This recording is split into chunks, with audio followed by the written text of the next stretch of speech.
and when you got there, you just decided to. Well, why don't you tell me what happened? What happened after you got there?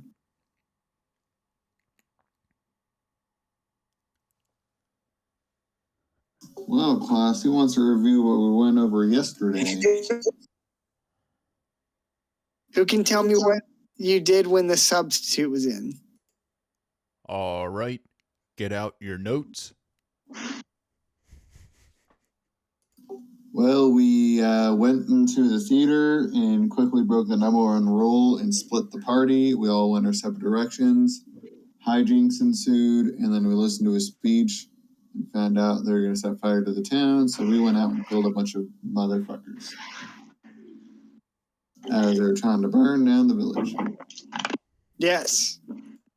Yeah, so they were going to come out and raise the town, and as they started streaming out of the theater, you basically slaughtered most of them. So are we under arrest? By the town watch? By the cops? I thought one of you went and roused the town guard. I did. Yeah, so no, they would know that you're there. I don't think they would arrest you guys for putting down. I don't know. Did they even have a chance to commit a crime? The mob? Yeah.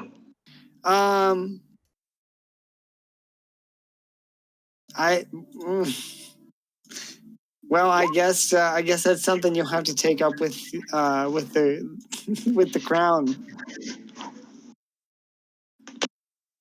Did you? Why don't we start right at when combat ended? We'll just pick up right there. So you killed everybody that came out of the theater, and that's where we'll begin. So it doesn't, by your estimate, it doesn't seem like you killed everybody that was present on the inside. Say that last line again. I said, by your estimate, the amount of dead bodies doesn't seem accurate to the amount. He's saying there's more than 6 people or 7 people in blood. Yeah. Well, we could take a page from their book and burn down the theater while they're still in it. Or have the town guard do it. I know a dark elf that really likes that. I know a wood elf that really likes to burn things down too. Yeah. Yeah, you know a wood elf. A serial arsonist. I know a Shatter Kai that could burn this whole village with one spell.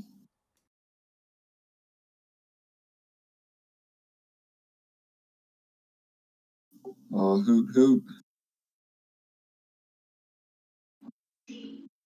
All right, so yeah, so we're out of combat. So what do you guys want to do?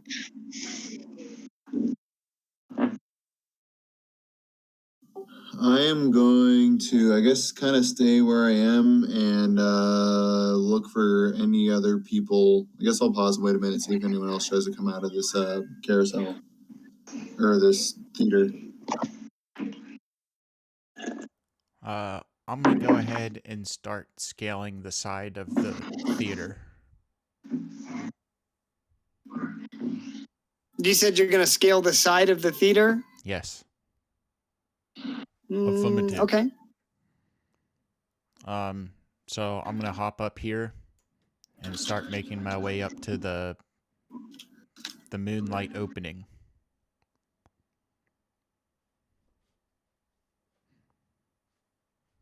Okay, so if you're on the lower, if you're on the Anta building there, the outer building there, it would be, so it's 15 feet for a story. It's a 3-story building.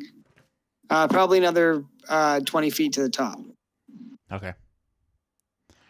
I'll do it too. Will you? Combat wheelchair man? I was right here. I moved over so I could see myself. Can I jump that far? You should be... How far away is this? Well, it's a little bit more than 10 feet. It's probably about 20 feet away from you. What you could do is try and... Let me move this dude out of the way. Yeah, so this building extends over 1 square. So you can move over 1 square and get a little bit closer. Yeah, you can jump 19 feet. Yeah, then you should be able to clear it then once you moved over. Do you got rockets on that wheelchair? That's Santa's sleigh, bro. I don't even need them. It runs on Christmas magic. Yeah, it does. He just casted invisibility on the reindeer. Santa just looks a little rougher than you remember as a child. Why is that? That's just an objective observation. Really? Yeah. All right. So What I'm hearing Sure. is that chair's on. It runs a lot better than his legs. Hans, What do you mean by that? What are you doing, Hans McGee? There might still be some people inside the theater. I'm gonna check the pockets of all the dead Okay. and see if there's any information about like where they're from or like insights of where to get a hold of this, like the main bad guy, the prophet. I forget what he was called. Varen Rao. Go ahead and roll investigation check.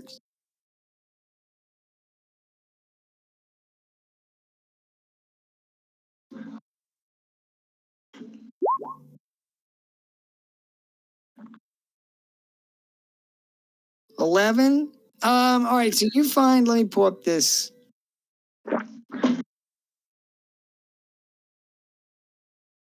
So you find, you start looking through some of the corpses.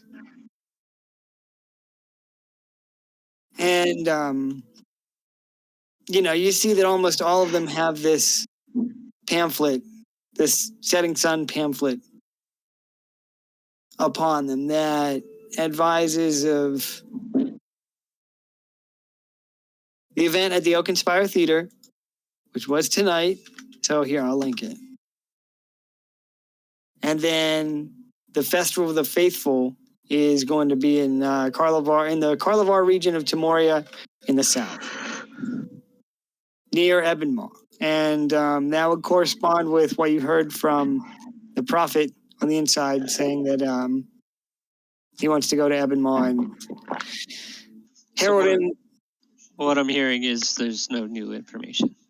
No, not on these guys.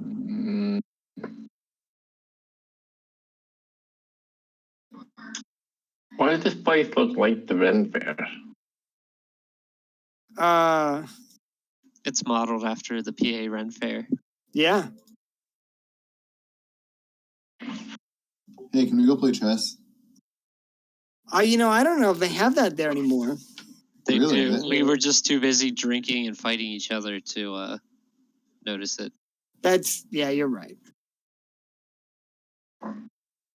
So sorry if you said it, Klein. Did it say when they were going to meet in Ebenmaw or in that area? Yeah, I forgot to mark it on the pamphlet, but it will be tomorrow. Oh.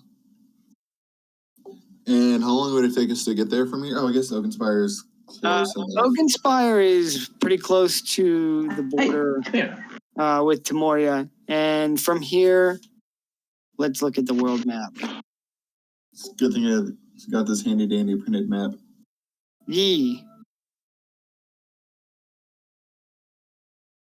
All right, so you guys are here.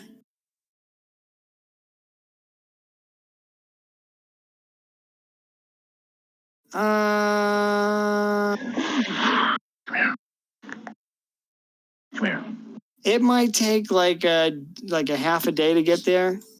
I was going to say, if the prophet was just speaking here and he's going there for tomorrow, it can't be too far. How can he travel there if we can't? Magic. That's an excellent question. Also, Shiv, do you remember that you made a history check upon entering the town in the last session? Do you recall? I remember making history check. I don't remember what I learned. Do you want me to type it to you or just tell you? Yeah, you can just tell me. You were able to recall that this was the original headquarters of the Shade organization, and that below the Great Observation Tower is a series of tunnels that connect all throughout the kingdom. Right. I'm going to tell my party. Let's go there. That's probably why we haven't seen too many people come out. We could either follow the tunnels or go overhead and try to get them there, I guess. If we follow the tunnels, that might set them off that, I don't know, something. Yeah, they might have also left traps in the tunnels. Perhaps. I don't know.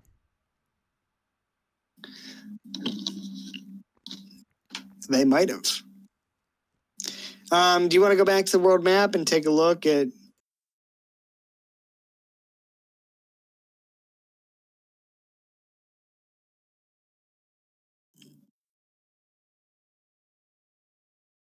So if you need to reach Ebon Maw, there are a couple different routes that you would be familiar with as members of the Shade.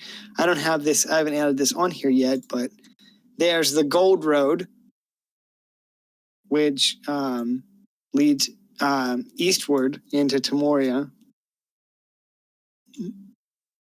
There are tunnels that run below the city, the town of Oakenspire, that connect all throughout the kingdom, and also you could attempt to pass through the mountains.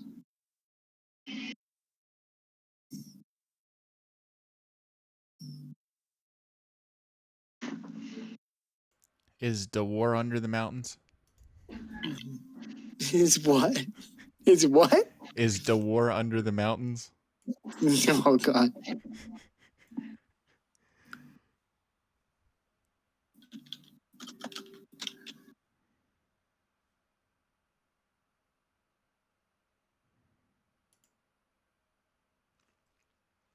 I'll be right back real quick. Molly needs to go out. Sounds good.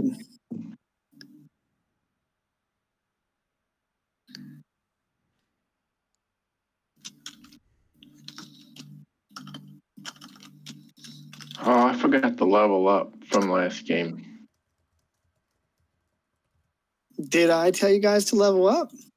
You told me to level up. I did not tell you to level up, I'm pretty sure. Yeah, you did. I don't think so. Remember in our chat? Yeah, you can take a short rest right now where you discuss and figure out which path you want to take. Okay, I'll take a short rest. Wink, wink.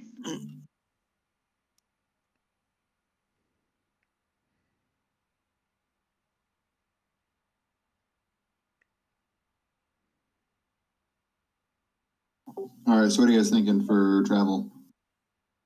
Road, mountain, or underground?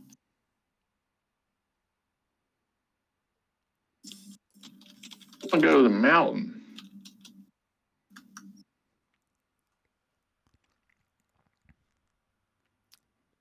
I'm fine with either.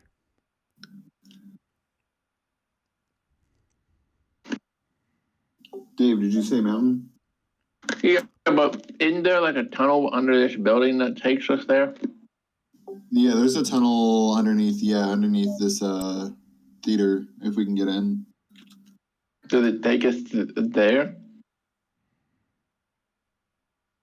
Presumably, if we don't get lost.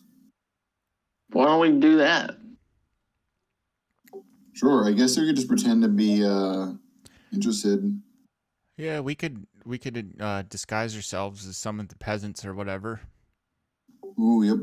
And then just go that way.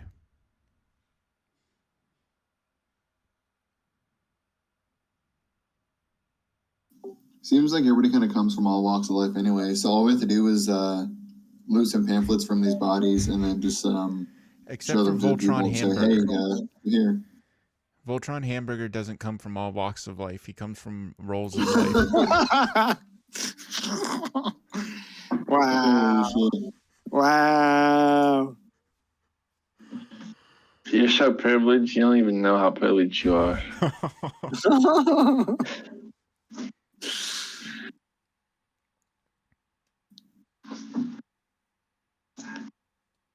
All right, so the plan is to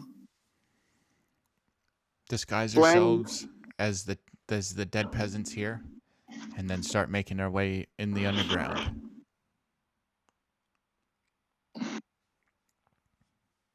Yeah, did we, I don't know. Did we look in the theater? No.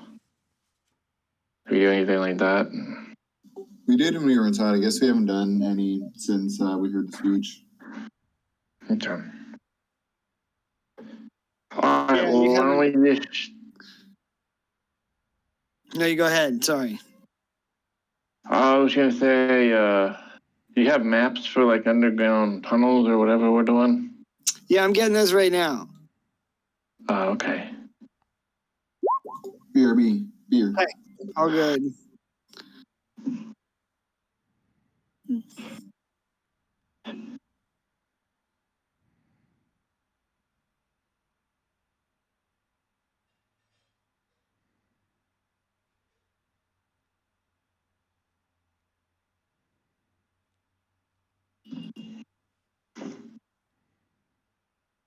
Actually, yeah, the plus 10. Maybe he blends in because people would view him as harmless. Maybe he Yeah, so blends in instead of because... Family Guy where they're in jail and Joe pretends to fall off his wheelchair so nobody looks and then they all just run away. I was just going to say, maybe there's a lot of people around here with wheelchairs and it's normal and accepted. Just saying, just maybe.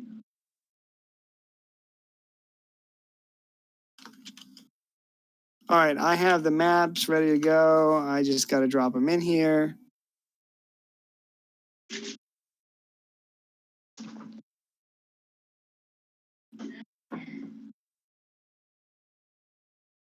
Okay, so as you descend into these tunnels, Shiv, your knowledge of the Shade organization, you know that these tunnels extend all throughout the kingdom and have been used extensively for intelligence gathering purposes. You'd also know that you need to head southeast. And I just need a minute.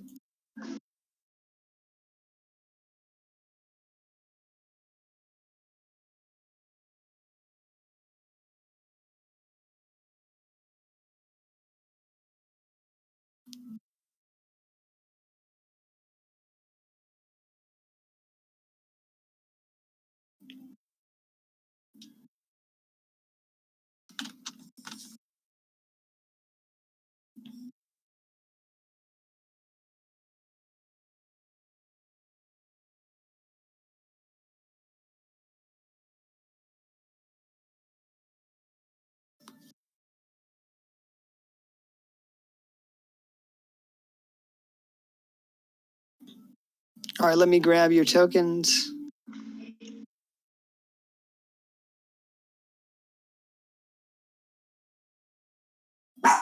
No.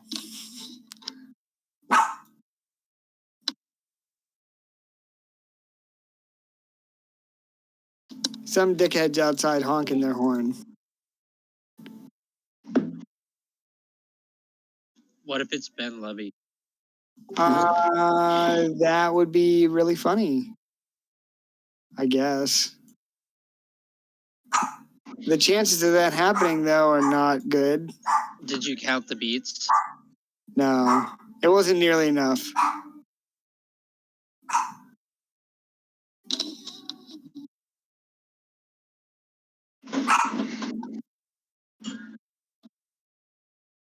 The only reason that I can think is that he would be behind the beeps would be he's teaching his kid at a very young age what the driver is.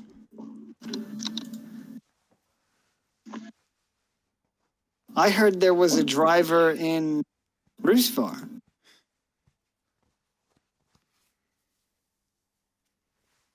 I mean, I don't know too much about that, but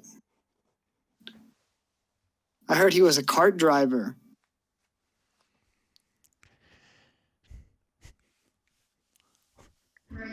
Uncle I need Nibs. more. I need another hint. Uncle Neb's rice.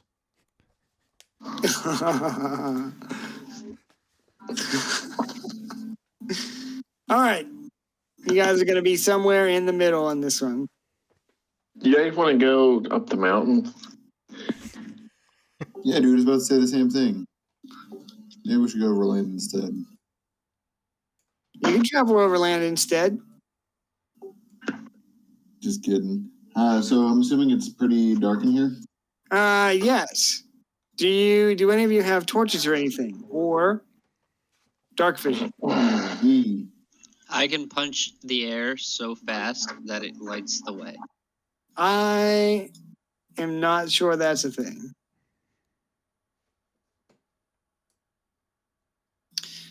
Shiv, your mask provides dark vision. So, what is your marching order? Oh, my wheelchair has headlights.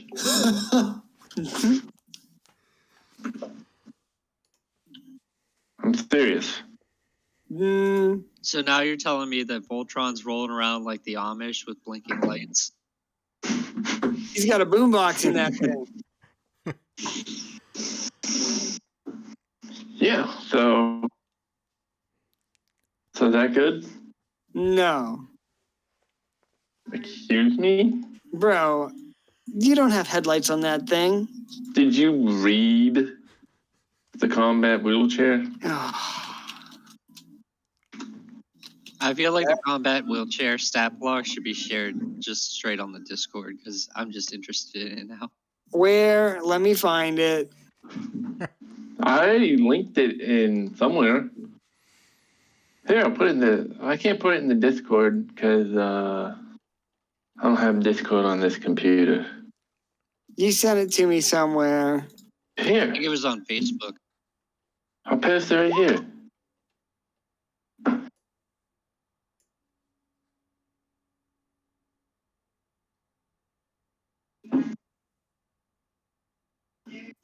I have expected like a meat spin link.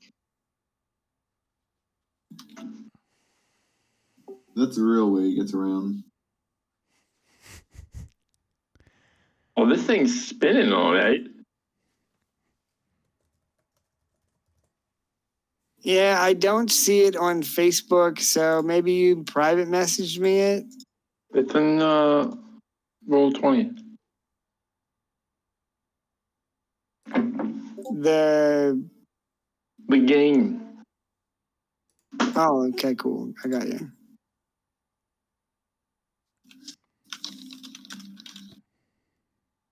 All right, so where in this document? This document is 18 pages. So where does it say about light?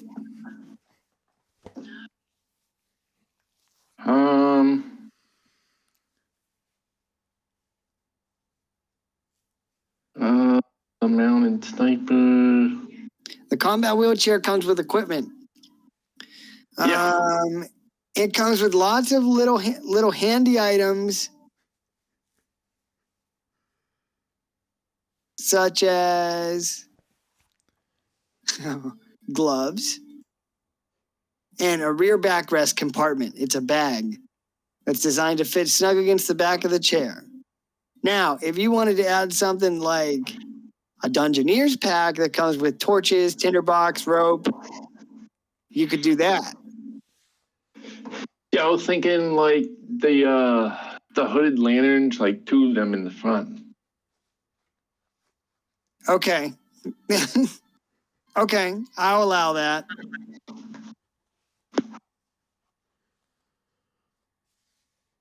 All right, so 2 hooded lanterns on the front of the chair.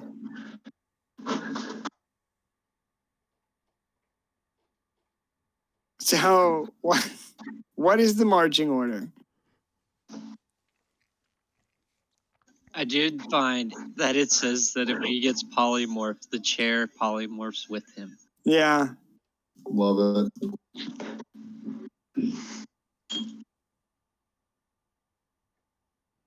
As for marching order, I don't want to be first. I can go first, but I'll be like a scout. I'll also sneak. Unless All right. Wes wants to go first or something. How are you going to sneak around with your lanterns? I'm gonna roll a stealth check. Okay.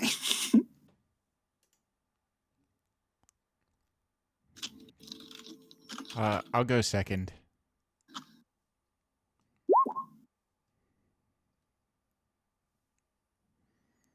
That's my stealth check. I'll be third. 12? All right, 12. All right.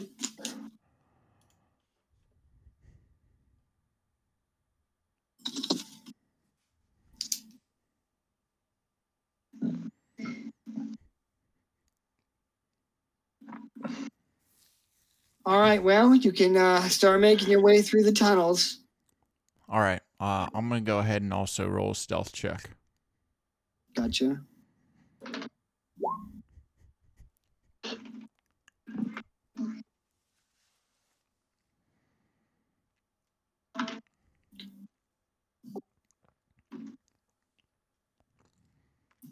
Stealth. Oh, damn it. Come on.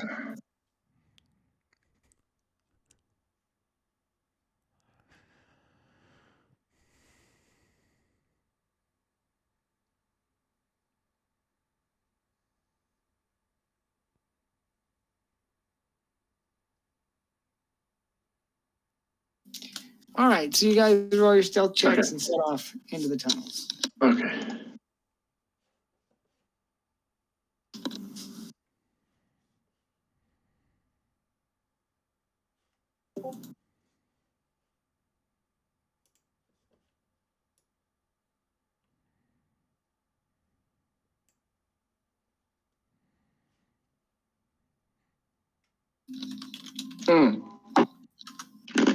While we were resting for an hour, I decided to apply poison to my darts. Okay, what kind of poison? Purple worm. Okay. Where'd you get purple worm poison from? Remember you DM'd me in the chat? Oh, Right after you said I was level 7. Yeah, I don't have any memory of that ever occurring. But I tell you what, I know this guy that really could use a horse for some adventures. That's fine. Maybe we could have a little Russian collusion. Yeah, this says as a feat. I have the feat poisoner, and with an hour of work, expending 50 gold, you create a number of doses equal to your prof bonuses, which I think is 3. Yes. So once applied to weapon or ammo dart in this case, I'm not gonna apply it yet, I guess. Wait, it retains potency from until you hit with the weapon. I don't know. It says coded here, so. Yeah, that's fine. I mean, 3 if you darts here. yeah. Okay. All right. Well, here we go. I'm being sneaky though. Yes.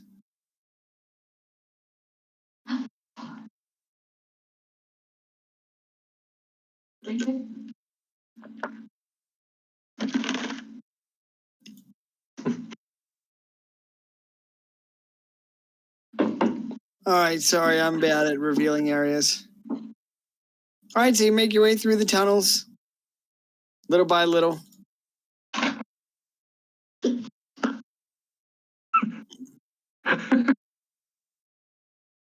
I'm gonna tap Shiv on the shoulder and tell him that it reminds me of the last woman I was with.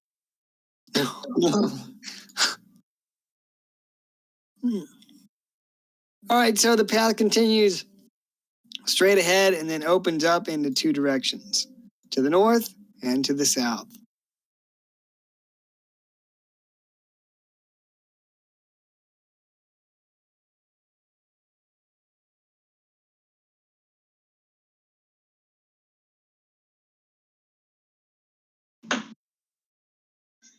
We can go in either one. Definitely the woman I remember. We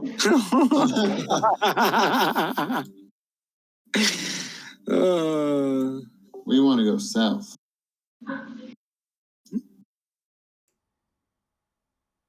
Okay, we'll go down here. Okay.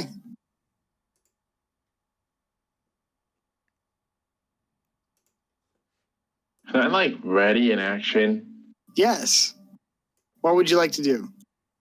I would like to ready in action as soon as I see a creature a creature, I would like to shoot dart. Okay. You can certainly do so. No questions asked. Grandma, what are you doing down here? Yeah. No questions asked. Just gonna shoot. The king's grandma.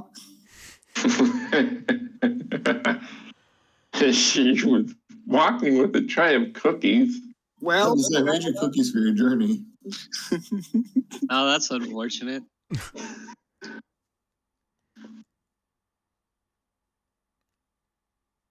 all right. You can you can keep moving if you wish. 5, 6. All right. So you come around the bend here, and surprisingly, the path curves northward.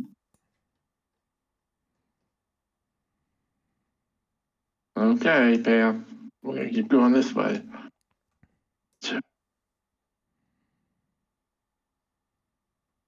It's a big circle, isn't it?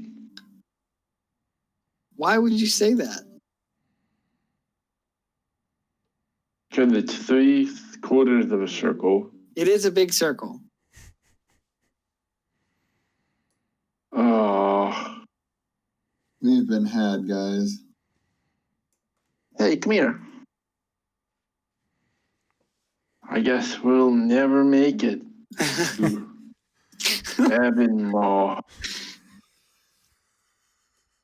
Whoa! Wow! Ow! Ow! He's scratching me.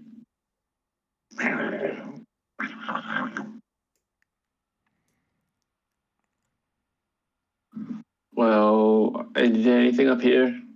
Yes. So you go up north here, and the path continues to the north. I think I'm lost, guys. This is like one of those goddamn Skyrim caves. What are you talking about? All you gotta do is go the whole way to the end and pull a cable chain, and then you'll find the secret path. Like, Only this dungeon is filled with nothing but cliff racers. Okay, well, I'll proceed here. 1, 2, 3, 4, 5, 6. Don't need that. I have a little cat on my desk. That's cute. Oh, they're getting so big so fast. I bet they But are. their dad's the Maine Coon. Do they all get along? Yeah, it's funny. They get along enough to, they can live with each other, but BB, our blue cat, she gets annoyed sometimes. Like today, Chetty was sleeping on top of the couch. They like to sit on the top of the couch, and she was sitting on the cushion, and Chetty was sleeping, and half of his body was hanging off. And so he must have had a dream or moved, and he slid down on top of BB, and she woke up and gave him the face. Yeah, I bet. He woke him up. And what the fuck? But he was so sleepy. Yeah, he's like, what the fuck? Yeah, woke me up. But they were both so sleepy that it was like he had no idea what was going on. And she was just like only half angry. She was just like, eh. She just opened her mouth and then went back to sleep. That's funny. They get on each other's nerves, so it's a lot of fun to watch that. I understand why Michael Vick had so much fun doing that with dogs. Okay, I'm gonna keep going up this way.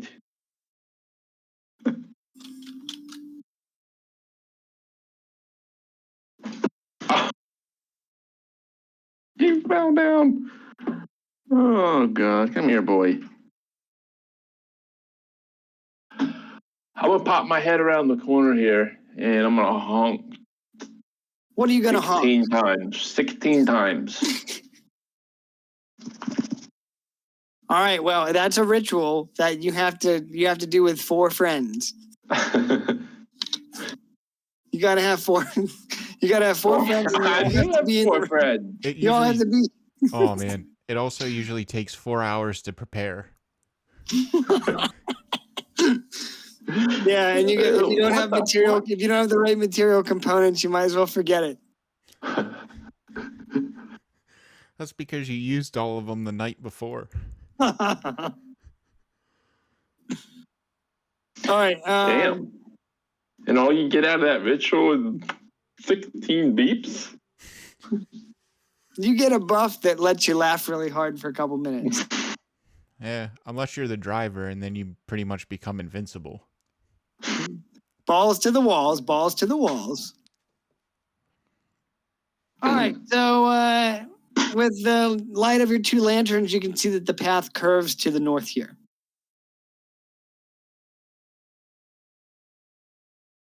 Okie doke.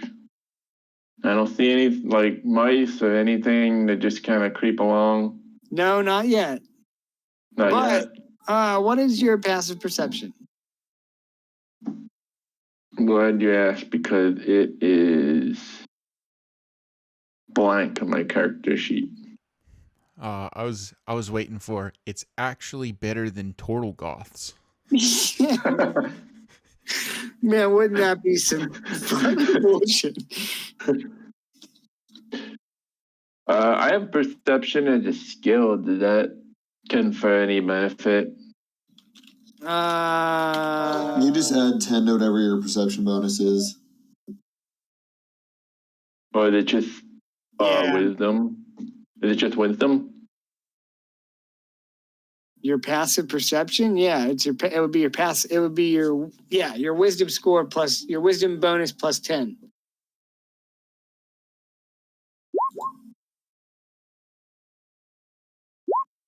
Okay, Yeah, that'd be that's it. 10 then.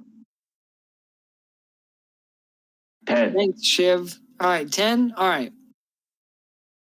you can move. Okay. I'm gonna listen first to make a perception check. Okay, go ahead and roll. Hans McGee, what was your roll for? Oh, stealth. Sorry, I must have missed that. I must have missed that. And what do you mean by go ahead and roll to the handicapped person? He's talking about roll my chair down the hallway. Yeah. Go ahead and keep rolling. So a 19 is an excellent roll. From this direction, you can hear some commotion. Seems distant, but you can hear some commotion up ahead. Okay, well, like I said, I'm gonna keep my poison dart on the ready. Okay. Okay? So it sounds like some distant voices speaking in a hurried tone. Oh. All right. So as you. I have a question. Go ahead. Yes. During our rest, did we end up disguising ourselves as the peasants? I thought that's what you said you wanted to do. Yes. I was just confirming. I was not going to do any of this disguise. I was just going to stay hidden. And I rolled 12. Yep. But I don't know that. I think I'm camo. I don't think I'm solid snake. Okay, 1, 2, 3, 4, 5, 6. Puts me up there. All right, so you come around the corner and you hear the you can see the good God. You can see the source of motion, or at least part of it. So up ahead here, you see two individuals. Oh shit! God damn I it! can't see me. My bad. You see two individuals down here. Up ahead, it looks like a peasant and a cultist, and they are seem to be frightened by something. Did they dig too deep too quickly? I mean, that is a thing that has happened to people.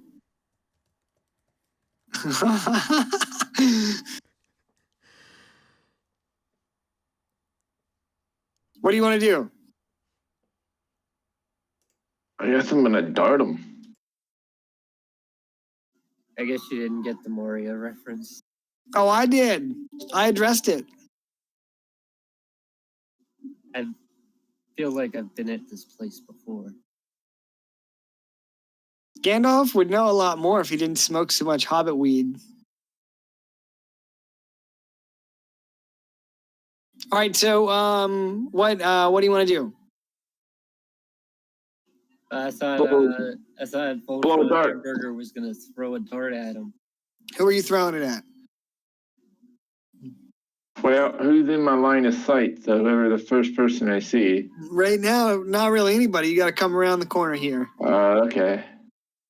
Around the corner, my hover around.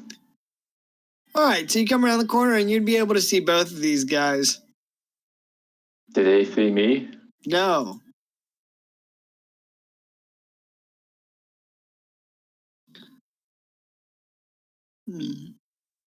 Dart them. This thing's kind of weird. It's got a range of 2060. 2060. Okay. Yeah. He's 30 feet away from you. So yeah, you'd be able to hit him. I'm going to let you go ahead and roll with advantage because he doesn't know you're there. Go ahead and roll with advantage. Yes, sir. I'll have a good shot then. All right, so +7.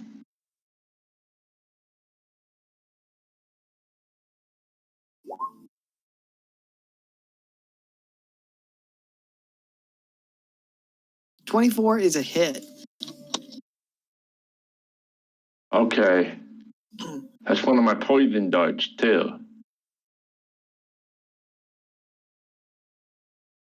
Let's do dart damage. With that +4. Okay. D4 +4 for the darts. Don't know why. Don't know. And then sneak attack. Yeah, because darts are a finesse weapon, aren't they? They're also ranged. And then with the poison, I have the poisoner feat. So creature must succeed DC 14 con or take 2d8 poison and Did become you poisoned add until your the end. sneak attack damage? Yeah, I just rolled that there. I just rolled it. The All right. 3d6. Yeah, what about the poison damage? DC Oh, he's got to 14. do the con, yeah. Yeah. Okay. All right, 21. Doesn't get it. Okay. He got really lucky for some reason. Yeah. I dart him. All right, well, yeah, you roll around the corner and see this cultist there and throw your dart, and he turns around and says something to this guy to the effect of, you should run and tell the others, but before you can get the last word out, you hit him with your dart, and he kind of writhes in pain, drops his weapon to the ground. Why don't you guys roll for initiative? I'm just gonna crouch and go back into stealth.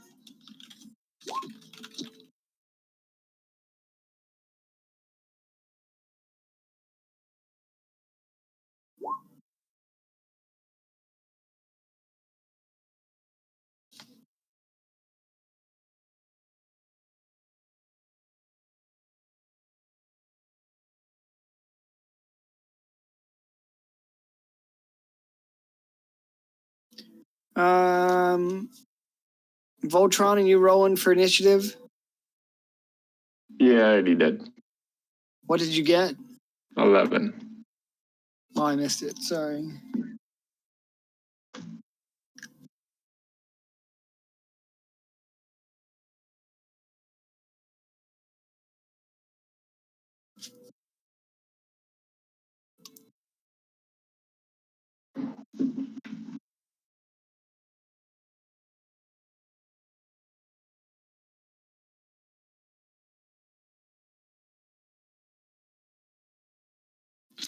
Okay. All right. Jody Shinobi, you'll be up first. All right. So it's Jody, and then it'll be Shiv, and then some of the bads, and then Voltron, and then Hands.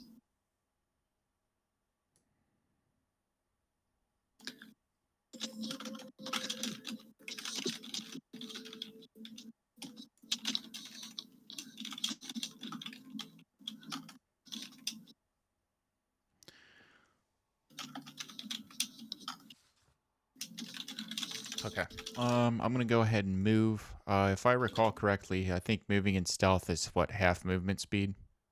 Yeah.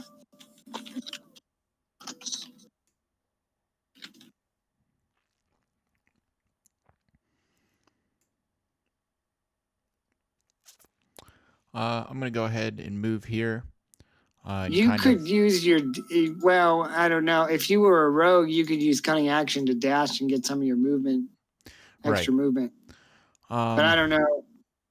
Yeah, I'm gonna cling to the wall here, and Okay.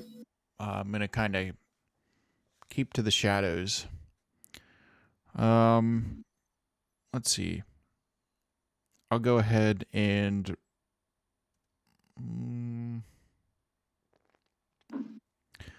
I'll go ahead and ready an action in case someone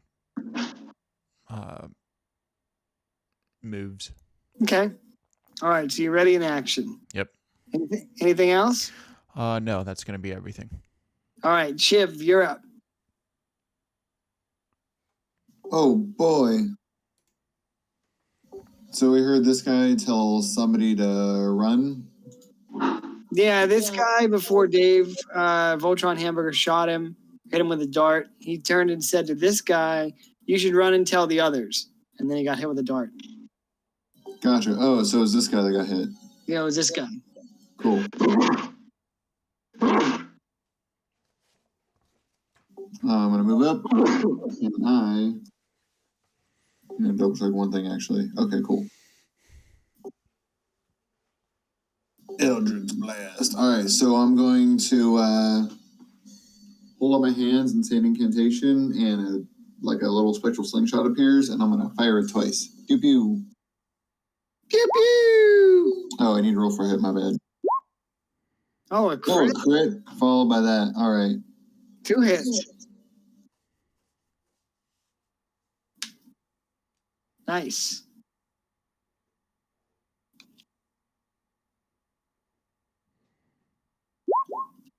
Oh wait, add additional 3 to that. My bad. So it should be 28 total to this guy. To this And guy. Yep. And if he's still alive, then if he's still alive, then his speed is slowed by 10 feet. Okay. You're gonna kill him. Holla. How do you want to kill him? Just kind of smash him with the Eldritch Blast into the wall? Yeah, so I'm gonna fire my little slingshot, and the rocket is gonna get like even bigger through the air as it flies through the air. So it's gonna basically kind of take out his entire face. Okay, yeah. So he gets hit right in the face, and you can see he's kind of gripping onto this pitchfork. And as soon as you hit him, it falls to the ground with a thud, and he drops over dead. Holla. Nice. Anything else? Yeah, I'm just gonna take a step back, and my turn. All right. After you, Shiv, it's some of the bads.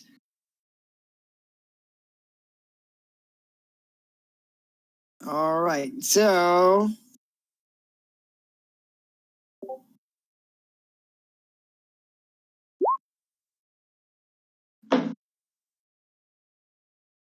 something attacks. and hits twice.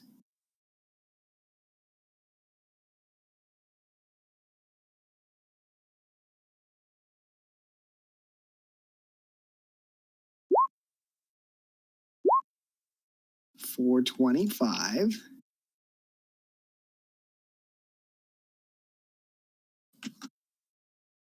And then it will be this guy's turn. And I think he's going to... Dave, where did you hit him with the dart? What I hit him with a dart, yeah. What, yeah, but where? Right Hit in the her neck. neck. Yeah, neck. All right, well, he's gripping at his neck at this wound. And, he shouts up here. He says, I'll go get help. And he starts to kind of limp off into the distance. He didn't see me? No, I don't think he saw you, no. I turned my high beams on. Open those hoods.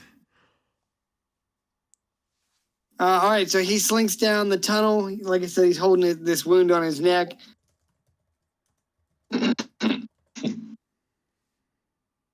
And then something else moves next.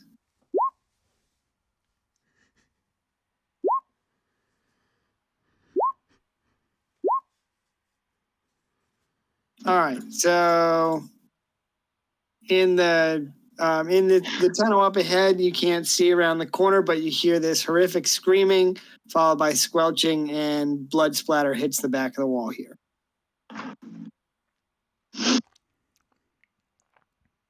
Oh no, we're in Garganru. All right, Voltron, it's your turn.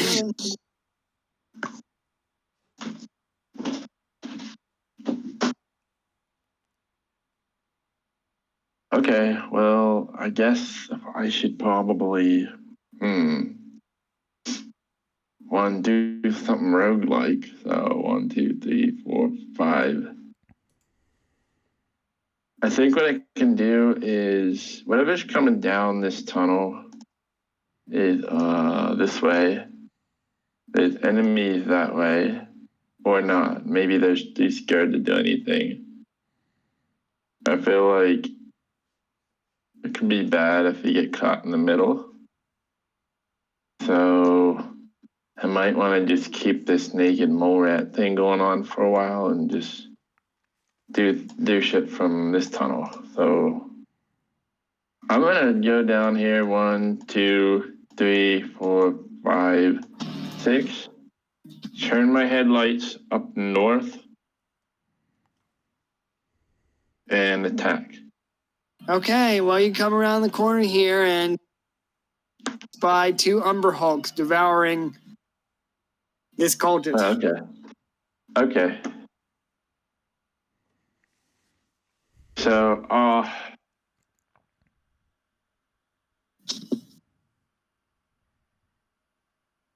let's see here. I don't know if I get any sneak attack, but I'm gonna go through with this.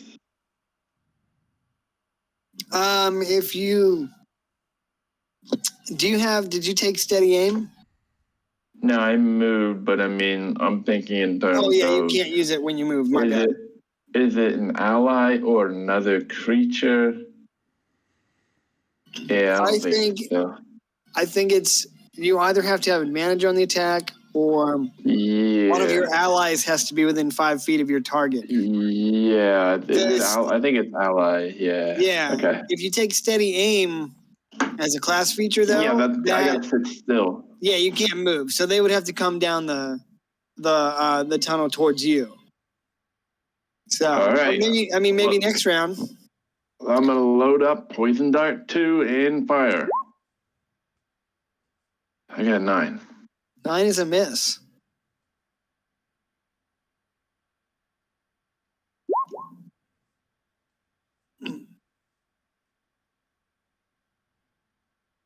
Yeah, I think I'm gonna. So what I'm gonna do now is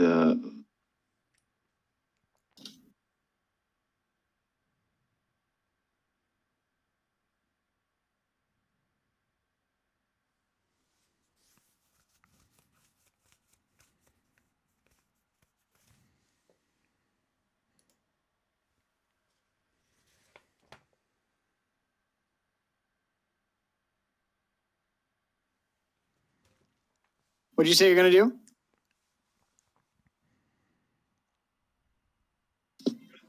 I think he put it in the chat. It kicked me off. Okay. Cunning action. Yeah, I gotta use cunning action right now. So I'm gonna have to do that, and what I'm gonna do is cunning action, and then I'm gonna climb up on. I'm gonna roll right back where I came from, but I'm gonna be on the ceiling. How are you gonna be on the ceiling?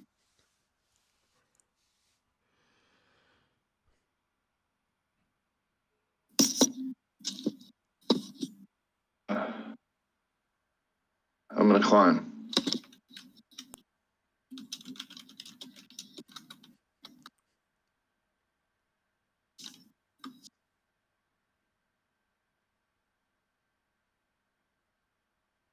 I'm a really fast climber, so I think what I'm gonna do is roll back here and then hang on the top of the ceiling like a bat. Hope they don't see me. Okay. So I'll move like 3 in here, and then I'll use the 15 feet. Can I scale that? Or would you like a check? I can do a check for acrobatics. Yeah, can you make a check? Just because, Yeah. Yeah, please. If you don't mind. Yeah, that's fine. Okay. So a 1 is a fail. Do you tell the party what you saw? Yeah, I'll tell them I saw there's 2 Umber Hulks. And I shot, did I miss? Yeah, I shot and missed one. And then I tried to come back here and climb up here. Okay, so did I fall or something? Let's just say, yeah, you started up the wall and couldn't get a good grip. Okay. I won't make you take any falling damage. Okay. Hans McGee. I'm still stealth, so I'm just gonna move up all sneaky like and ready in action because I'm not sure what's about to come around the corner. Okay. That is around. Okay, right. Yeah, keep going. But I'm just thinking out loud, like strategy. Maybe I can wheel down the hallway and then hide, and then they'll chase after me, but then they'll attack cultists or whatever. Because everything else didn't work, so that might work. I could dash, cunning action, hide. I don't know if they'll follow me though.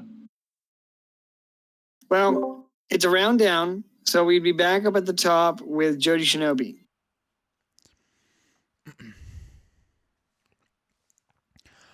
I'm cool with trying the misdirect play, Voltron Hamburger. If you want to do that, I'll just go ahead and delay my turn now. So are you going to delay? Turn to push him down the hall. Do that. Okay. You could do that. I'll move 15 feet, and then what I'll do is I'll go ahead and push Voltron Hamburger down the hall.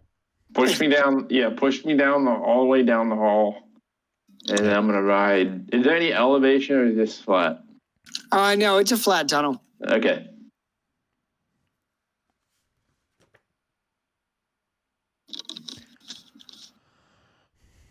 Would you like me to roll athletics for that, Klein? To push him? Sure. Yeah, go ahead. All right.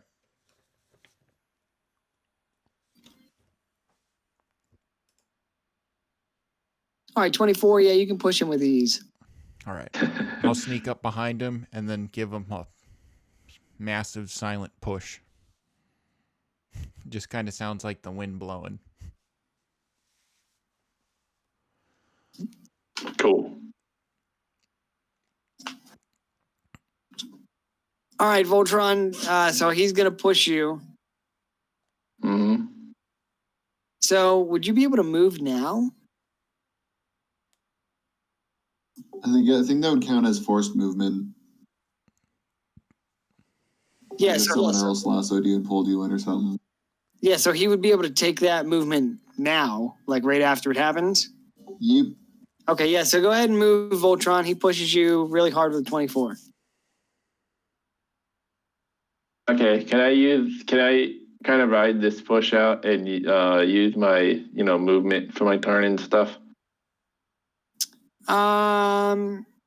Yes.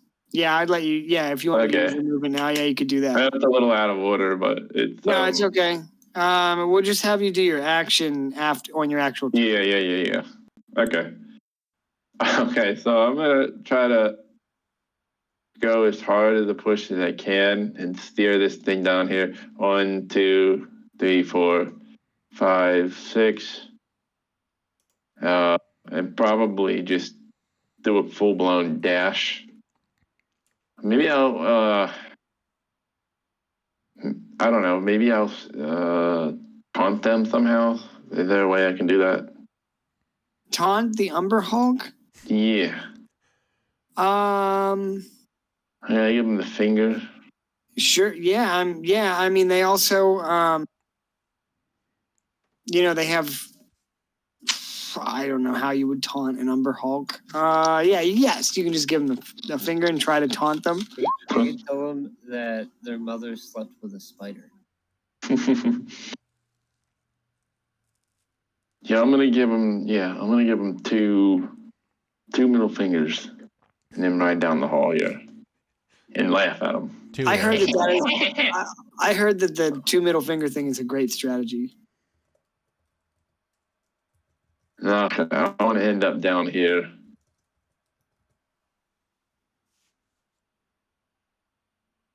Okay, and then I'll save my action for my turn. Okay. All I have left is a bonus action, I think. Yeah. All right. So Jody gives you a hard shove, and then you take your movement to glide down the hall here. Mm-hmm. You kind of roll to a stop. All right. So Jody, that's your turn, and it'll be Shiv's turn, and then Voltron, you'll go after the Umber Hulks. Quick question. Can I use the last 5 feet of my movement? And yeah. All right. I'll move there. And that's going to end my turn. Okay, Shiv. So based on what I just saw, do I get a sense, team, that we're hanging out here or trying to get in front of them? I'm just kind of waiting until they follow, and then I'll try and ambush one. All right. Yep. So I was thinking anyway. So what I'm going to do is, since I'm small, I can hang out in an ally space, and this is kind of where I want to be. So I'm going to move here, and I am going to. Oh, wait, let me see if that's an action or a bonus action.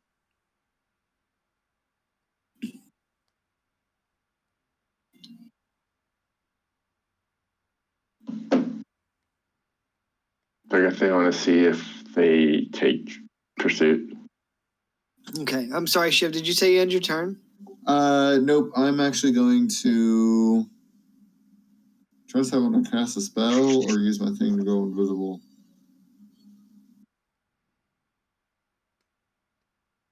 All right. I think I am going to use an ability called Armor of Agathis. So it's at 3rd level, so I get 15 temp HP, and if they hit me, they take 15 cold damage while I still have temp HP. Gotcha. And actually, no. Actually, what I'm going to do is I'm going to cast Sanctuary on myself, and I'm also going to use my Warlock ability to turn invisible until I move. So I'm invisible and I have Sanctuary on me. Okay. That's my turn. I gotcha. All right. So after you, it'll be the Umber Hulk's turn. All right. So they have Tremor Sense, and they see you roll on by Voltron Hamburger. So they are going to move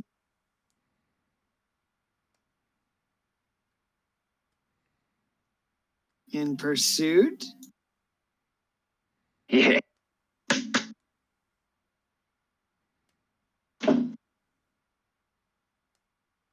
All right, Jody Shinobi, you see two of these massive things roll around the corner. Do they scuttle? Yeah.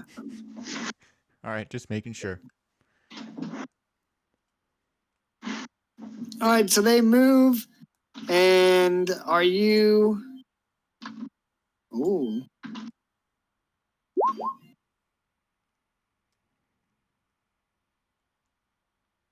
All right, so they'll move there and end their turn. It's going to be your turn, Voltron. Okay, so they're chasing after me. Now, guys, I can try to hide now or cunning action to move farther down here. I think I'm going to keep moving down here. That makes the most sense because they're in pursuit.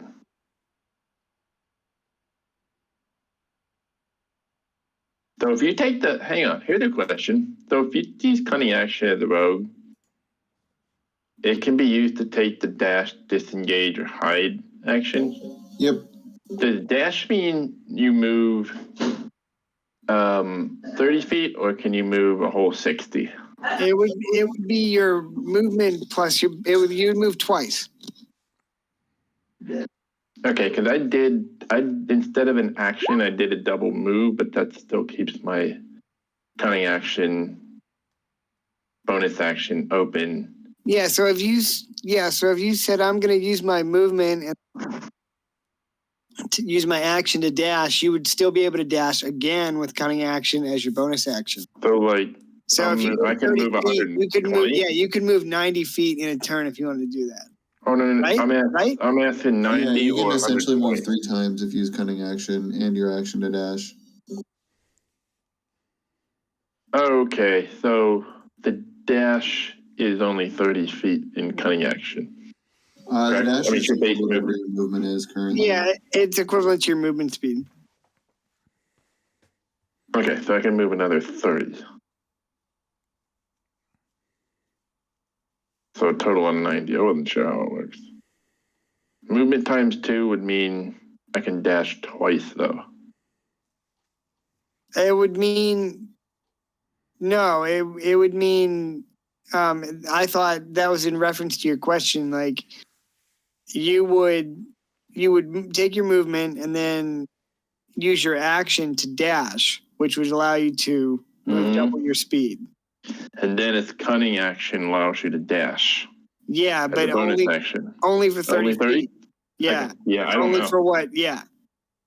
I could see someone reading that and saying, "Oh, you can move another 60." That's what Yeah, was kind of my question. yeah, the wording is kind of tricky, I think. So a lot of the 1, rogue wording is tricky. 2. All right, so as you 3. start coming around here, you see this guy that you hit in the neck with a dart talking to 2 other cultists and pleading for help. The path here splits in 3 directions. Okay. So I'm going to kind of bump into them and be like, I'm just going to play it cool. Like, hey, there's 2 Umberhulks up there. We got to do something quick. You know? Okay, so you literally roll up and say that, and this guy glances over you and he's still holding this gaping wound from his neck. And he says, "See, I told you, gods be good, you have to go down there. You have to get the others." Oh, he telling me? Oh. No, he's telling these 2 guys. And okay. it seems like he's your statement corroborates what he's saying. Yeah. Yeah, we're gonna be dead meat quick if we don't act fast. I just got new tires. Yeah. I just put new rims on this baby. Do you want to just say that, or do you want to make like a charisma check when you say that? if I don't know if is he buying it. It seems like, the wound that the guy has in his neck, and these two guys look pretty concerned.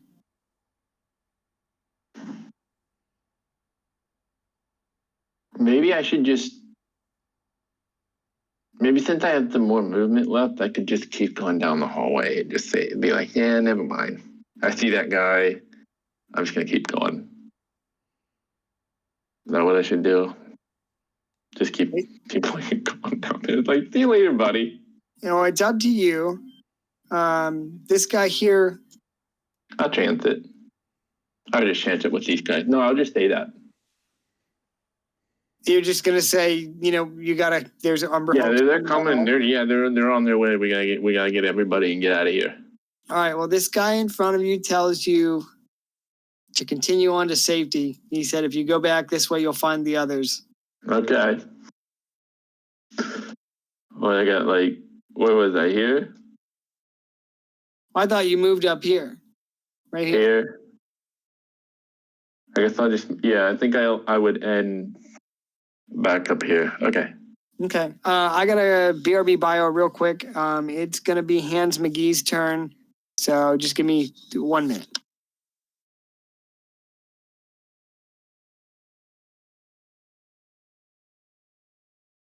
If that's an actual dead end, or if it continues.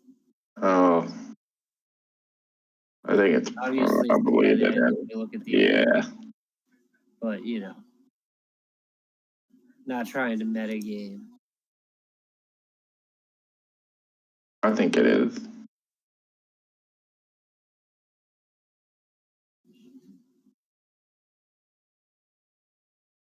He said to go up here where the others are, up north west. Hey, I'm back. Sorry. I drank 2 bottles of water and then a beer. So I had to pee. Hans McGee, it's your turn. Yeah, I just moved. And do I need to make another stealth check to make sure I'm still stealth? No. So if they notice you, they'll have to roll to try and beat your stealth score. But your stealth score was a 17, so we'll see what happens. They would have to roll a perception check to try and perceive your presence. Are you going to attack? Well, I was gonna pull out my big my big crab leg shell cracker, and just crush one of the legs. Okay, yeah, you can make an attack roll. Since you're stealth, why don't you roll with advantage? I'm not gonna attack. I want to stay stealth. Okay, so you're just gonna grab your crab leg cracker just for shits and giggles. Yeah. I gotcha. All right, that's a round down. Jody, you're up. All right. I'm gonna go ahead and move along the wall here.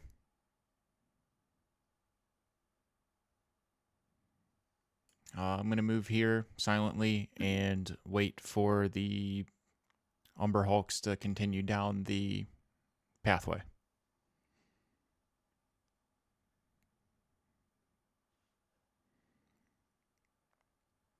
Okay, are you attacking or?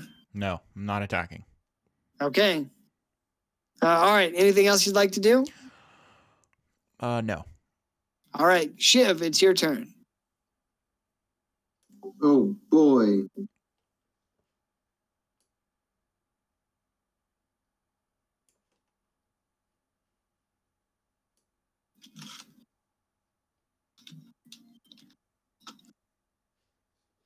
Dave, make sure you look in Discord and make sure you show Arna.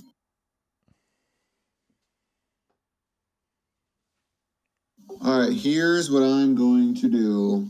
I am going to I'm gonna cast another spell, summon Shadow Spawn.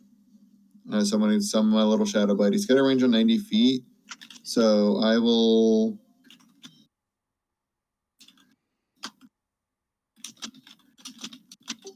oh yeah, I have him down here. I'm gonna pull him up.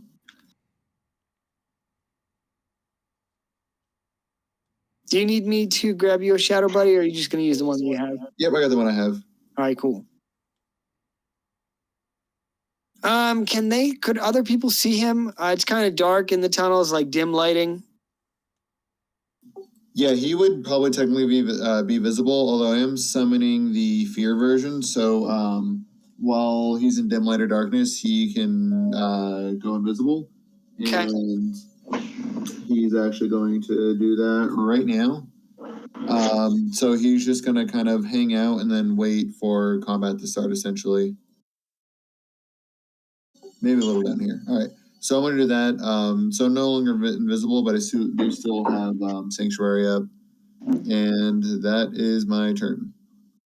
I got you. All right. After you, Shiv, it's going to be the Umber Hulks, and they are going to move again. So this first one will move 30 feet. This guy here is going to make a perception check.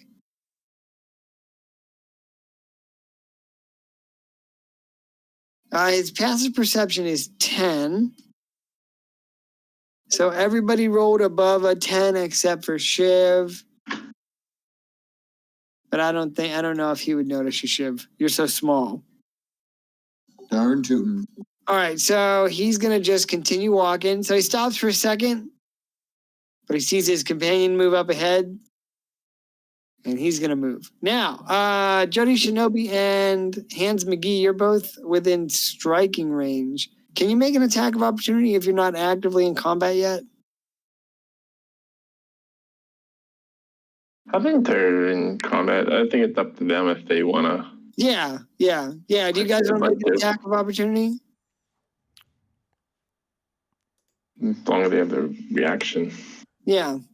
Jody Shinobi and Hans McGee, do you want to make an attack of opportunity? No. I want to keep stealth. Keep stealthy. Okay. Gotcha. It is. Hans McGee, do you wish to ascribe to the Horror White Iron School of Negotiating? Hit him in the balls. All right, well, I guess if neither of you are attacking, they will move and end their turn there. Voltron Hamburger. Awesome. I'm going to use my cunning action to... Oh, dude, I don't need to hide from them, do I?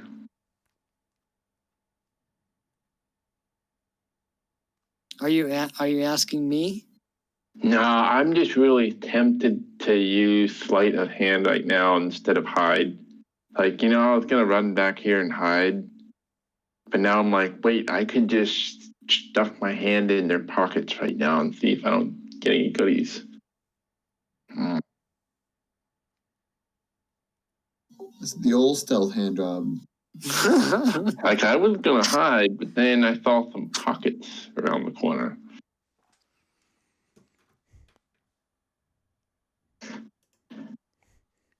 I'm just gonna point out to these guys to say, did they see the Umber Hulk? Maybe. I'm not sure if this guy sees it yet or not. Maybe he hears it, but hasn't seen it yet. Because there's kind of the cave the tunnel wall here kind of blocks his path, field of view. But if you told them they're right behind you,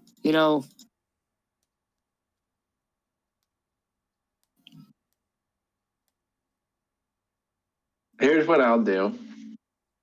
I'll start going up here a little bit, and then I want to find. Is there like a narrow pinch in the wall? What do you mean? Like, is there like a really narrow? I'm thinking about tipping over and falling out, and then kind of blocking the way up, so they're kind of closed in. Well, the path springs out in 3 different directions here. Yeah. Now, this guy here told you that the path to safety was this way. Yeah, so I'm gonna go up this way, fall out of my chair and block the way, and Okay. then point and tell him, "Oh no, here he comes." Okay. All right, so you fall out of your chair and you warn them that the Umber Hulks are coming. Yeah. Hans McGee. I'm just gonna keep my self project going and close in on them.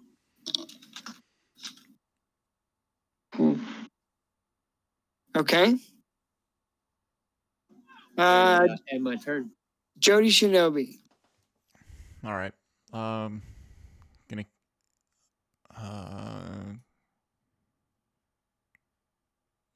keep stealthy and keep move. Actually, I'll go ahead and use the dash action and then be able to move to there in stealth, and that's gonna end my turn. Okay. Shiv. Oh boy.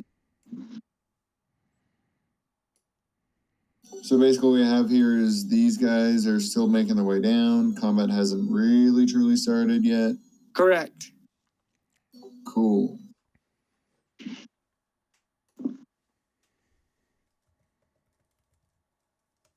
I will do similarly. I will move down and then I will use my action to turn invisible with my warlock ability and end my turn. Okay. It's going to be the Umber Hulk's turn.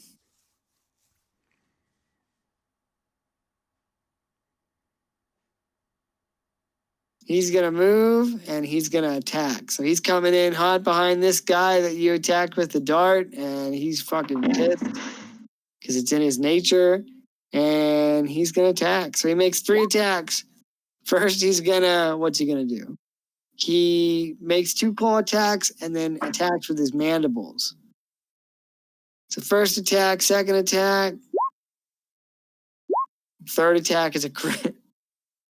All right, first attack is a 12. The first attack kills this guy outright because he already took a bunch of damage from the poison. So the Umber Hulk will move up here, and with his other 2 attacks, he will claw again for 13 on this guy. And then he critical hits with the bite, so it's going to be 2d8 plus 21.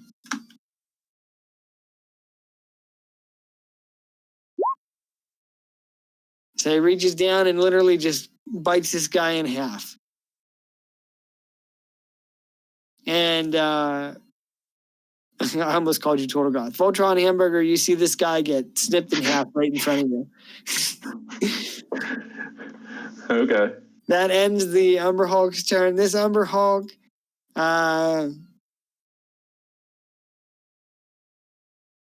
he will, oh man, he will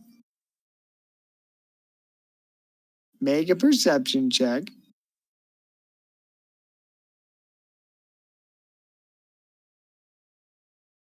But his passive perception is 10, so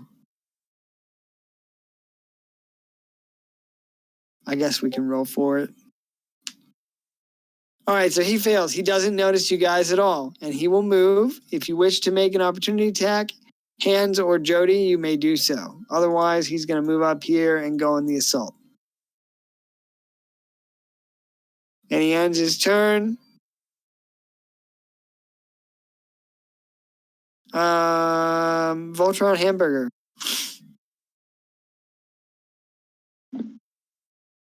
Cool, dude.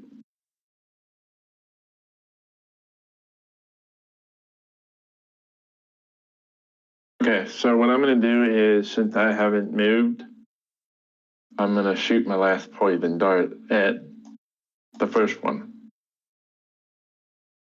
So I'll do that with advantage. Or maybe, oh yeah, I'll do that with advantage. Okay.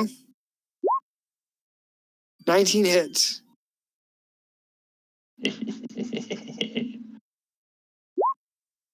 Six.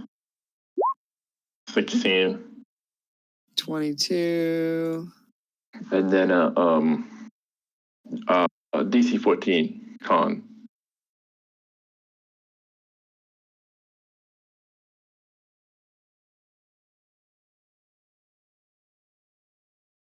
Okay. Oh, fail. That takes an extra 2d8 poison.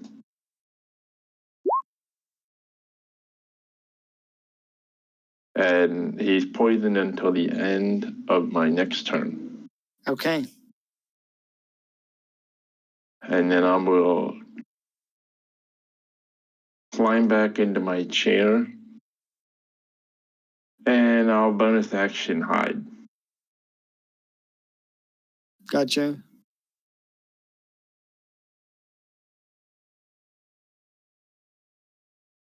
Hans McGee.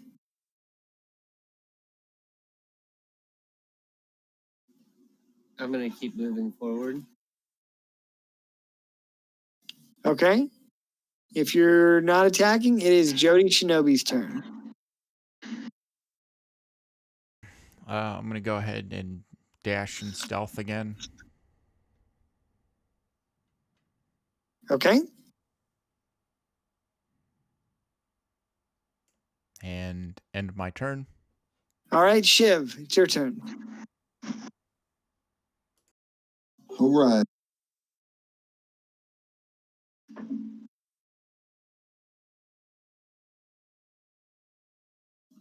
So my shadow's gonna kind of pop out of nowhere and attack the one that's within reach.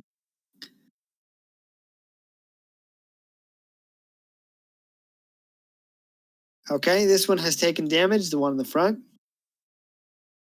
Yep, if he can reach it, he will. I guess he could reach him. Yeah, he can he can reach him. Awesome.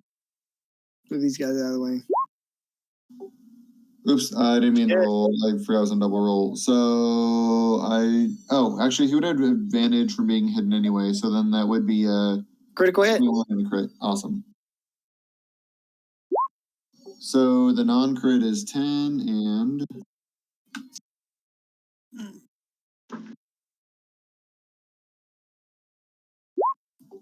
so that is 30 damage to the one in front. Damn. All right. Well, he's almost dead.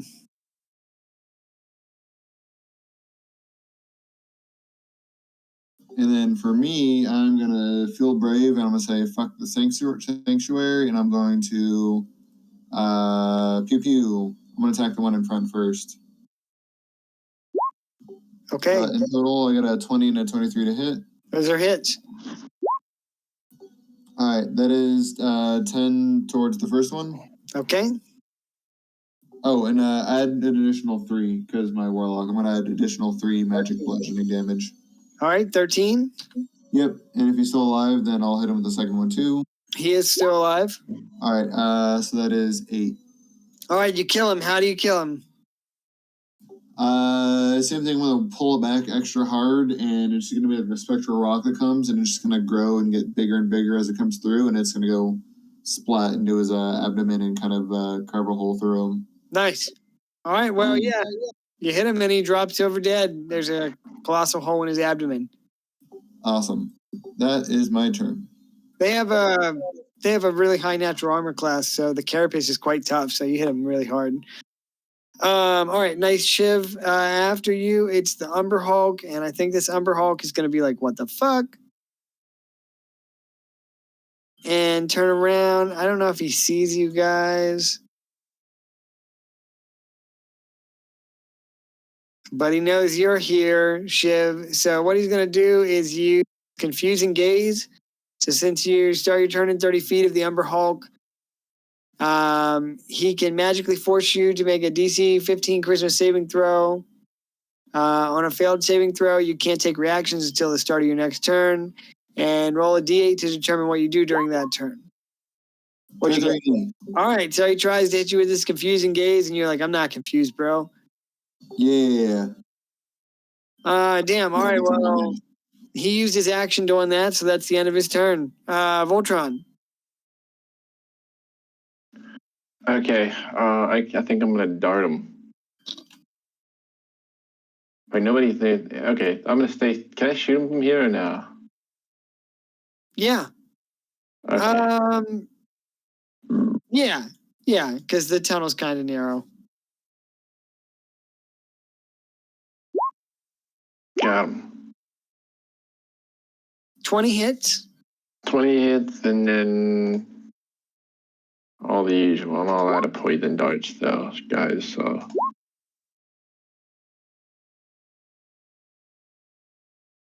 And then I'm gonna gunning action again. Hide. Okay. All right, Hans McGee. Guess it's time to squash the bugs. The time for battle is nigh.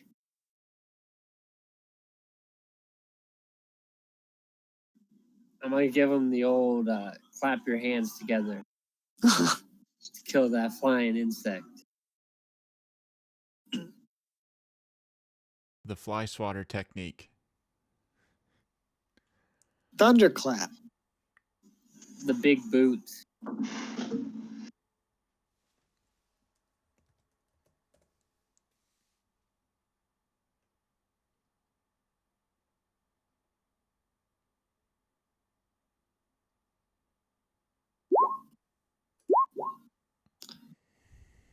Two hits.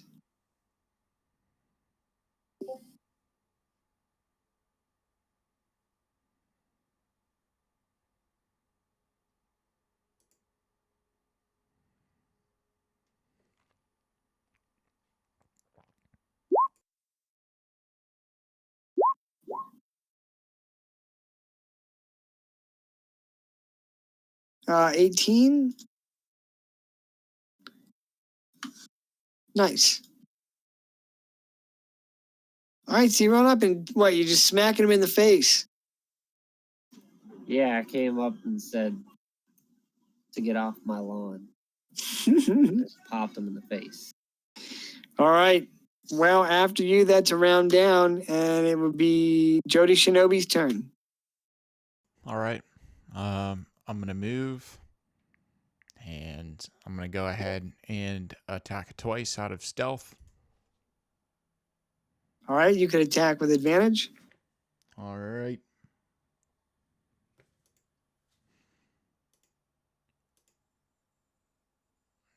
Two hits. All right. Well, that's the... Well, yeah, it'd be one hit. Yeah, I guess I wouldn't have advantage on the second one if I...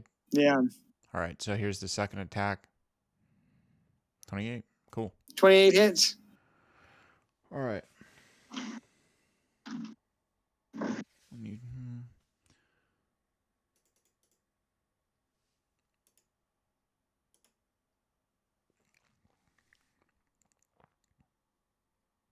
24 damage.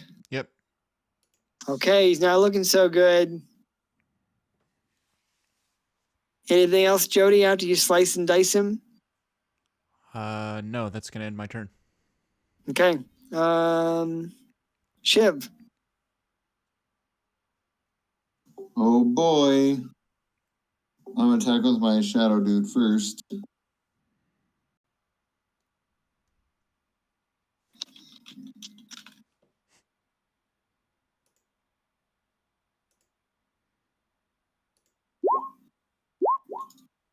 Uh, 21.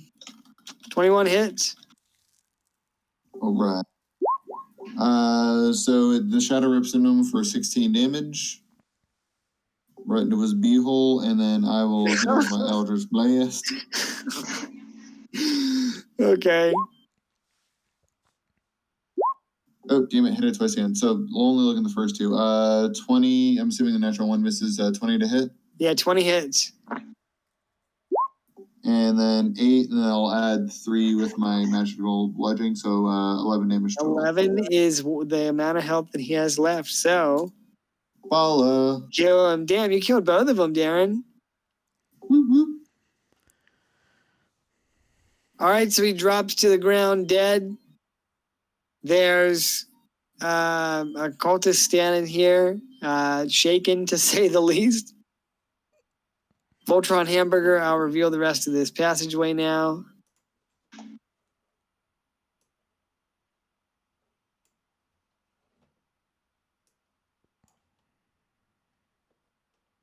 All right, so you guys kill the Umber Hulks. Experience count for that fight, 2 Umber Hulks and 4 cultists.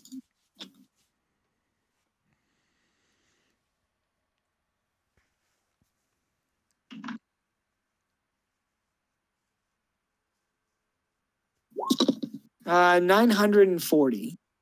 940.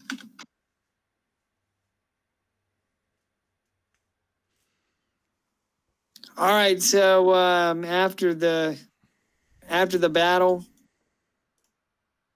these group of setting sun cultists come down the tunnel here, and they see Voltron, and they come up and they say, "Are you all right, brother?" I am, but how'd you see me? They came this way from the sound of the battle. Oh, Oh, okay. you're hidden. Oh, you're hidden. My bad. Then they would run right by you. I'm sorry, I totally forgot. Maybe they saw me. I don't know. You could saw me hiding. You rolled 20 20. on your last. Yeah, okay. Their passive perception is not high. They seem friendly, so it's fine. I'll just be like. My bad, I totally forgot. Or maybe they run past you and ask this guy.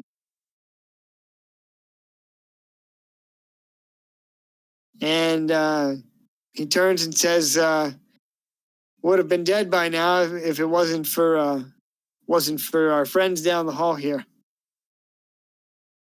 And he calls out to you, Shiv, Hans, McGee, and Jody Shinobi, and he asks if the 3 of you are all right. I'll nod.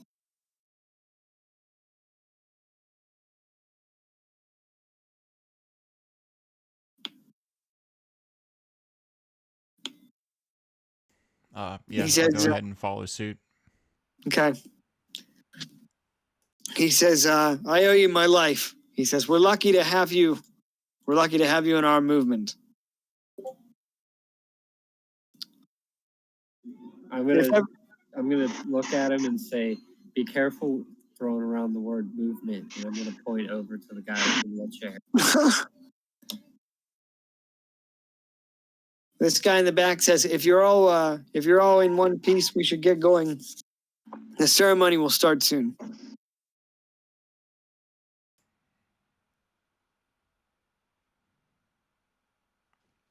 Okay, let's roll.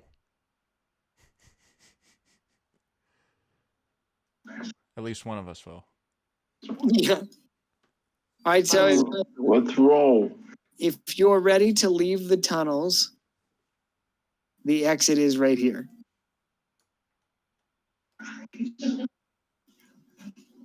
So should we go see if there's anything interesting down the other hallway? I bet it's just another circle. Could be more Umber Hulks.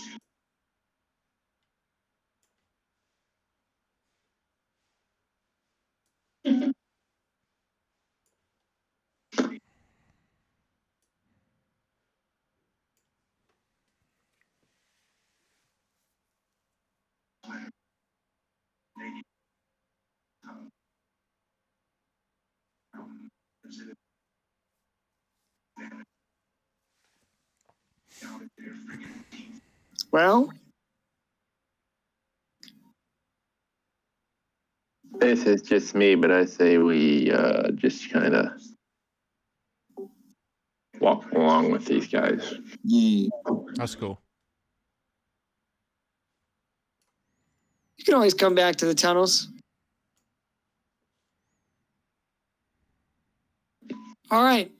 So you join along with this group of cultists and sort of make your way through the arduous trek Gradually, after hours and hours and hours of walking, in mostly silence, the ground begins to slope upward, and you find yourself at the base of a petrified forest. So I have a question. When you say Yes. hours and hours of walking, are we talking about 3 hours or 3 movies worth of walking?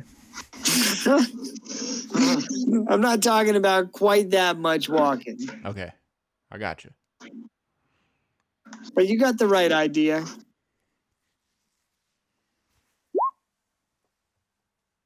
Let me grab everybody. Here we go.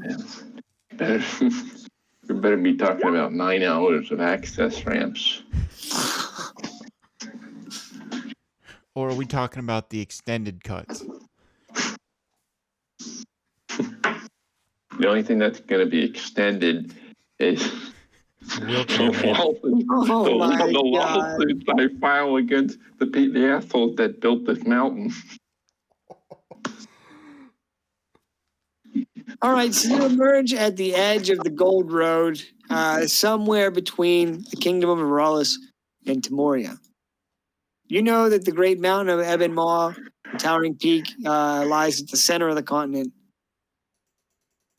And you emerge somewhere here, coming out of this forest here that lines the Gold Road, and before you is the hilly, petrified forest that lies around Odelian Downs in Timoria.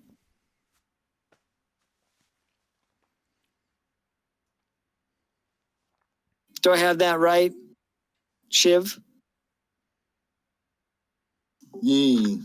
Yeah, the Odelian Downs separate Ebonmall from the rest of Timoria. I don't want to take any sort of creative liberty, but I'm trying to incorporate a lot of areas. Yep, no, you're good. Thanks, dude.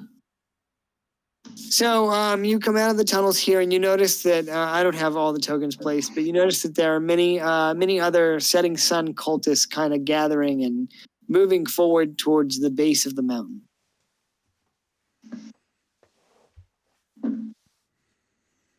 Let's see what's up. Okay, I'm gonna go take a piss real quick, and then we'll pick it up.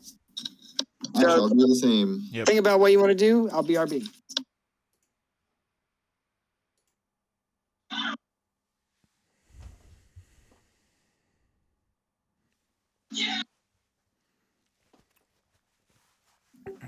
All right, so if I'm correct, basically we have the forest that lies between us and the entrance to Ebonmall, right? Yeah. And we're with a crowd of people. There are other cultists that are in the woods here that are moving through the petrified forest. Oh, yeah, I figured we could just kind of blend in and move in with them, right, guys? I guess I don't see any reason to split off and make yourself stand out. Unless we wanted to, flip through the trees or something like that.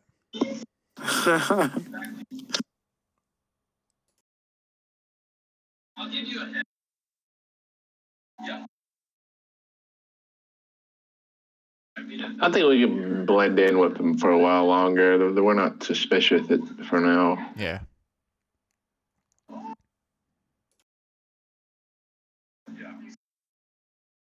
All right, so you want to blend in amongst the crowd and move towards the entrance? Yeah, I think so. Okay, you guys can move freely. And if you want to interact with anybody, just...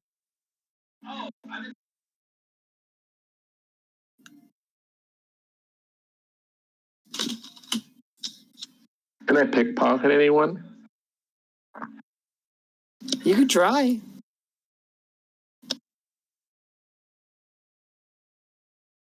Does anybody look important? Everybody's mostly dressed the same in sort of a plain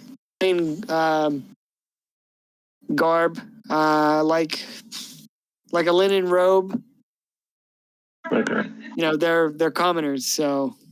But yeah, you could try. You could try and pickpocket somebody. I'll keep that thought in mind. Are they all walking towards something, or? They all appear to be moving towards the slope. The slope? Yeah, so as you move through the petrified forest, the great mountain slopes upwards, and then there's an opening. Up here, then. Yeah. Okay, Shiv. So you send your familiar to the base of the mountain and the opening.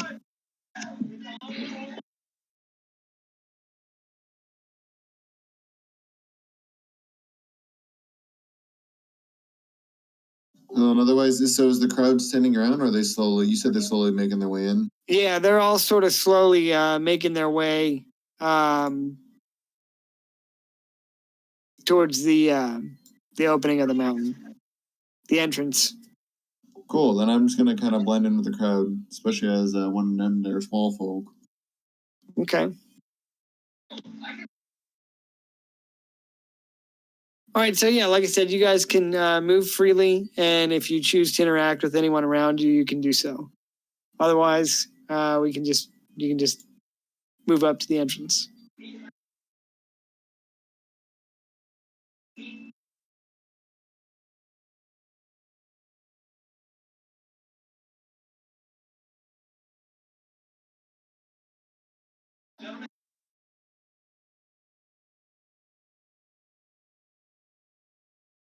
Is there anybody standing at the entrance, like standing guard or anything like that? Yeah, there would be these guys. Let me grab them.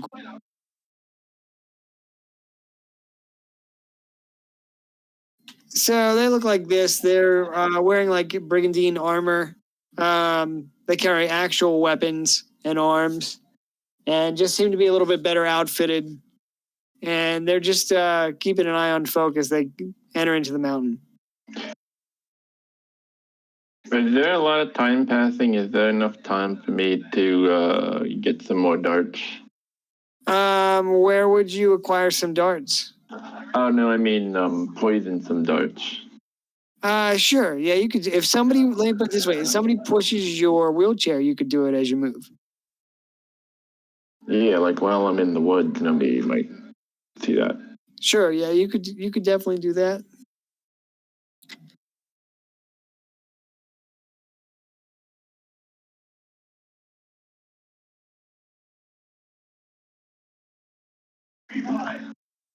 All right. So, as you get closer to the mountain or the entrance to Ebon Mall, you notice that a couple of the, well, not a couple, seems like every third cultist breaks off and heads out to protect the perimeter.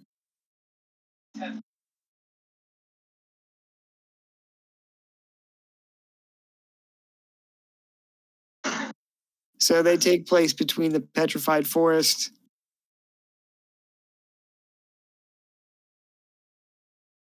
and the entrance. What are you guys doing? You're coming up close to the entrance of the mountain. Do we have an idea what to happen here? Well, at his speech, Varen Rao said that they were going to, let me read it. We're gonna go here and wake somebody up or something, right? Yeah, he wants to, he said that he was working with a group of Flameheart druids and that they were going to commune with a great fire spirit in the fire elemental in the mountain and erupt the mountain and usher in what he called the Herald of Darkness. Okay. Well, that doesn't sound very pleasant. No.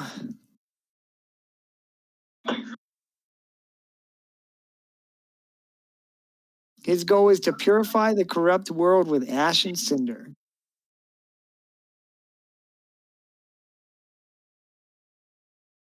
All right, so you guys, you draw up closer to the entrance, and there are a couple men heavily armed men standing around, watching as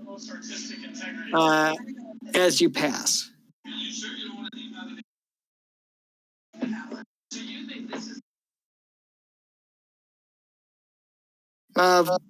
So Voltron, they're gonna look at you and give you a questioning look. How do you think you're gonna get around in there?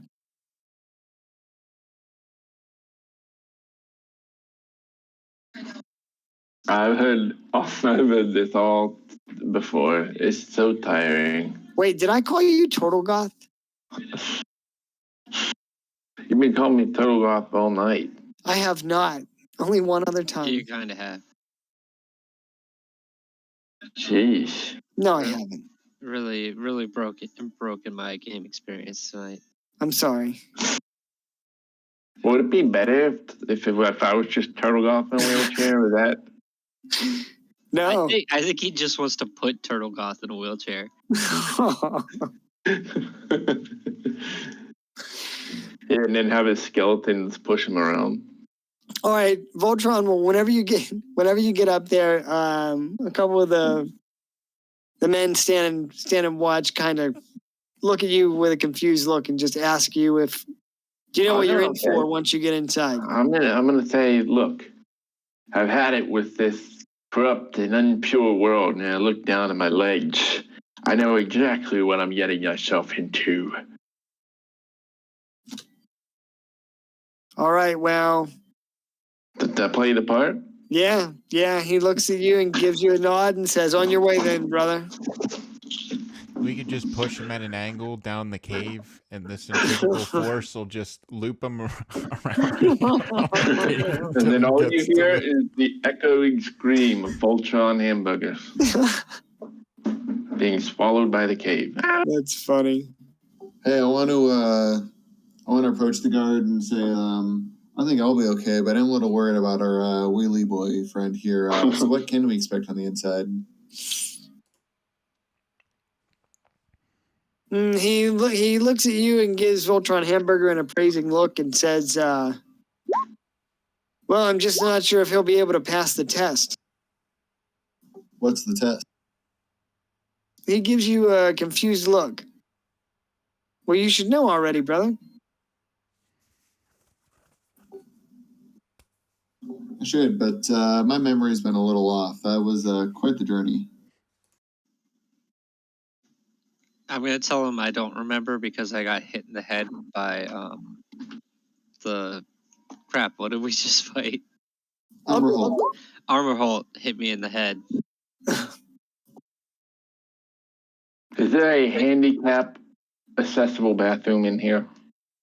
He shakes his head and says, "You may have some trouble on the inside, friend, with your chair." You're straight up just Skyrim and NPC right now. Yeah. Ignoring the rest of the conversation. Repeating yourself. I want to know your name and badge number. This is where Dave goes, "I used to be an adventurer like you." Well met, friend. We just met. Well met, friend. Until I took an arrow I heard in there's the knee. dragons flying around Whiterun. I took an arrow in the knee.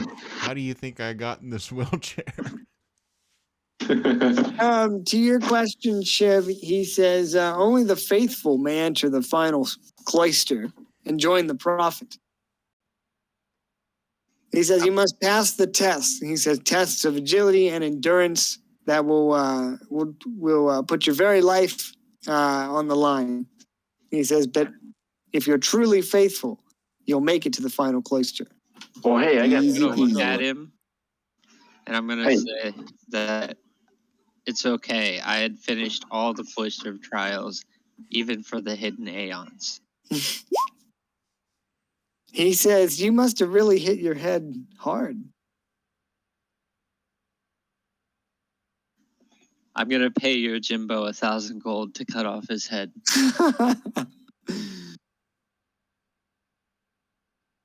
Shiv, he tells you that not to be afraid of a leap of faith. And then he nods you on your way. All right, I'll nod and walk in. What's everyone's passive perception? 23. No, just kidding. 11. Okay. 13. Wait, hold on. Passive perception is what? 10 plus perception skill? Yep. 16. Yep. Sorry 16? about that. Yeah. All right, Jody. As you, I'm assuming, are you guys going in? Yeah. All right. As you enter the mountain, Jody, you can pick up little pieces of conversation between a small group of these guards here that seems like they're asking about. He says, "Have you seen any more of those Dawn Wardens on the road?"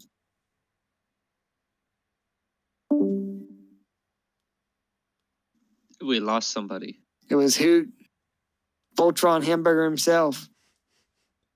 Maybe he fell down the stairs. Seems like they're discussing. There's been a sighting of some Dawn Wardens in the area. Oh, as soon as you mentioned the Dawn Wardens, he rolled right out. Hey man, when you got a bounty, when you got a bounty on your head, you got to roll, so to speak. All right, so you guys are going inside. Yep. Yes. Where's Hans McGee? I don't think I was ever loaded on the page. Oh Jesus! Yeah, whose fault's that? Not mine. Not mine. Oh, it's not yours? Nope. Sorry, guys. That was my bad. You know, if with Voltron on wheels, I'm starting to think this might be railroading. No. I hope not. He got a train whistle?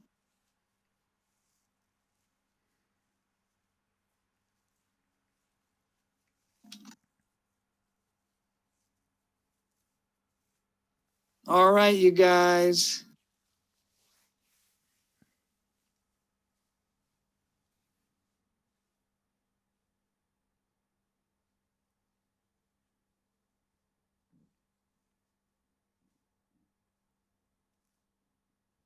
All right, so you walk through some winding tunnels, and I'll just put you on this map to start.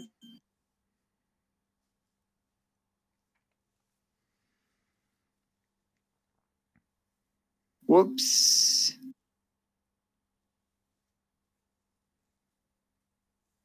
You enter into some winding tunnels, and as you come through here, you get your first glimpse at these Flameheart druids working near pits of lava, communing with the elements in some way. What do you do?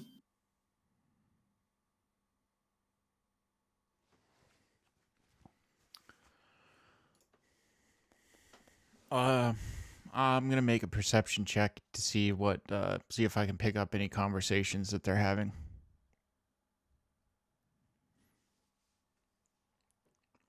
Okay.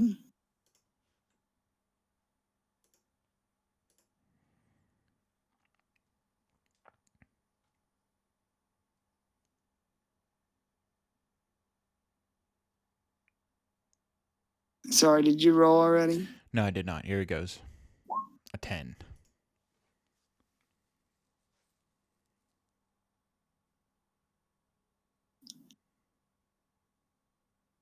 Um, 10. All right, so with a 10,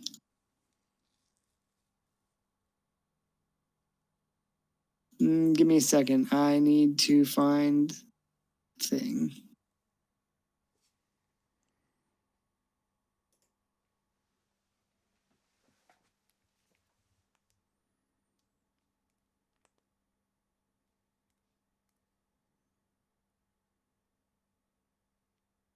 Oh, okay, here it is. All right, so you're trying to listen in on the druids?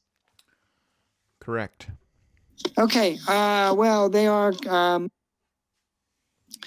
communing with the elements, and when they're talking between one another, you hear the term Colossus a couple times. Okay. I know a druid that would be very upset about this. Oh, yeah? So upset he might throw them in the river. Maybe.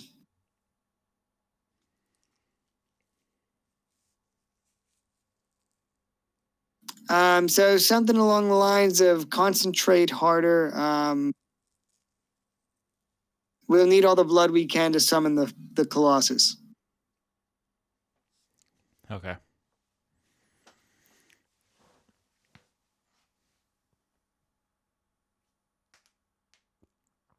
What are the rest of you doing? Throwing up at the thought of how much blood it was going to take to summon this Colossus. Dude, more blood than Alterac Valley. That's a lot of blood. Yeah. It's a shitload. So we see one druid over here to the east, but it seems like the bulk of the stuff is happening down here. There's just some. Well, you're not sure. I mean, you'd have to get a little bit closer, but yeah, there's some stuff going on down south. All right, Bubby, I'm going to send my pixie in. Invisible, of course, and he's just going to fly around close to the ceiling and see what he sees. Okay. So let me reveal this a little bit more. So this is actually a large chamber.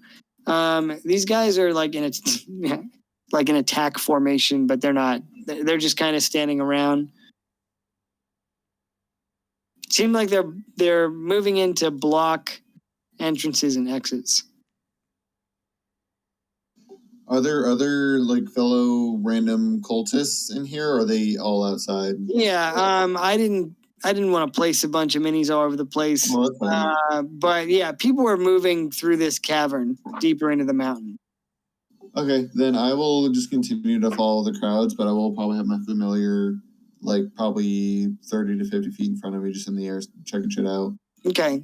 Can you hear with your familiar? Yep, I can see and hear. Okay. Well, from here, you just get a little snippet of conversation.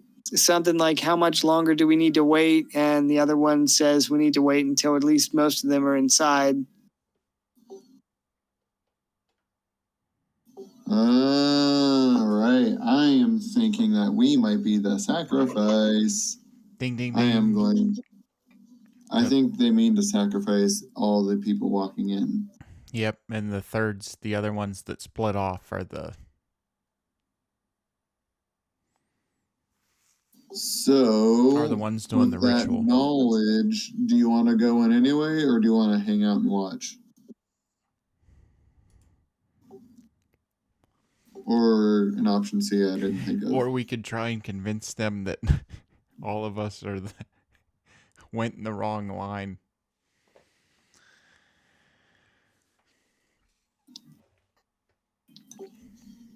Dave, Kyle, what do you guys think? It's yeah, they're definitely gonna kill all the peasants. I think we should start taking out the druids. That was the other thing I was thinking.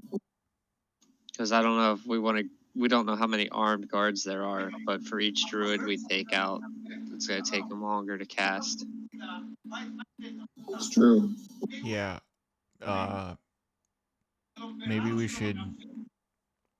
Well, do we know how long we should try and figure out from the druids how long the ritual is going to take to execute.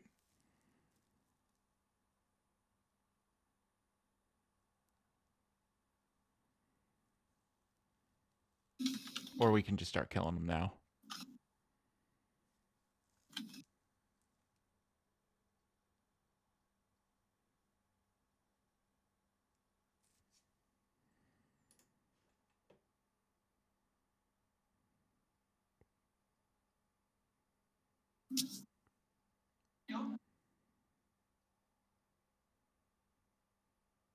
I vote to just start killing them.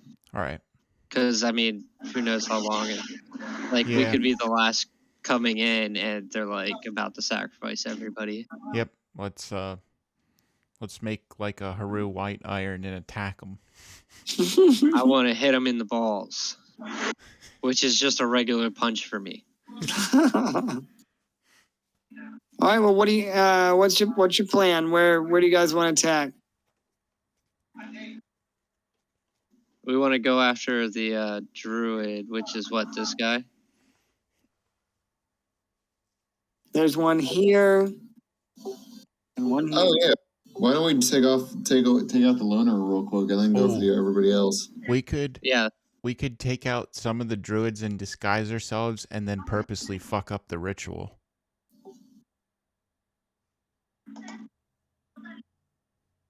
It's possible. I guess I don't know how much the druids stand out. They might see through it, or maybe they won't. All right. There's only one way to find out, lads. It might be pretty funny if one of them just appears to be in a wheelchair all of a sudden. All right, should we? I guess I'll make my way towards Loney Boy over here, all casually, with my. I'll let you guys move freely if you want to get into position because you're not suspected in any way.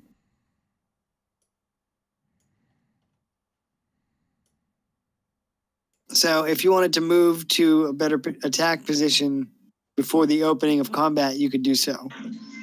Yeah, I want to go up behind this guy, and I want to ask him which way I'm supposed to go.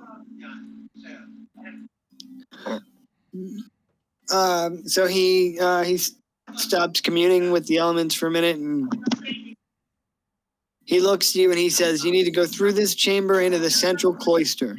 That's where the faithful are gathering." He says, "In there, that's probably where they'll keep you, unless you're selected to go beyond for the trial." He says, "Only the true faithful will make it to the final cloister."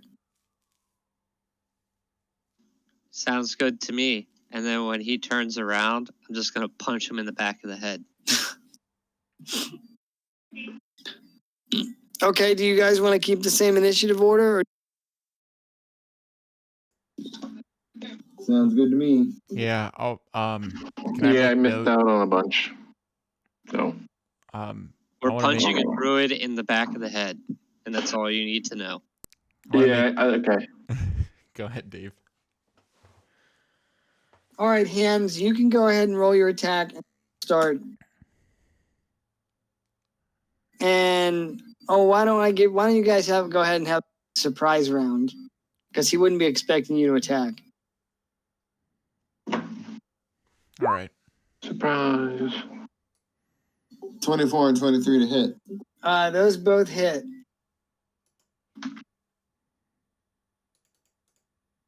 $14 and then additional 3 magical bludgeoning for 17 damage. Okay. Hans McGee, did you roll? I did. I thought we were keeping the same initiative order. Okay, yeah, we will then. Yeah, I mean, I can roll for my surprise punch in the back of the head. Yeah, Jody, are you attacking as well? Yep, I'm going to go ahead and do that.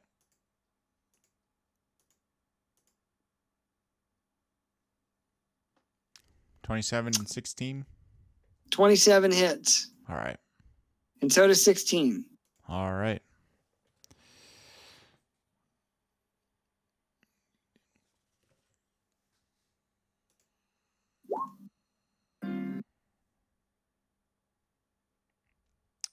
$21. 21. Nice.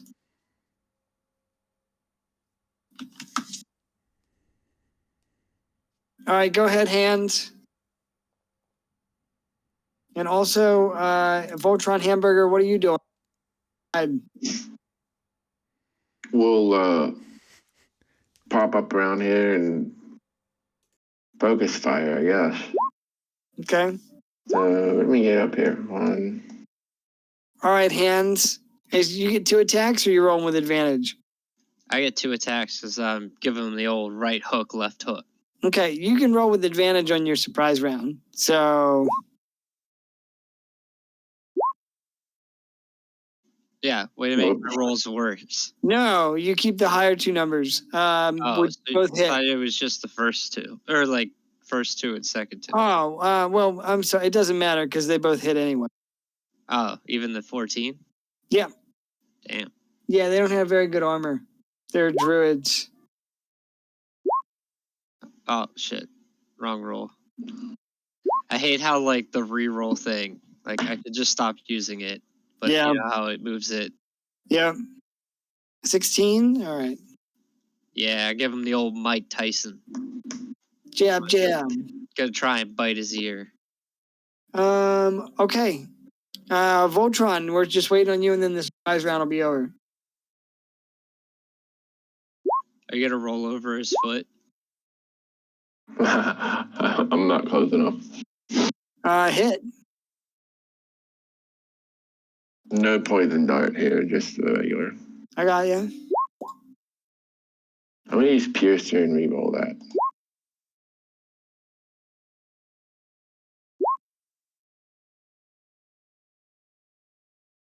All right, so 22. Yeah. Okay. All right, so with that, that'll end the surprise round. So I'll roll his initiative, but he's almost dead. All right, so we'll start out at the top with Jody Shinobi. Hey, does he want to be our faithful guy? You know what I mean? Like if there's a test of faith, maybe we should just push him into whatever that is.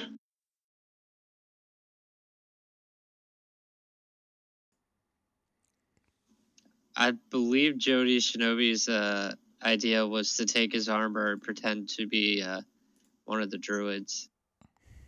Because the druids are the ones casting a spell to bring the elemental thing Okay. into the world. I just feel like if there's a test of faith, we should probably drag one of these people to that, whatever that test is. That's cool. Do you just want me to knock him out then? Yeah, I mean, we could just knock him out. I'm good with that. Okay. I'll make 2 attacks then and do non-lethal damage.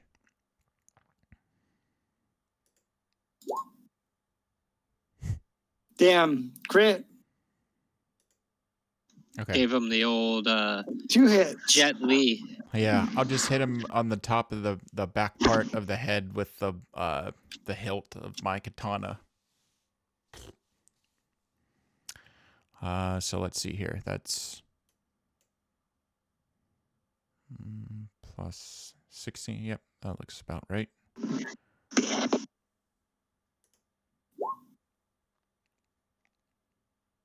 And then plus 6 for the second.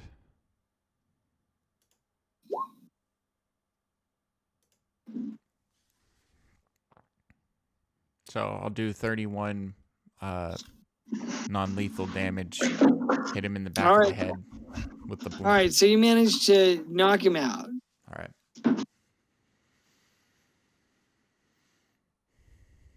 He is unconscious. I just put him in a sack and tie him on the back of the wheelchair. So this is what he looks like. Oh, did I surprise you? Sorry. All right, so this is what he looks like. This is the kind of garb he's wearing.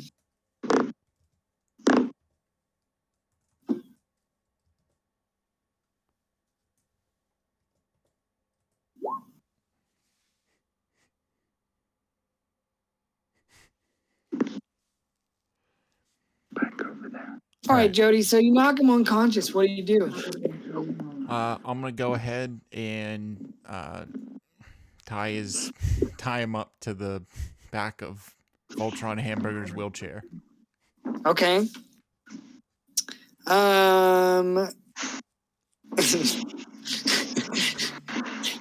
Okay, yeah, you can drag do that. him. Do you hook him up by like his hands and feet and drag him Yeah. old West style? Like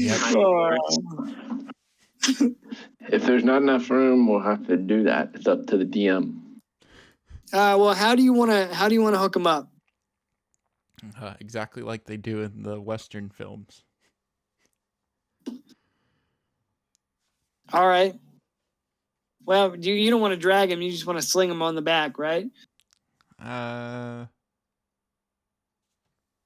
Depends. If you Yeah. want to drag him, you can. Well, if he can't keep his mouth shut, Well, he's unconscious. For how long? Or is that a DM roll? Excuse me. he's unconscious for 1d4 hours. I know, Yeah. but we didn't see the roll, so I didn't know if that was a DM secret or. Sorry, I was changing my music. 2 hours. All right. Let's just go ahead and I'm not gonna drag him. I'm just gonna put him on the back of the chair.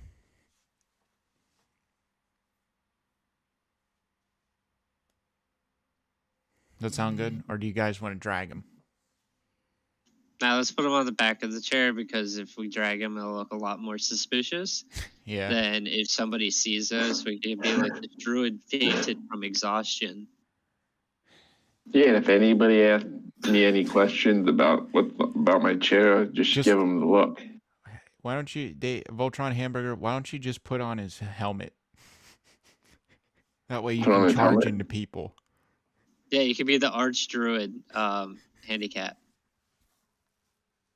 That sounds terrific. I will do that, and I will not veer from that course, although my charisma is 6. So let's do it.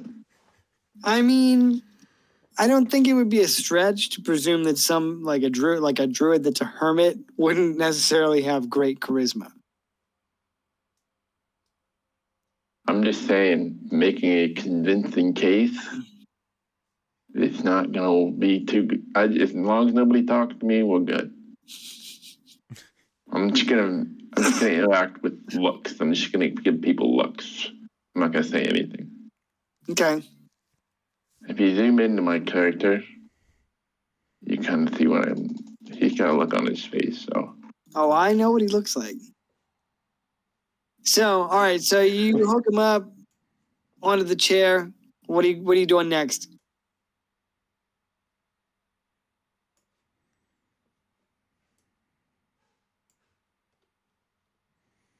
well, let's do the. I guess we have to do the test. So wherever we go to do the test of faith, a test of strength.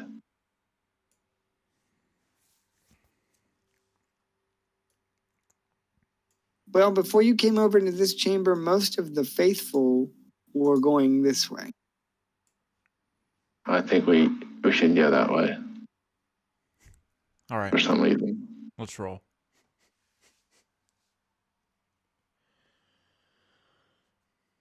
All right. If you're going to go that way, I'll just gather you next map. Or did you want to have interactions? I'm doing my best not to.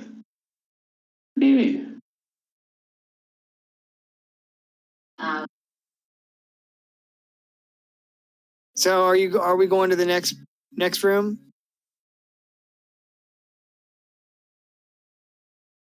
I am. Is this another room?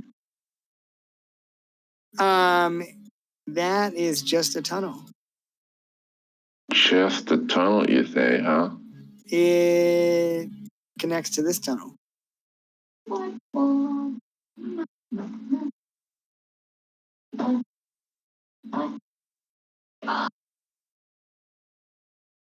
I think we should go past these people because there's a druid here and he might want the secret handshake.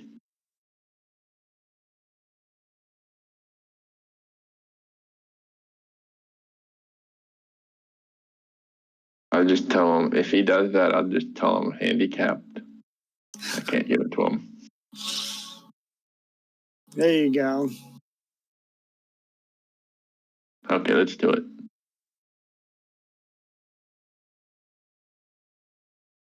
You're going this way?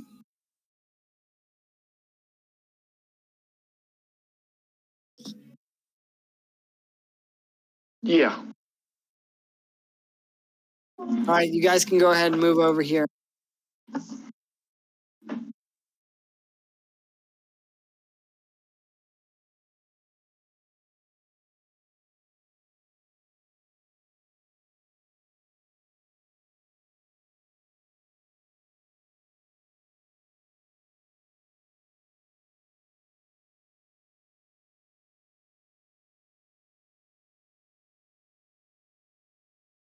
All right, so you move on down here. You have this druid strapped to the back of your chair. And you wanted to go this way or this way?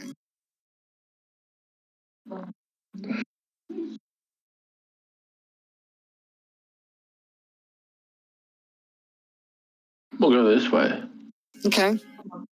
All right, so you approach, there's a group of guards standing around, and, they begin ushering you through, along with groups of other members of the faithful.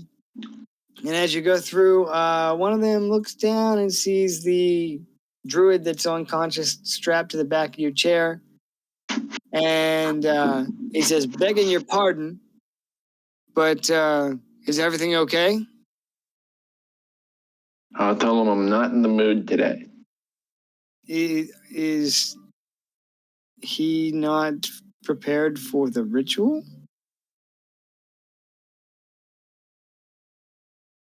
No, I'm not in the mood for his questions. I don't answer questions. Very well. Take him on to the next chamber. They'll be able to care for him there. We could also always fake him falling out of the wheelchair. Oh, man.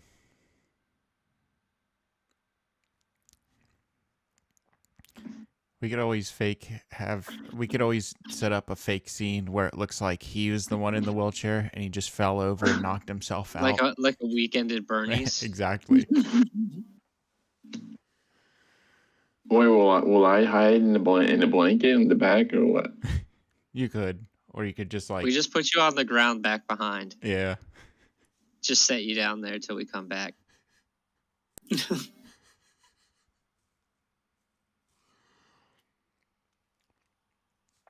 Yeah, I don't know. I don't know about that. He's scared to leave his chair. All right. Yeah, I think he's a little scared to leave his chair behind. Mm-hmm. Leave his chair. Didn't he just kind of wave us through? The only good here. He told you that you can get help for him in the next chamber. Okay, All right. we'll do that. Not another word from you. I'm emotionally unavailable. All right, so you join throngs of the faithful as they continue on through here, and surprisingly, as you pass by this druid, he pays you no mind at all. He's muttering under his breath as he communes with the elements. We're on here, guys. If you're ready to proceed to the next area, we will do so. I'm ready. All right, so you leave the cramped tunnels and enter into a very vast open chamber.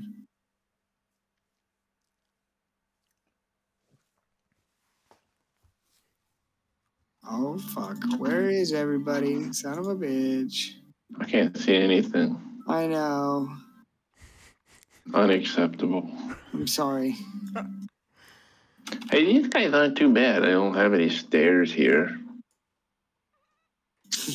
Just you wait.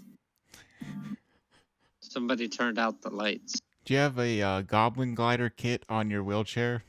Bro, why won't it copy your token? So It's okay. I played a whole screen without a token. I'm sorry. And then right at the end, you're like, where the fuck's your token? I don't know, DM. You didn't put it on the map. But you didn't hear me giving you shit about it. Bro, DMing is harder than you think, and sometimes not. Especially when you token up. Yeah. All right, so you enter into this massive chamber there. How's that? And I put 2 copies of your tokens here because they wouldn't paste it first.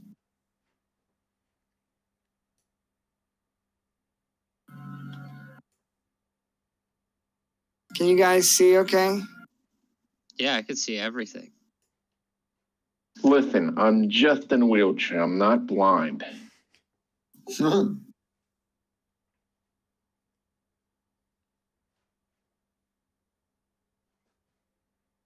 Ooh, I can see it, but my roll 20 is bugging out. Oh boy. Yeah. What the hell is this? Are you guys good? Is this Hold a on. goddamn maze? I see a fucking ladder. Are you So- serious right now? You're in this large cavern, close to what you could presume to be. Holy shit! Something's going on with roll 20, lads. You. Close to what you could presume to be the heart of the mountain. This massive chamber has different stalagmites rising out of the ground. Is there a Belrog? What? A Belrog. No, I don't know if there's a Balrog. The chamber itself has son of a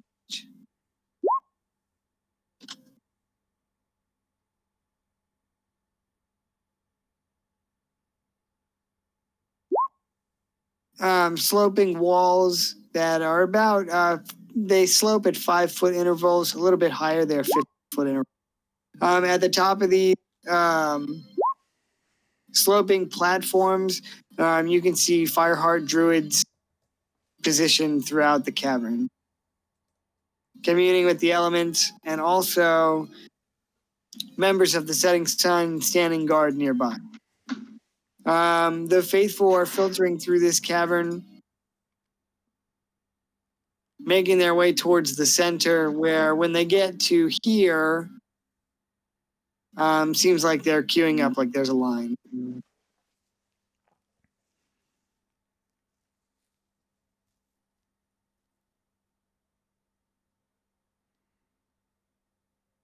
Does anybody need me to repeat that?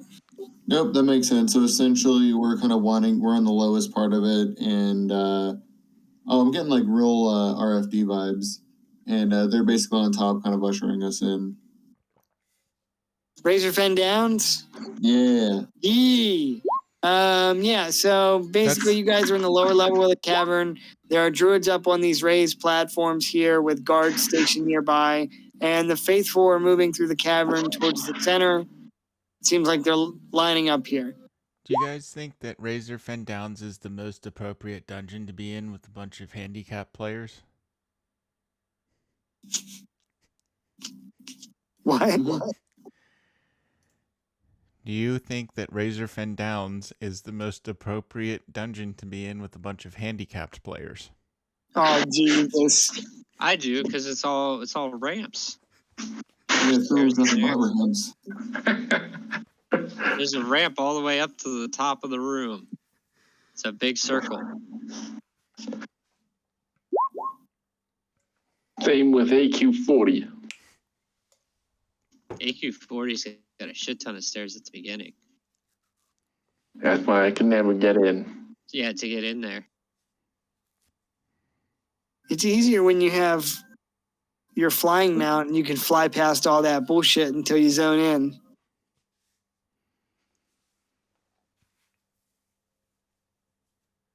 Yeah, well, I kind of want a flying wheelchair now, so. You need to get a Goblin Glider attachment.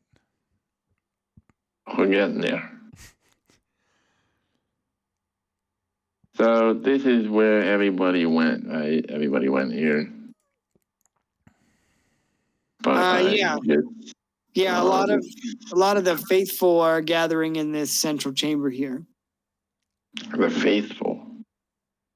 What are the walls made up of? Does it just look like rock, or does it look It's rock. These areas here this is a slanted chamber. I have a description here somewhere I need to find and read.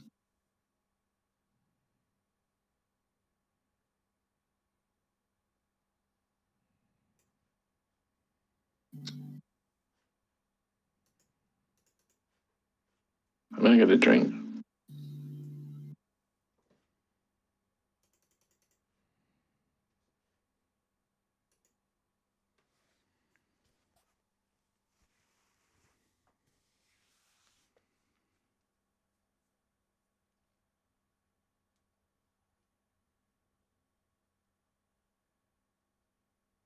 Yeah, so these are just rock walls. A lot of them are slanted, so they could be climbed, but it's considered difficult terrain.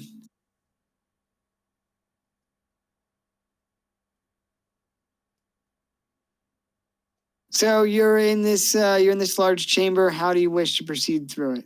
There are many peasants are in this central chamber here. Damn peasants. Yeah, do you guys care if we go north and then west or west and then north? I I don't care. say north and then west. Yep. Let's do that. Alrighty. Since you picked the last path and it ended up not good. Though it was just a big circle.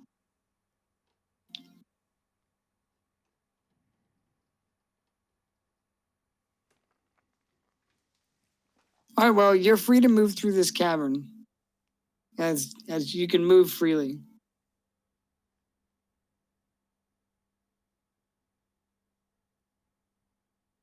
Bloop, bloop, bloop, bloop, bloop, bloop.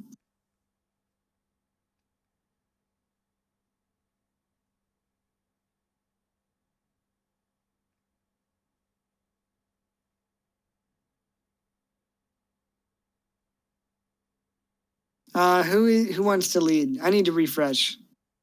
Oh, I'm already up there. I don't want to be first, but I just kind of moved my character up there. That's fine.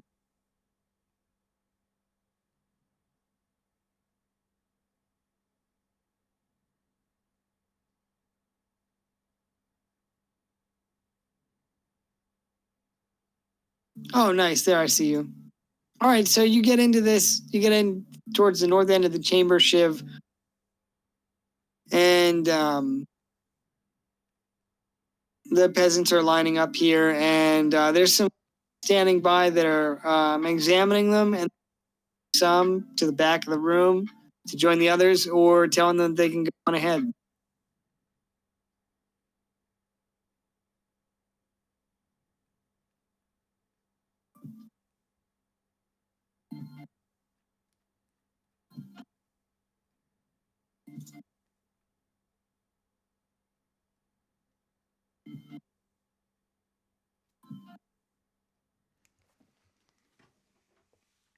So, what do you want to do?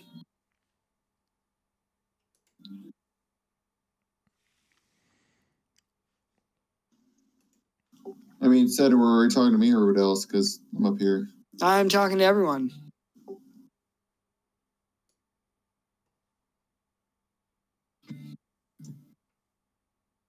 Whoever You said wants. Whoever Hey, sorry. yeah. You said they're all congregating right here, right? Yeah. So they're going up here, and there's like a decent sized line here, and some of them are telling that they can go on up the ladder, and others are being turned away back towards with the others. Oh, okay. If my party is with me, I'll go up the ladder, but I don't want to go up by myself. Well, I guess I'll go up with you because old man can't.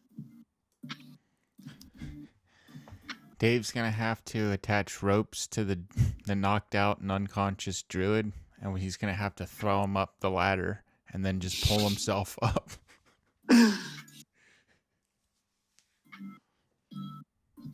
All right, Shiv. So you approach, and they look you over and say, "The light can illuminate." And also with you.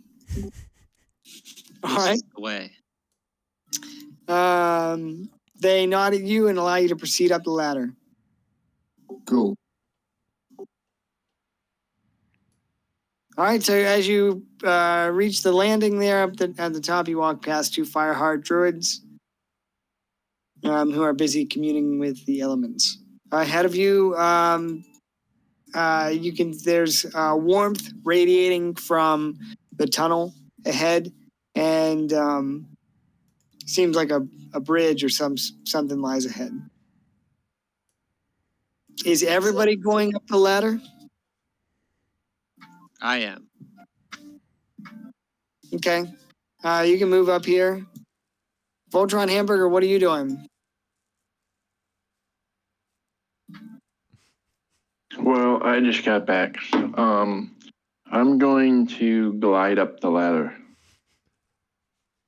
I'll climb up the ladder. Okay.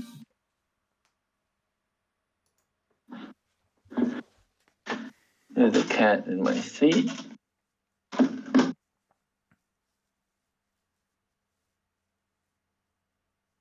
All right, so how are you climbing up with your wheelchair? With my arms. Fasten your seatbelt, I guess. And how do you account for the extra weight that is the Fireheart Druid? How heavy is he? He's probably like 100 pounds at least.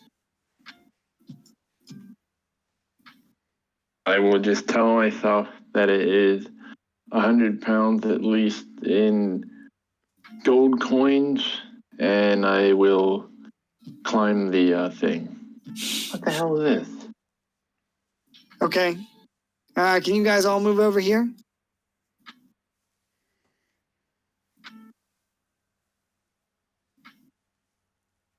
Move where? I didn't see where you pinged. Just up on the same platform that you're on. Where are we at? Oh, here. All the way up here. Do we know what's in that door? You might in a second.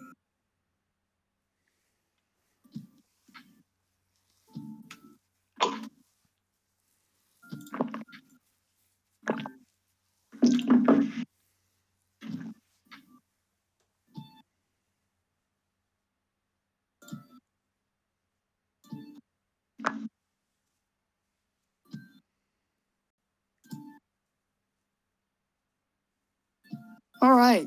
So you come through this chasm into the next chamber. Deeper and deeper into the mountain you go. And as you arrive at a portion of Ebonmaw, you find a member of the Church of the Setting Sun, and he says, "Welcome to the test of faith.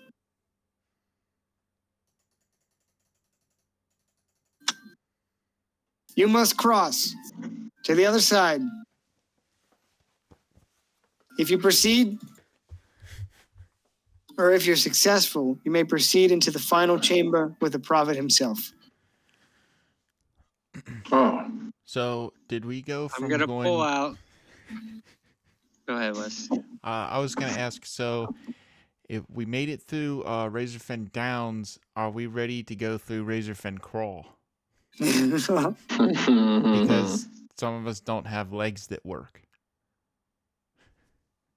Hence the call. A That's six funny. weight is more adequate for him.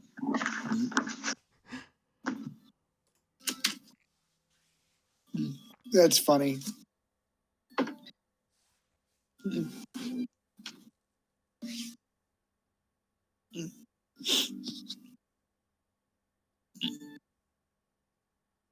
All right, what do you want to do, guys?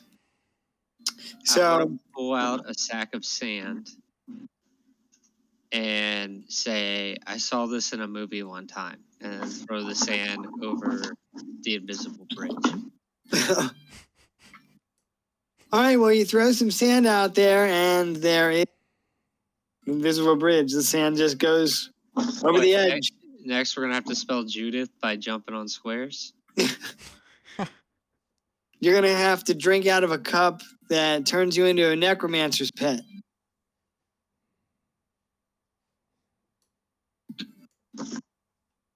All right, can I make a running leap? Yes. Does anyone need a refresher on the rules for jumping? Long jump is you cover a number of feet up to your strength score if you move at least 10 feet on foot immediately before the jump. When you make a standing long jump, you can only leap that distance. You said 3 times your strength score? When you make a long jump, you cover the number of feet up to your strength score. If you move at least 10 feet on foot immediately before the jump. Is it supposed to be 3 times the strength score? Nope, I think I was mistaken. I can't jump that. Oh, that's the boots of striding and springing that do that. Never mind. All right, so Well, here, before you make the jump, there's a platform below this that's 10 feet down. So if you fall, you wouldn't necessarily fall to your death. Yeah, but then there's the issue of the next one, which is the same distance. Well, maybe there are other ways to get around. there are. So, for example, who has a rope? Does anybody have a rope? Well, Voltron must have a rope because he tied the druid to his chair. Oh yeah. What Right. if Voltron just unfolds his chair and lays it out over 20 feet and makes a bridge? Oh, we will not do that. Well, if this is the test of faith, I guess we can just dump this dude in the lava, and I don't know. I feel like I could make the jump. How far apart is it? 20 feet. Yes. This lower level is 10 feet, and then there's another one below that that's 5 feet. All right, so give me the rope. I have a familiar that can literally fly across and just tie a rope to one of the spokes at the end of the bridge, and then we can just kind of shimmy across. You can make it too. I can make it. Yeah. One of us can just make it over, and then we can just Sure, be go for it. easy as pie, right? Oh yeah, especially with your second story where it could be easy, at least for the first one. Well, I could be a miss and then climb up or whatever. I don't have any resources that I'm using. So it's up to you. If you want to do it, that's all by all means. But No, go ahead. Go ahead and try to leap, and then if you're good, then we're good. At the very worst case, we can use the familiar for the second one, or if we don't make it across. All right, so you're going to try a long jump? All right, so long jump rule is you can cover your strength score if you move at least 10 feet on foot immediately before the jump. For me, the distance I cover increases by a number of feet equal to a dexterity modifier. Okay. So how far is that? So if this means the distance you cover increases by a number of feet equal to your strength dexterity, feet equal to your dexterity modifier. Wait,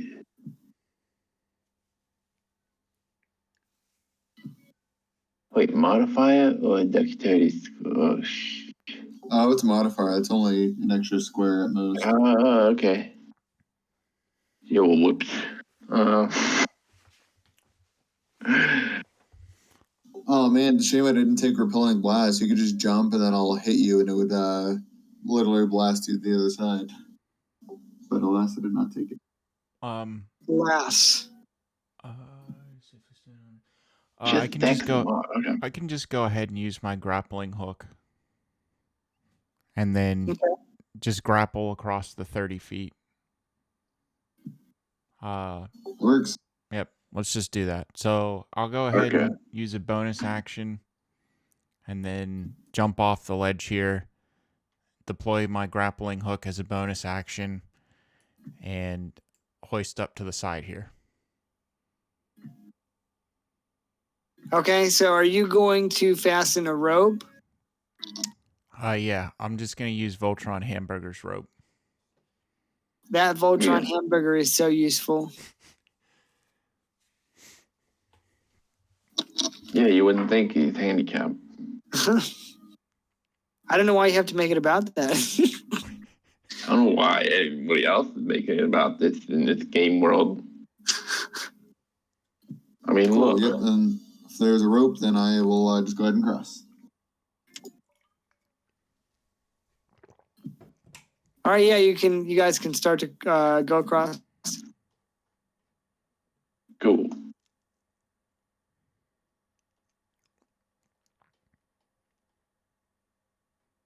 So my strength score is 7. Does that mean he can jump 7 plus 4? Next one. 7, 8, 9, 10. Yeah, so that'd be 11. Okay. 11 feet. Hey man, I told you, I was like, I'm anxious to see how you're gonna do it. He needs a I just figured out I'm really good at climbing now instead. That's fine. Hans McGee, are you crossing? Well, I can't jump that far, so if Shinobi left the rope, then I'll climb across on that. yeah. Okay. Yep.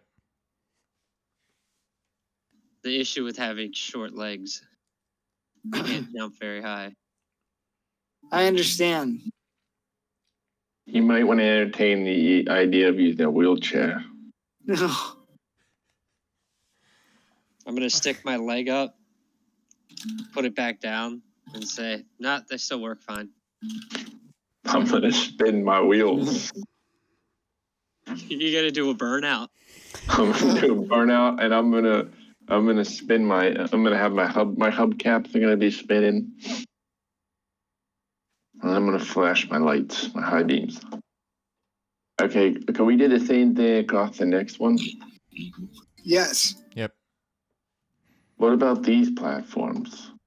You could attempt to cross from one of these platforms if you wished. Is You this had the treasure there for you. closer? Or no? Seems to be about the same distance. So why is this a test of faith? To see if you're brave enough to jump. Oh, okay. It's a chasm filled with lava, bro. What are you talking about? I thought it was more like we were gonna have to believe in something in order for it to work. I'm gonna ask Jody to throw me across the next chasm. Admittedly, that would have been very good. I should have.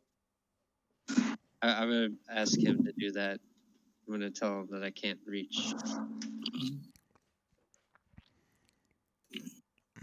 All right. So I'll go ahead, jump across, grapple on, latch on to a safe spot, and then with the rope, escort everyone over.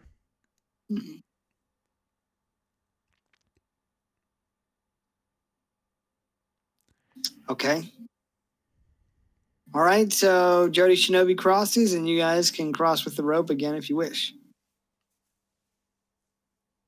Okay, well, I'm a pretty good climber.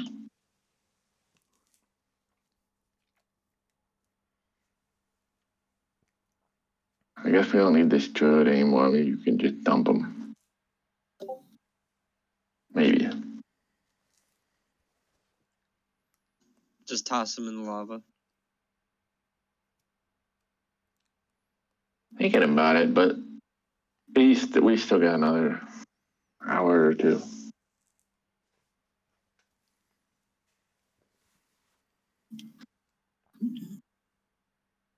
All right. So if you all are safely across, Hans, are you crossing?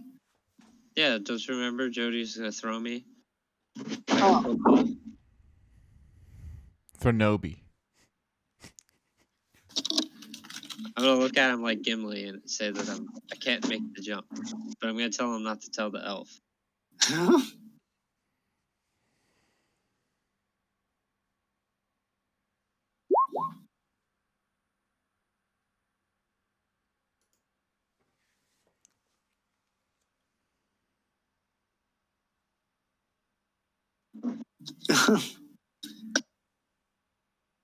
Really? Nope, I wish. I mean, I have no reason to hate him. that's a good point. All right. Well, you passed the test of faith, and may continue on to the final cloister.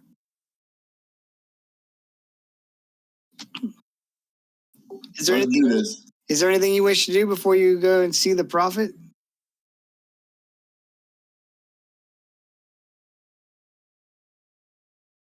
No. Debating if I should cast a spell preemptively or just hold off.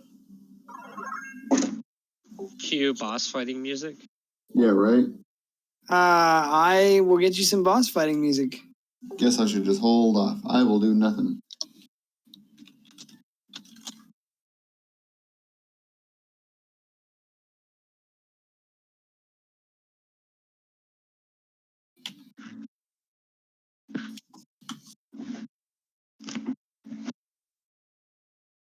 All right, if you're not going to do anything, well, I'll go screen.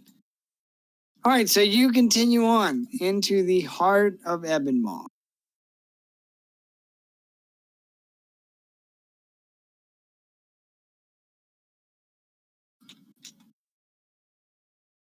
Let me go ahead and reveal this.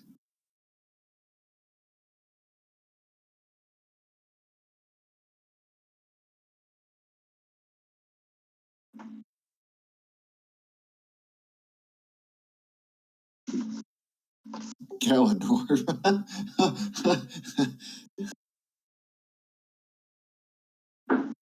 Whoops, there's 2 Varen Rouse on them. My It's a bad. very phallic-shaped platform. I didn't make this map.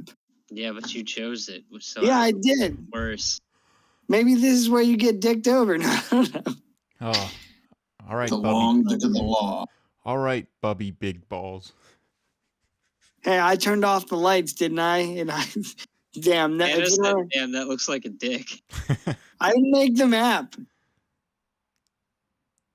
What are you guys hollering about here? What This is looks this? like the companion piece to Mount Tittigers. Maybe it is. Like Big Johnson Rock. Well, congratulations, Wes. You just put Big Johnson Rock in the world somewhere. All right. You know what this kind of looks like? What? A dick? How did you know I was going to say that? Because that's what everybody's been saying lately. All right, so you emerge into the heart of Ebonmaw, and along Central Platform continues into the fiery depths. At the end of the platform, you spy the familiar shape of Varen Rao, the prophet, surrounded by a conclave of Flameheart druids as they commune with the spirits.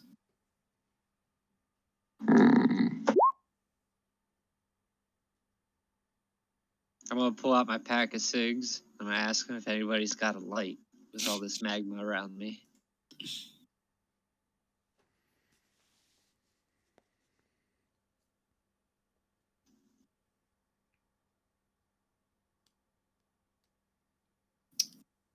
You might have to get a little bit closer.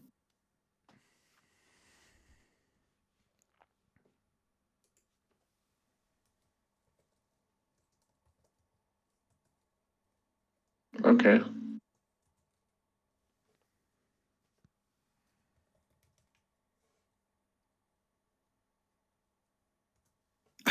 All right, so what are you doing? I'm putting down my dual flag.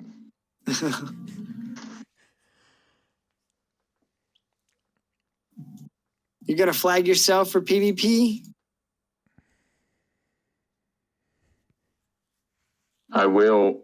I will once the duel starts.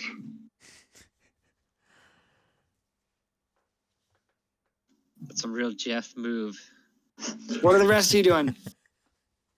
If he's gonna duel, I'm gonna just kind of close in behind him with my arms crossed, like forming a barrier that they can't escape.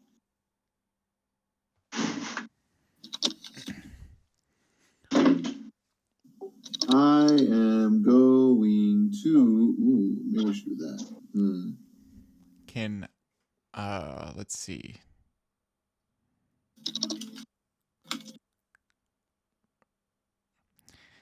Can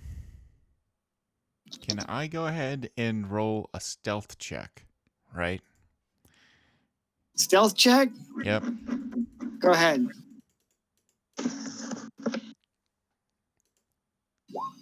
All right.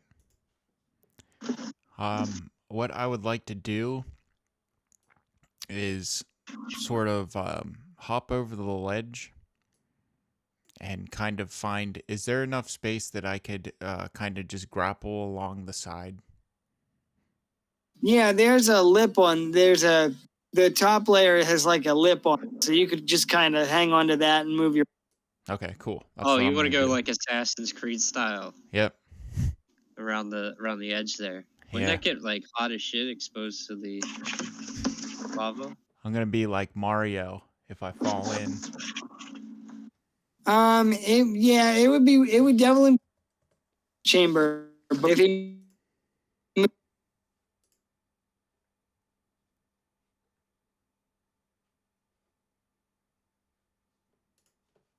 But Wes, if let's say if you linger too long in your movement, you might have to make some deck saves or get some burnt hands. All right. So I'll go ahead and start hastily moving across this Well, as fast as I can. Doesn't Voltron Hamburger's wheelchair have like mittens? Does Voltron Hamburger's wheelchair have liquid cooling?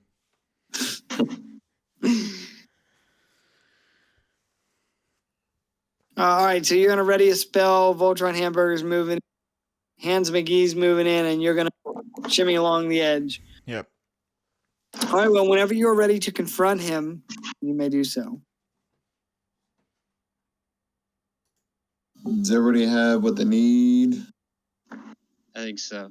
Are we ready to go? I'd like to make the first interaction. You said he'd like to be the first interaction? Yeah. Cool. Then my trigger will be Kyle's interaction. And then I'm going to summon Shadow Spawn. Okay.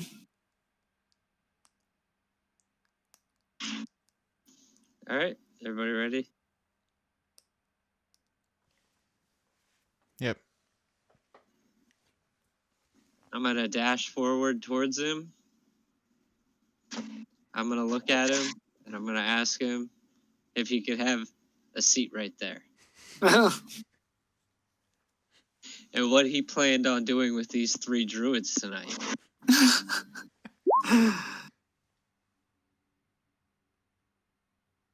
All right, so he wheels around and looks at you, and you notice that he's got this heavy tome still in his hand, and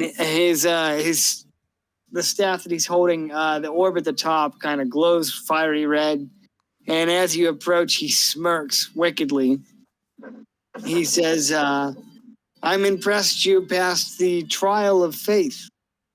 He says, "So many of the faithful have willingly given their lives to bring the Colossus forth." I'm going to tell him they must not have been very athletic.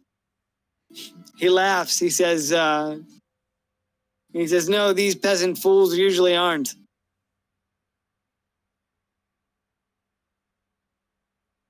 He says, "But I will welcome you to the herald of a new age. The age of darkness has come."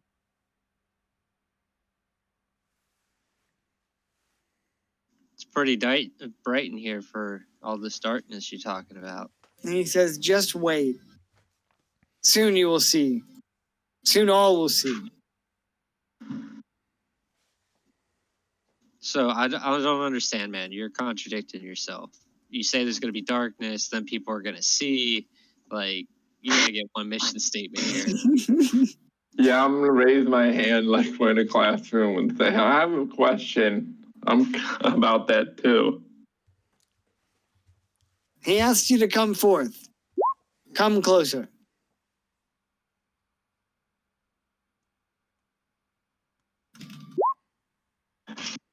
I can't hear you back there. Oh, him? He's just going to bitch about how you're not handicap accessible. He says, all of creation suffers. Only in accepting one's own mortality can we make a difference. Those that have given their lives here today have furthered our goals.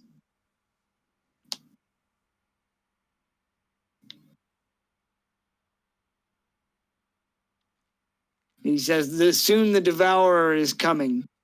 the herald of the new world. The darkness he will bring freedom. He will bring blood, and the diseases of that blood will bring freedom from the old way. The beacon of the West will fade. So at this point, how far could Wes have moved?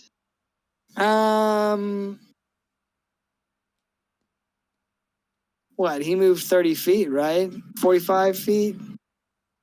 Yeah, I'm that's just saying, good. like, I'm kind of stalling him with my dialogue. Oh, yeah, if you're just going to monologue until Wes gets into position, we can do that. That's fine. Wes, you can just keep moving while the conversation goes on. While I'm just verbally harassing this guy.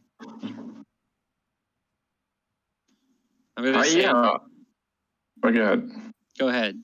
I want to hear. I was gonna say, I'm just gonna call him out and say, you're just making all this stuff up. You said it's gonna be dark, and then it's gonna be light. We're gonna see. There's gonna be purification. Then it's gonna be dark. How many drinks have you had tonight?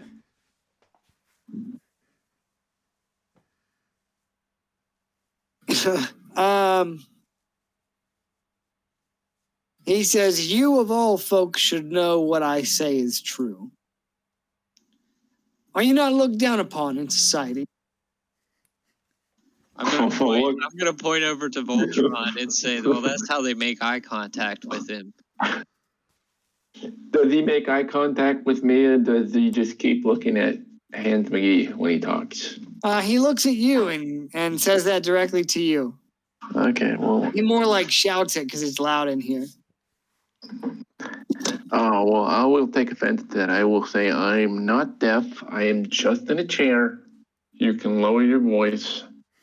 And I will say I'm surprised that you are standing right now.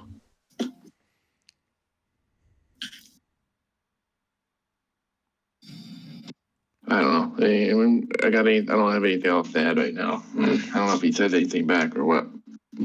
He says, in this world, those in power are wicked and corrupt.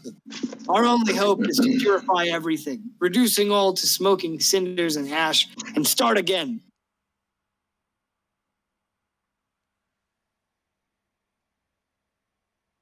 All right.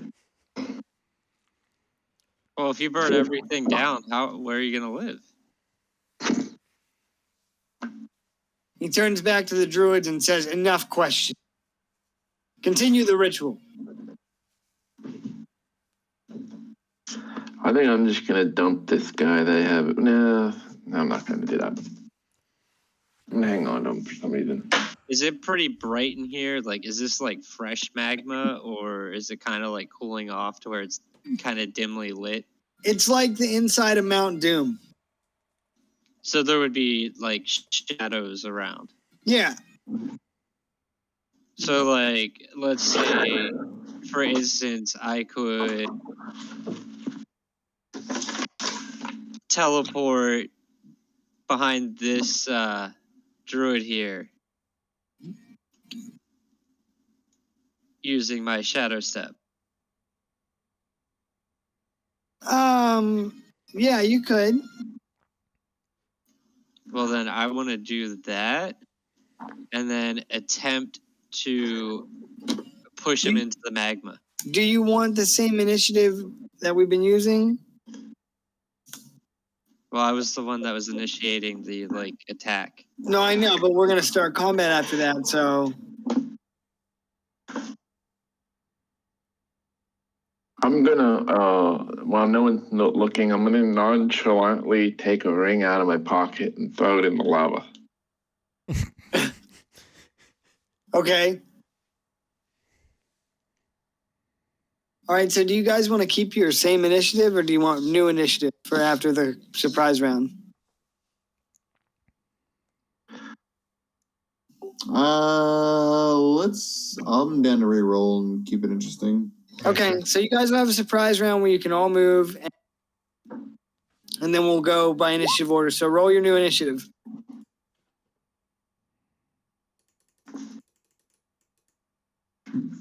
Okay.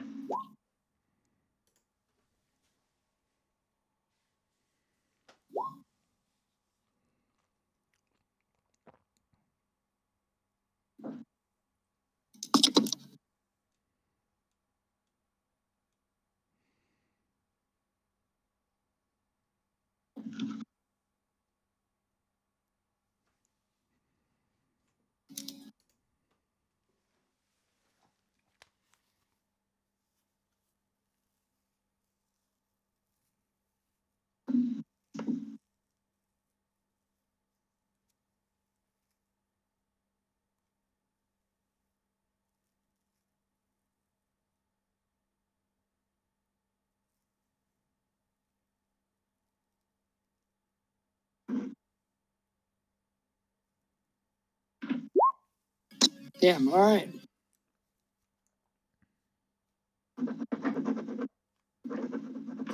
All right. So, hands make the surprise round with you. Yeah, so I am just gonna try and do the old Soul Calibur, ring him out, because that was the only way to beat Heinlein. Huh? Astaroth.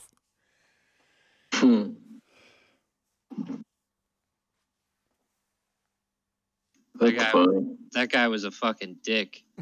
There's no way you would win in actual combat. You had to ring out.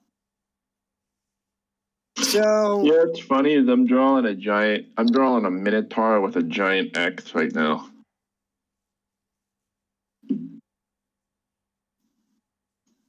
Oddly familiar.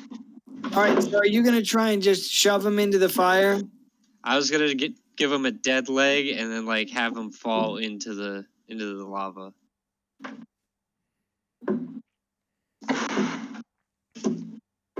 Okay. So that would be like a shove.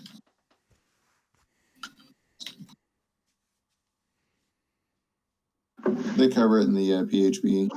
Yeah, if you're able to make multiple attacks with attack action, this attack is one of them. The target must be no more than one size larger than you, and with instead of making an attack roll, you make a strength athletics check contested by the target's strength, athletics, or dexterity. The target chooses the ability. If you win the contest, you either knock the target prone or push it away 5 feet from you. So if it's a surprise round, can you have advantage on a shove? I would think so, but you're the DM. Yeah, if you give him advantage on the attack roll, I guess that would count towards the shove too. Yeah, go ahead and roll with advantage on the shove. Oh my goodness. Is that incorrect, Dave? No, my cat. The background. My cat. Okay. Tried I to thought I was close out misinterpreting it. all 54 tabs of my computer and fell down. Alt F. Cat pretty much hit Alt F4. Yeah. Basically, somehow he hit Alt F4 by getting tangled up on the mouse. And the mouse got him. He's a cat. Get it? Yeah. All right. So you roll a 15, and he can contest it with his strength or acrobatics. All right. Don't do that again. All right. So here we go. Oh shit! All right. So you go to shove him, and he resists the shove. That's some bullshit. I know. That's my trigger, and I shoot him with Eldritch Blast. Okay, shoot him. Go ahead. Oh, is this advantage? Yes. Awesome. So 14 for the first. Hit. And if the second one's normal, that's 24. Hit.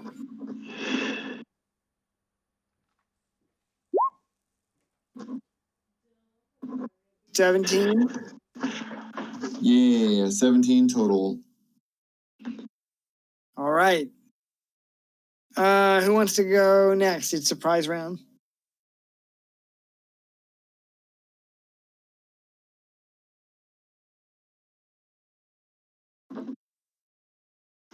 Oh, okay. Who'd you hit? He hit this guy. Oh, okay. You guys want to like take out ads and stuff? I'm gonna move here. 1, 2, 3, 4, 6.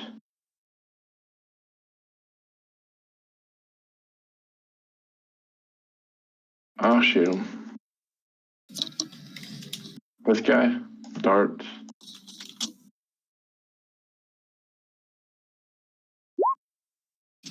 Hit. This guy? 20. Yeah. Hit. Mr. Dart. Okay. Just focus fire. Is this a sneak attack? Oh, is someone Yes. 5 feet next to him? Okay. Yes. Alrighty. I will re-roll that. 7.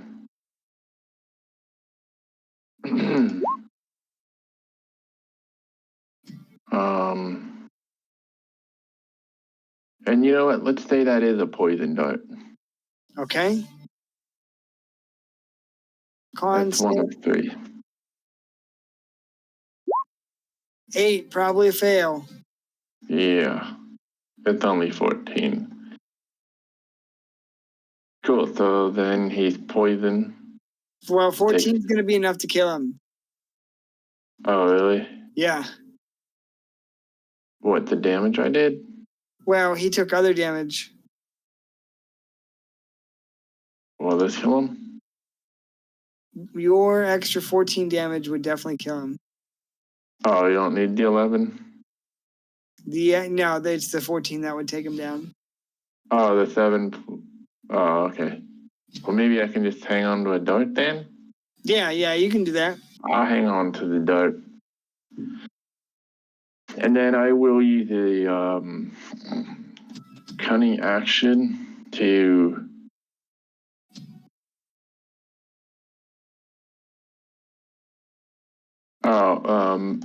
climb over the ledge out of line of sight. Line of sight.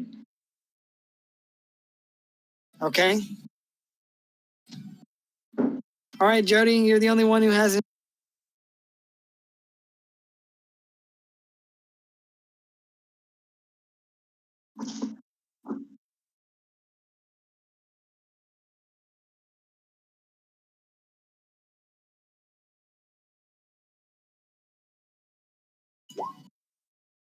Oh, shit.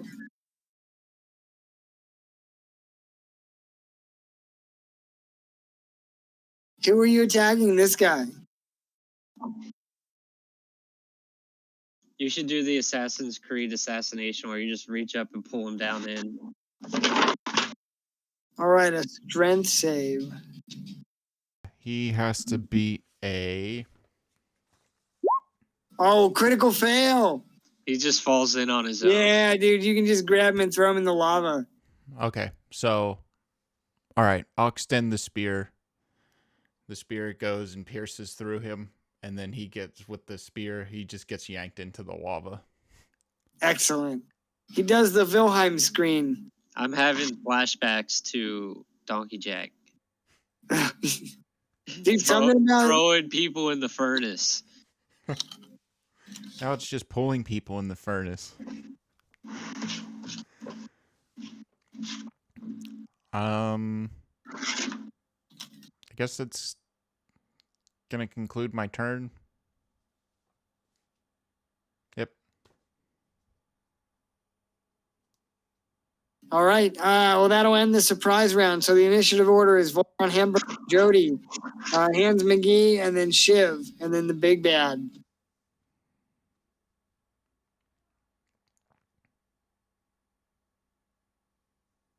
Voltron. Am I hidden or nah? Over the edge. Yes, but if you linger for, I'm gonna have you make a dex save or take damage from the heat of the rocks. What material is his chair made out of? Because wouldn't wood combust? I don't think it's wood. I think it's metals and stuff. Well, good thing I have 18 pages that I would invite you guys on a journey with me to look through. The combat wheelchair is made with the adventure in mind. The combat wheelchair is supportive and intuitive, designed for both daily activity and the pressures of combat. Did that answer your question? Sure. Okay. So, in any case, actually, I'm going to use the bonus action to hide. Just so I can maybe climb around or reposition. So using cunning action to hide, so I can pop out and do a sneak attack. Does that sound good? Yes. Okay, 23. Who are you attacking?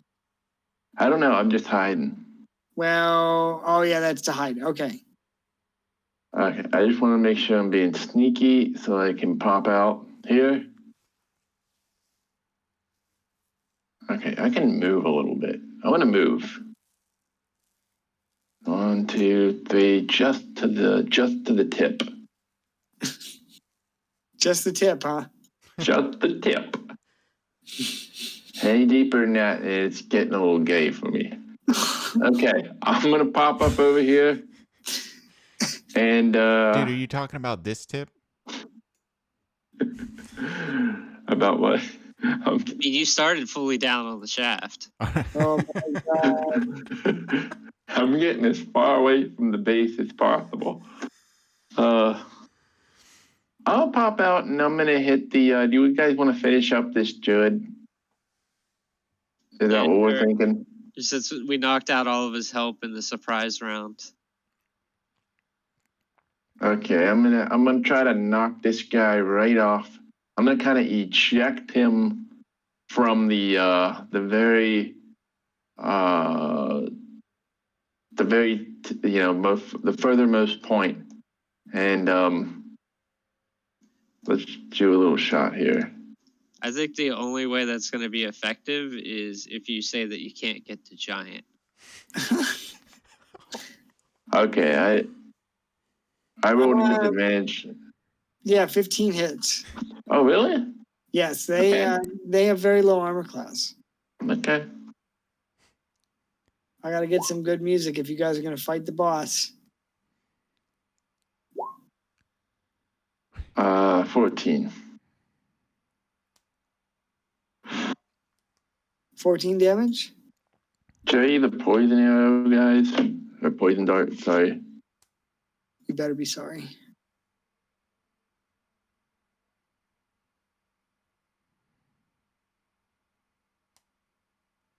Yeah, why not? I'll use one on him.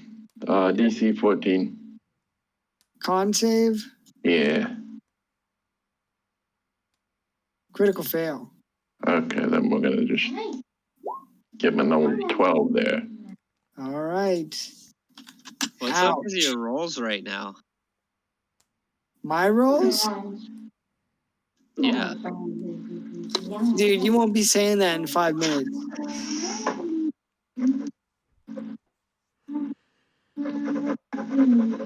You're gonna be like, stop. I'm gonna be like, no.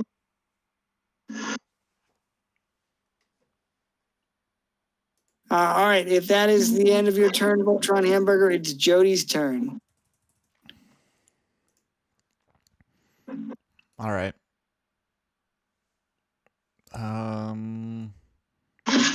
Let's see. I'm gonna go ahead and. Do you guys want me to try and pull this one down in the lava too? I mean, you can. Yeah, you might as well. If you can just kind of nip him in the bud. All right. I'll go ahead and use the loaded spear again. So he needs to go ahead and make a. He needs to beat a. Let's see here. All right, so he needs to make a strength save. Yep. 15. I gotta see if that beats the save or not. He just ate he just had his pre-workout, so he's all jacked up. All right, He grilled off a whole plate of raw chicken breast. We'll see if that helps Wrapped him or in not. tinfoil. He just left that plate in the fridge the whole week. All right. I just drew the final boss we're gonna fight. Ooh. He had to beat a 16. Oh, shit. So he's getting pulled into the lava by the spear. Okay. All right, Jody. You piercing his heart? Just rip him into the lava. That's got to be like one of the worst shitty ways to go. Dude, John Bon Jovi wrote a song about that. All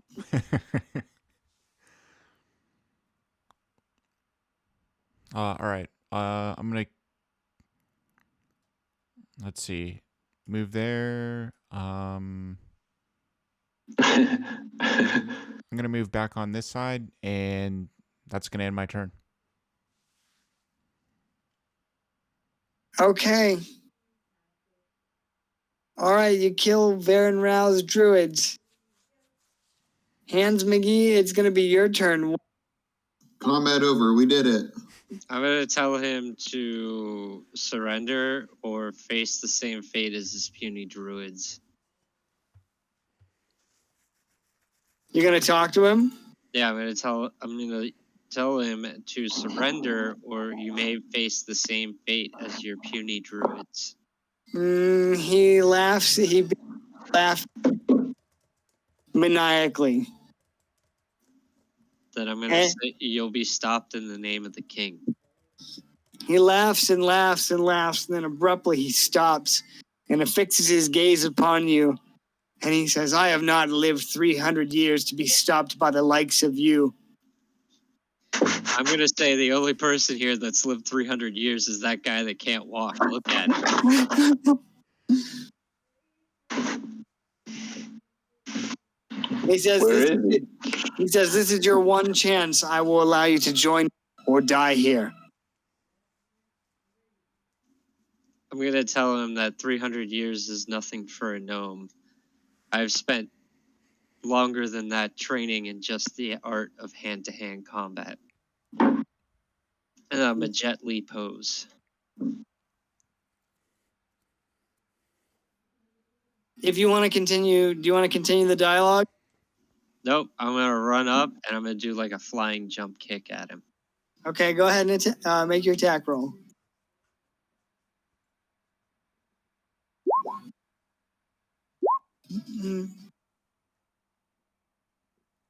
Oh, ignore the 13. There's an extra. Are you making 2 attacks? Yeah, 2. They both hit.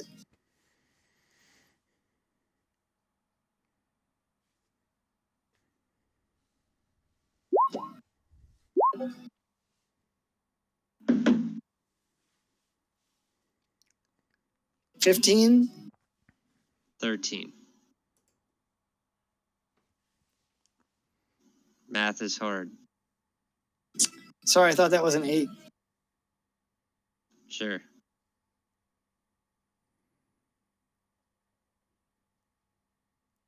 All right, you kick him in the face. What are you doing? What else are you doing? Anything?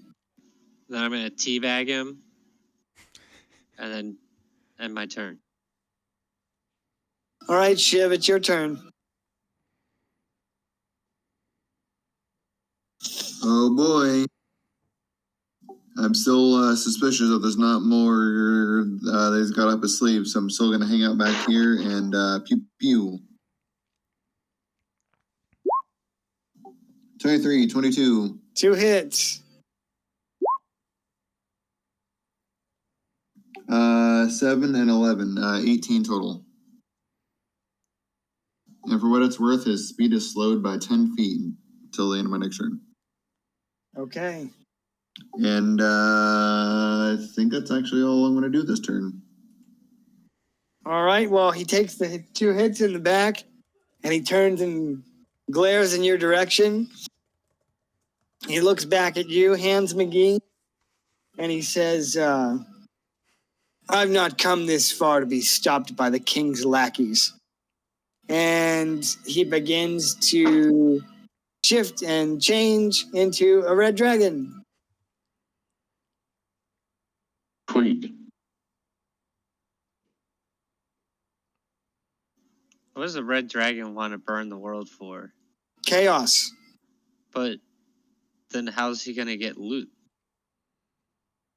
Chaos. He says... He's clearly hit his head. He says, you had your... Go to bed. He says, you had your chance. Now die. Is this dragon's name Jeff Bezos? What is it, Jeff Bezos? It should be. I got some Amazon gift cards.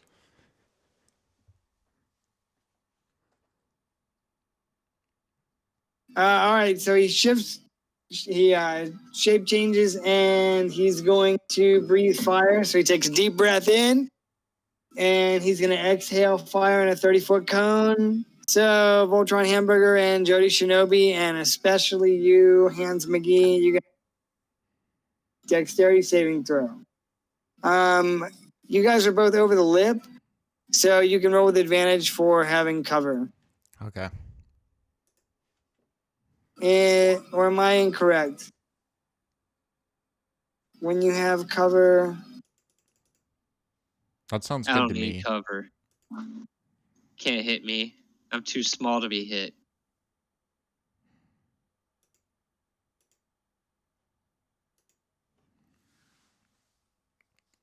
all right. I don't know if Voltron's here. Hans McGee, you take damage. I'm supposed to roll now? Oh, okay. I shouldn't take any damage. I rolled a crit 20. Bro, that's not how fire breath works. Although Does as a if you're- monk, no. he actually. Oh, that might be next level. Never mind. Well, wait, where's his breath going? It's in a cone. But since you have cover, you can make the save with advantage. Yeah. Is that okay? Yeah. Yep.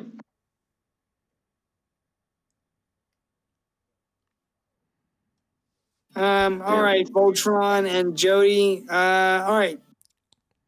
Hans McGee, this is the damage that you 16d8, but it's only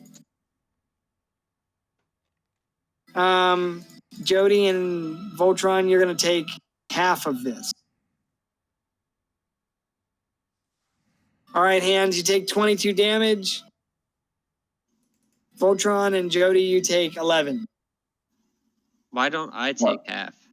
That is the half that you're supposed to take. It would be 16d6 fire damage. Oh, okay. I'm like, wait, that's confusing. They're taking half of that because they're in. So they get half the half. Yes, but you're literally right in front of the dragon. Oh, So do I take 11 or 22? you take 11. Okay, I'm gonna do something else too. That's like some homebrew cover rule bullshit, but I like it, and we're just gonna go with it for tonight. I'm gonna use uncanny dodge as well, and then I'm gonna use my reaction to half that damage too. Okay. Deal with it. Deal with it. You deal with it, sir.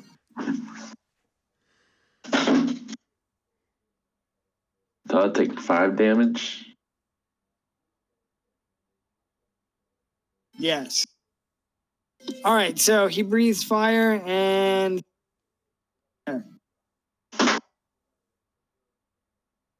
it's a round down. Voltron, it'll be your turn.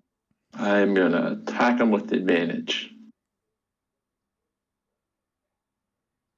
With a poison dart. Pew. Pew. 22. 22 is a hit. Okay, guys, his AC is at least 22. Or what the opposite of it, at least. Okay, I got 8, 12. DC, I'm loading up a poison dart, so is that gonna be something he can try to roll for? Yeah, he can roll for that. Okay. 14, gotta be 14.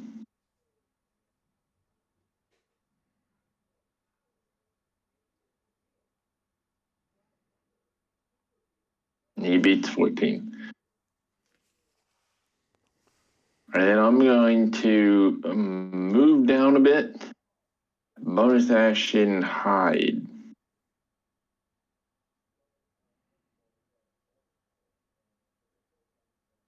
Bonus action, go somewhere where you can't see me that well. Okay. Did you already use your bonus action to have the No. damage? No, I'll use my reaction. Okay, just making sure. Deal with it. You better stop saying that. From Voltron hamburger to Voltron hot dog. I'm turning into a Voltron hot dog. All right, well, in that case, he's going to use cause a tremor to shake in a 60-foot radius around the dragon. You're lucky, Shiv, but you guys aren't. Everybody out in front of the dragon and on the sides here, you need to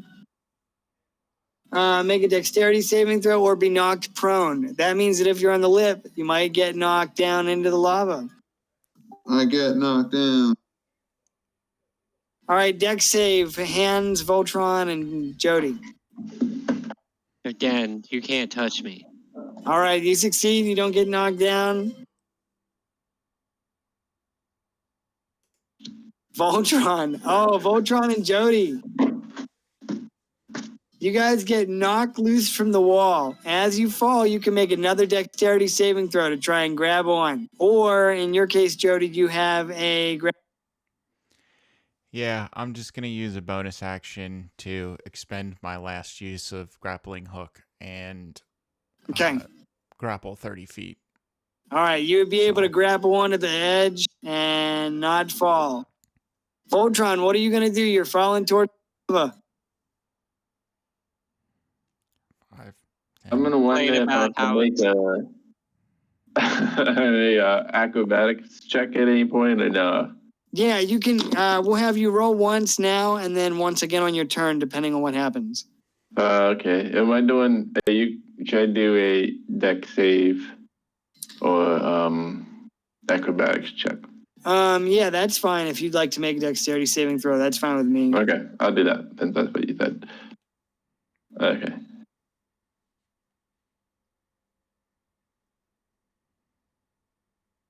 Oh, nice. Excellent roll. Okay, so your hand slides off from the edge and you start to fall, but you muster some sort of agile reflexes and manage to cling onto the wall somehow. Excellent.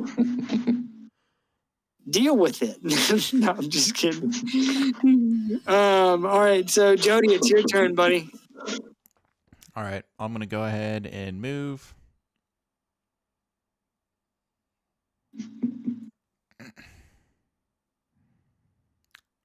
You know what? I'm going to go ahead and am I still considered stealth? Or no? Yeah, I mean, he hasn't seen you. Okay. I'm going to go ahead and reach up and swipe at his wing. Okay.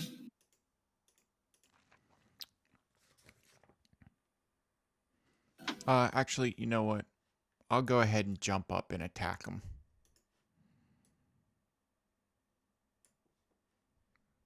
I'll jump up and attack him from stealth. So I'll jump over the edge and bring my katana down on his wing. Would you like me to roll first attack with advantage? Yeah, go ahead. All right. And 23 hits. And for the second attack, 22. 22 hits. All right. Let's see, plus 6.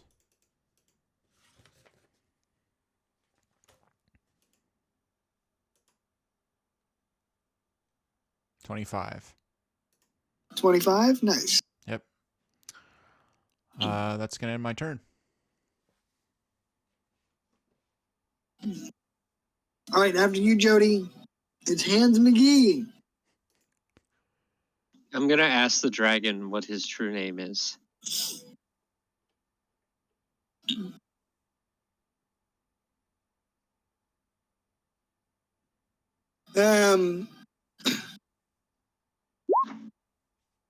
Okay. You want to ask him what his true name is? Well, yeah, because it's obviously not going to be the prophet's name. BRB while I'll look up a cool dragon name. No, I figured that was coming. He says his name is Tarathis, son of fire. Tarathis. How do you spell that?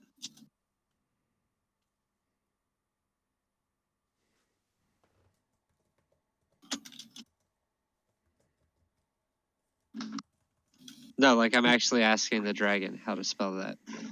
Oh, well, he tells you. It's in the chat. I'm going to say, okay, good. So that way I know what to have engraved underneath your mantle.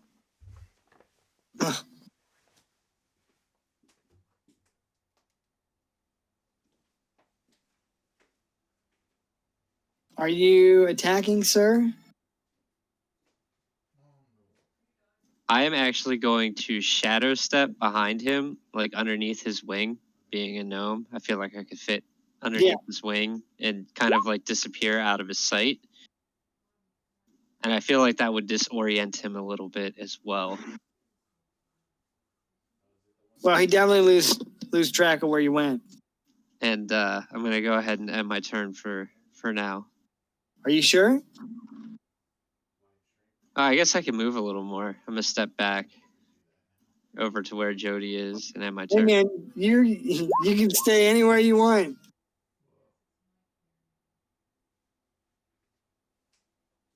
I'm sure you would really appreciate that. Listen. I'm just asking you a question, bro. All right, after you, hands the Shiv's turn. Shiv. All right, so I am going to bonus action cast Hex on the dragon. And also, I can choose one ability when I cast a spell. He has disadvantage on ability checks. So I'm actually just going to choose Wisdom in case anybody wants to hide. It'll make it harder for him to perceive them. Okay. And then also, of course, I do more damage. So I am going. I wonder if it's once a turn. Let's see. Nice, it's all time. Cool.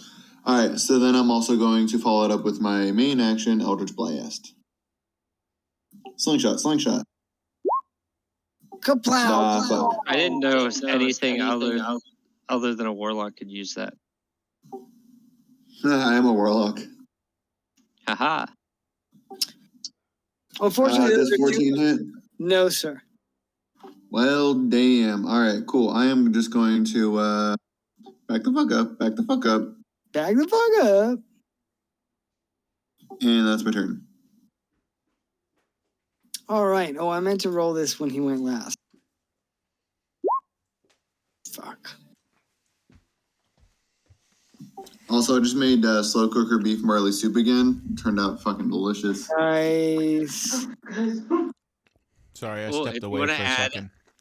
An extra dimension to it, really like change up the subtle flavor, is toast the barley before you put it in the soup. Oh yeah, pan-sear it? Yeah, like yeah. Again, don't make them up. It makes I actually did that both times. It was delicious. What? All right, so Tarapis is going to take flight. So he'll fly up 20 feet into the air. So Jody, you could get an opportunity attack if you wished, and then he's gonna loop around. I was just very surprised. And land here. So maybe he'll fly like that. All right, Jody Shinobi, so the dragon takes flight. Are they having sex? Is who having sex? Am I the only one that's hearing that? Oh. Like Dave's open mic with Arda? Just because there's a dick on the screen doesn't mean you have to get any crazy ideas. Hey, I'm just saying, it sounded hot and heavy there for a little bit. I'm not gonna take the opportunity attack. Okay. I might use my reaction for something else. Alrighty then. So the dragon takes flight and lands over here. And what's he gonna do?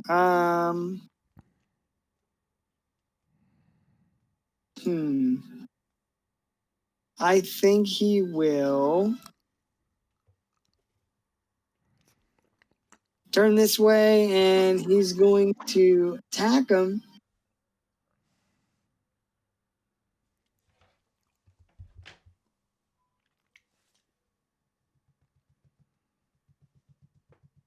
Damn, I think that's just out of your range, isn't it, Shiv? Thank God. Son of a bitch. All right, well, he's going to hit you with his tail. Hands, McGee. I thought I was stealthed. Oh, shit. Are you stealth? Did you make a stealth check? I literally said I'm going to shadow step to be stealthed under his wing, and then I backed up.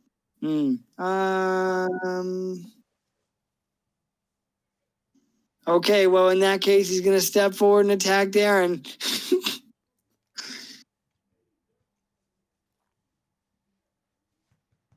All right, Shiv, he's going to make 1 bite attack and 2 claw attacks.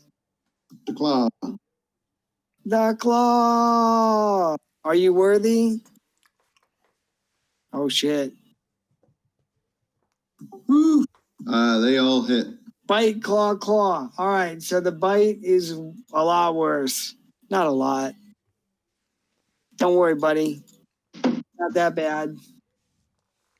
So he hits you, he bites you for 20 plus 4 fire damage. And then he's going to claw you twice. 16 and 11, 27 plus. Damn, that's 51 damage. Are you okay? Nope, I am out. You're out? Yep. Oh no. I dropped concentration on Hex. Wait, that's piercing and slashing damage, right? Yes. Damn it. Okay, cool. The correct answer would have been bludgeoning. I'm sorry. No, you're good. Bludgeoning is what you're going to feel when I shove that mana pot up your ass. All right. Well, the dragon will end its turn there.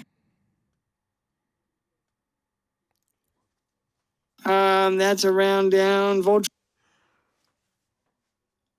Well, there's no way I can go over there because he's at the base of the shaft. So I'm just going to stay here.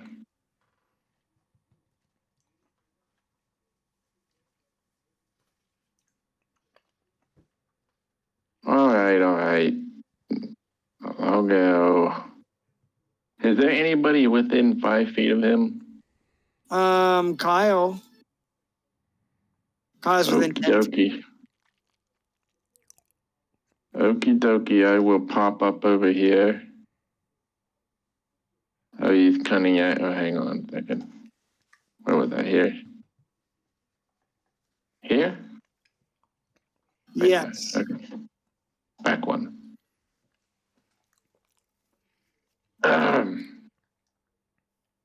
Okay, I think, did I use my last poison dart or I have one? I think I have one more, right? Yeah, I think you saved a dart. I think I have one more. Okay, well, I'm going to hit him with the dart.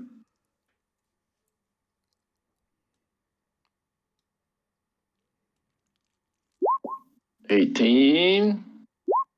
18 hits. Oh, cool.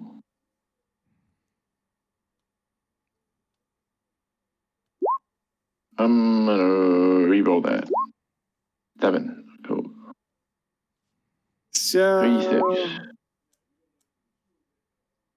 14. So we're at 14 right now. Okay. My last lucky dart. Let's see how that goes. Does he need to make a con save? Mm-hmm. 21. I get him for 14. I used my bonus action, so I'm just gonna kind of sit on top of. I'm sitting on top of here, I guess, and shoot him. That's all I got. Okay. Jody Shinobi. All right. I'm going to go ahead and move.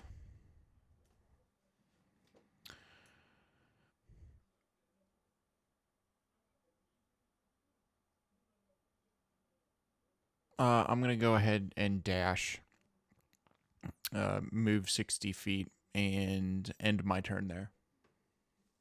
Okay. Hans McGee. Yeah.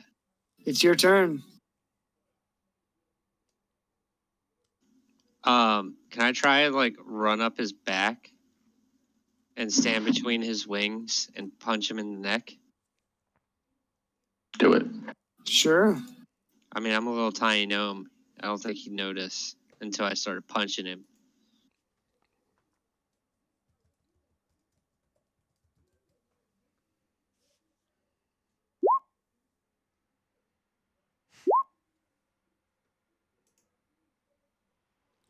$23 hits.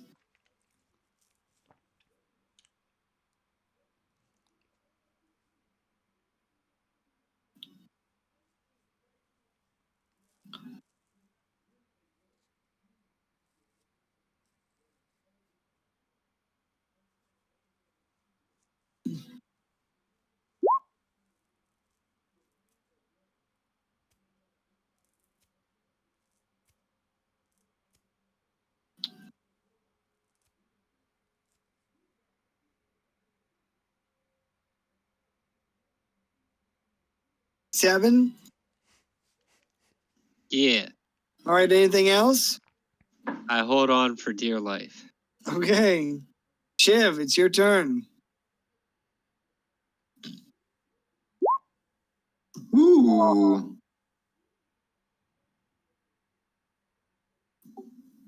Okay. All right. It's the big bad.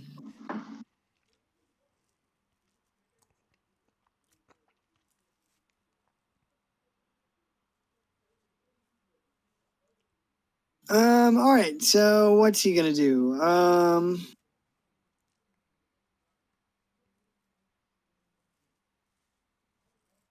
Let's see. Jody, I think he's gonna try to hit you with his tail. Okay. He's gonna realize the error of his ways. That's it. He's definitely gonna do that. All right. So tail whip.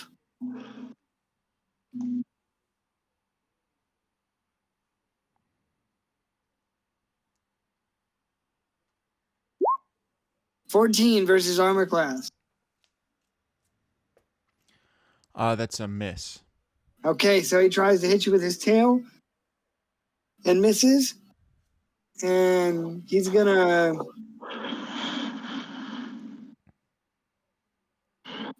I think he'll. That's all he's gonna do. He's gonna end his turn right there.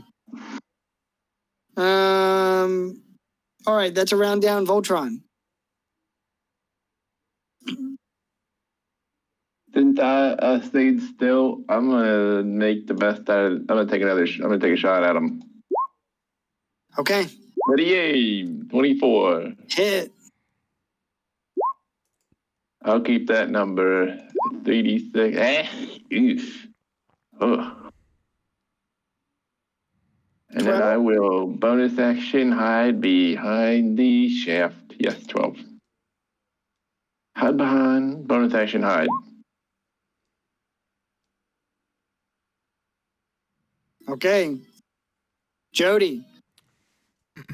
All right. I'm going to go ahead and attack him.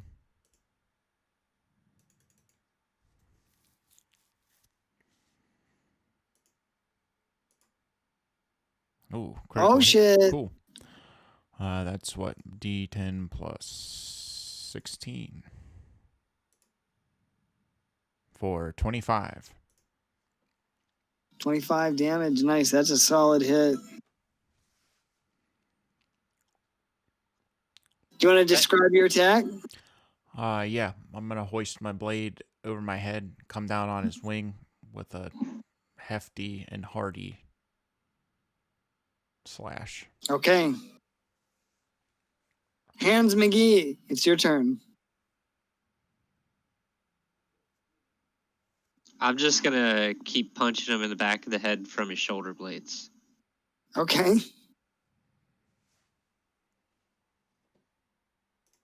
Kill him with damage. Getting some Shadow of the Colossus vibes here. 18 is a hit. 25 hits.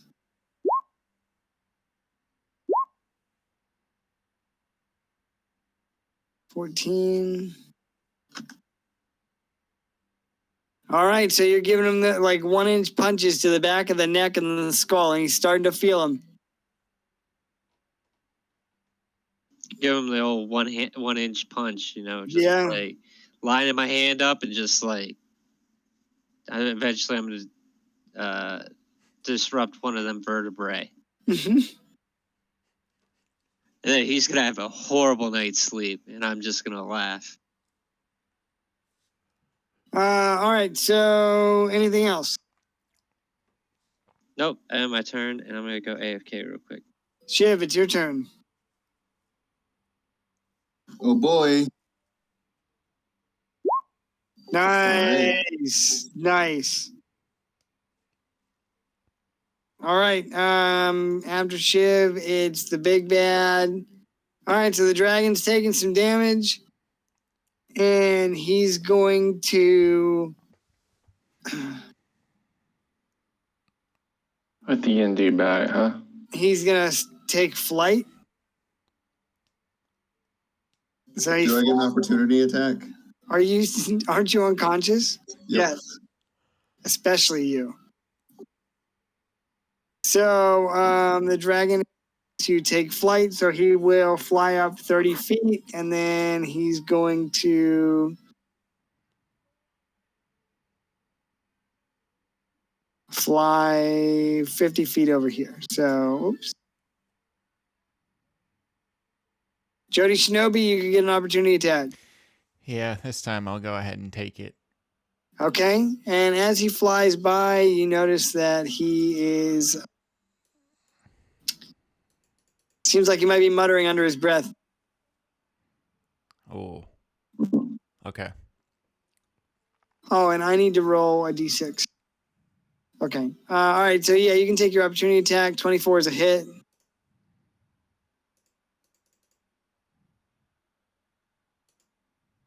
For 12. Nice.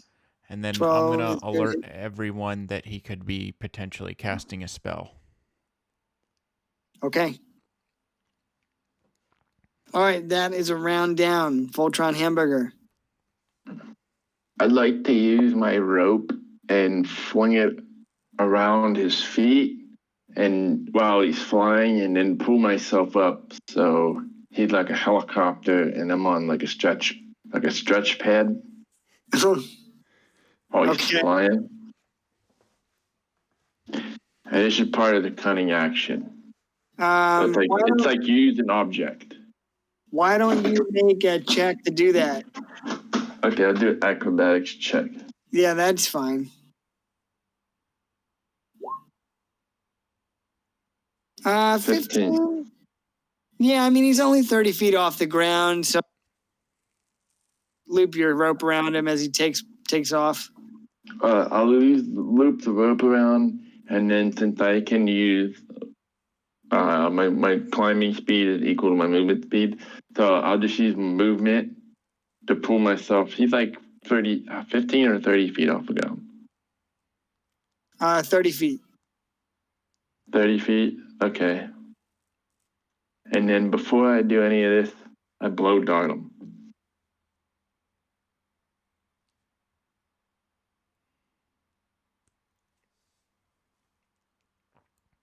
Okay. Blow dart. Miss. 18? Oh, no, 18 hits. My bad.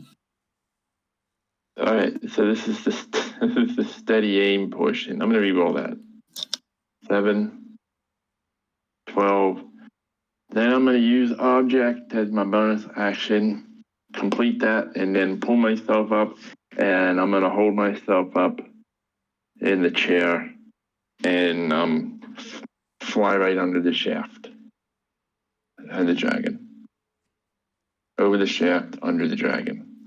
Into the balls. That's where pee is stored, you know.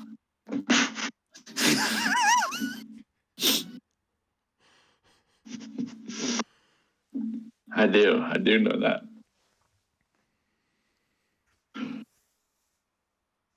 All right, so now you and are both going for a ride with the dragon. Yeah. All right, Jody. All right. Let's see here.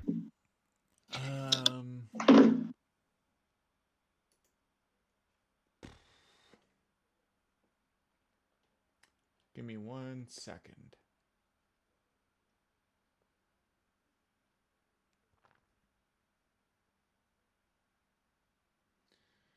And you can see within 15 feet as an action.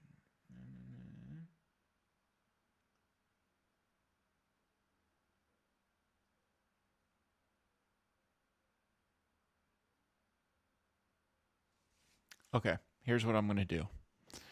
I'm going to go ahead and run and jump in the air. And I'm not sure. Does anyone know how high I would be able to jump off the ground with a running start? High jump is. Let me look this up.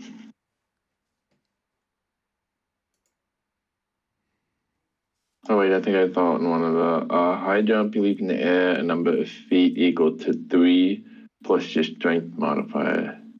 If you move at least 10 feet on foot, if you move 10 feet on foot immediately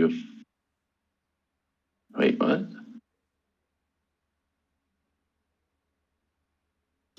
Yeah, I'm not sure of the high jump rules. Oh, okay. If it's 3 plus strength, then that's he's 30 feet off the ground, right? Yes. All right, so here's what I'm going to do. I'm going to jump. I'm going to do a high jump, and then I'm going to expend my last 2 spirit emblems to thrust my spear at him in midair. So it'll make the 30 feet. Now, I can't, obviously, because he's larger size, I can't pull him closer. So it's just he needs to make a strength DC save of 16 or better. All right. Okay.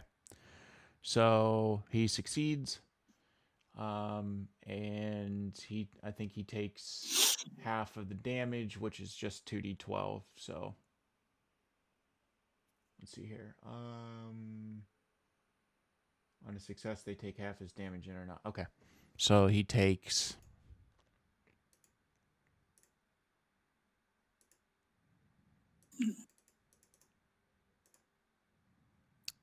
half of that. So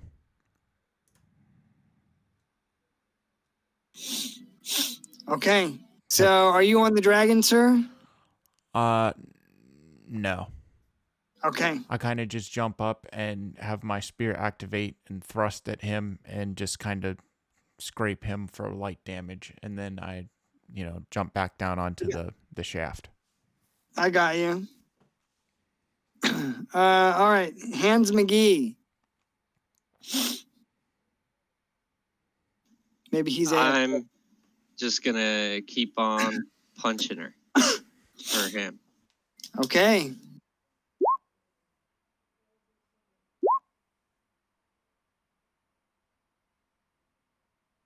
Two misses.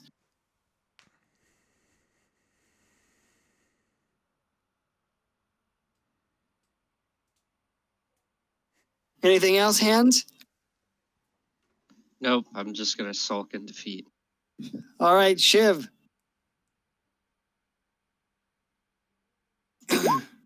Oh.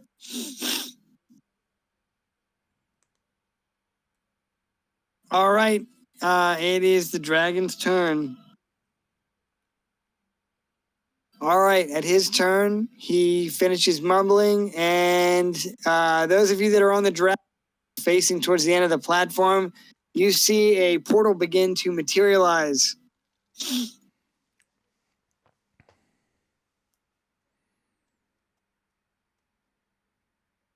And the dragon's going to fly up 5 more feet. And he buffets his wings. He's going to try and shake you off if you're on him.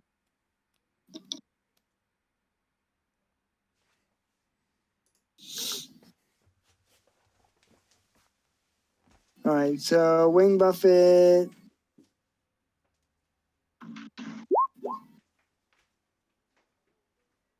Into the portal god.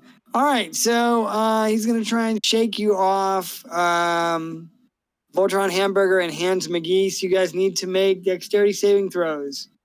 Also, Jody Shinobi, well, you're not within 10 feet since you're on the ground. Okay. Hans McGee, dex save, please.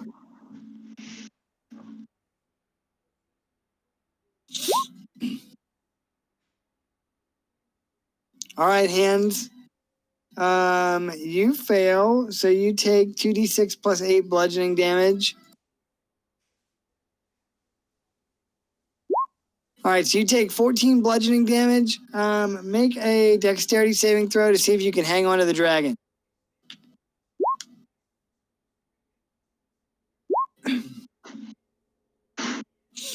Okay, Hans McGee, you start to fall. Well, You might be able to grab on to Voltron Hamburger on your way down.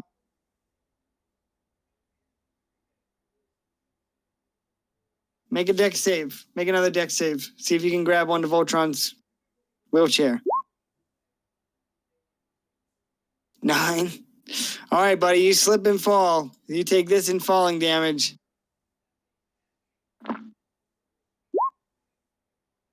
Voltron, the dragon may go through the portal. Do you wish to get off the dragon? no. Okay. Get the dragon off. All right, with that, the dragon starts headlong for the portal. So Hans McGee and Jody Shinobi, you can make reactions against the dragon as he flies by if you wish.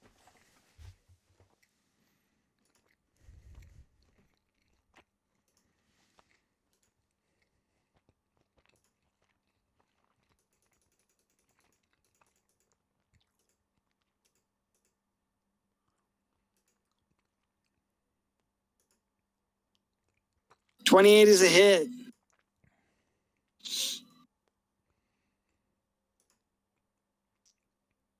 Damn, 16 is a good hit.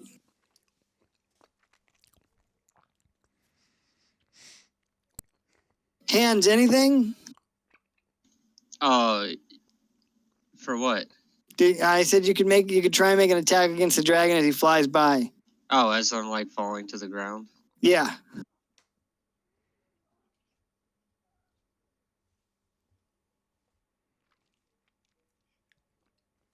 Damn, 2 misses. That's okay. All right, and with that, the dragon disappears into the portal. With Voltron Hamburger on its With back. Voltron Hamburger on its back. And you're saying, where does it go? I'll tell you right now.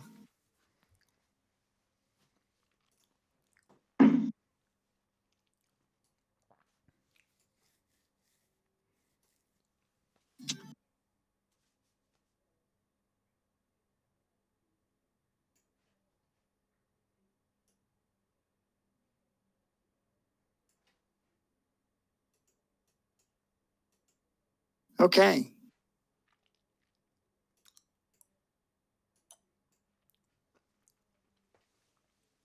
Voltron Hamburger, you go through the portal with the dragon.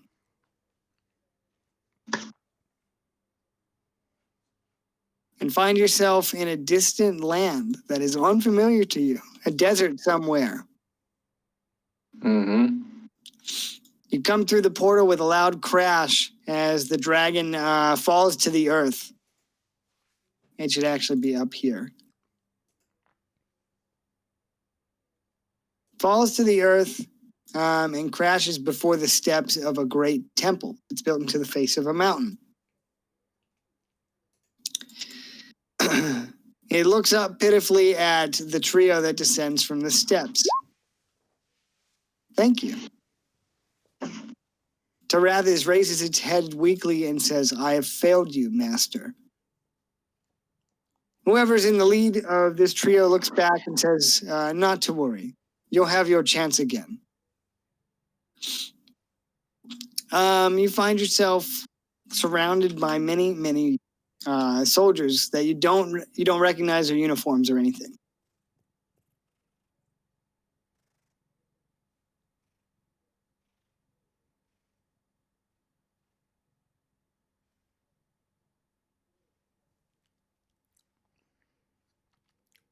So this man in the middle comes out to meet you. He's taller than your typical human by at least a foot. He has deep olive skin and a massive hulking frame. And he's flanked by the largest warrior you've ever seen. Give me a second. So the portal closes behind the dragon, like we couldn't follow. No, the portal is still open. Sorry. My bad. So if you wanted to follow, you could, but this is just what Voltron Hamburger sees whenever he arrives.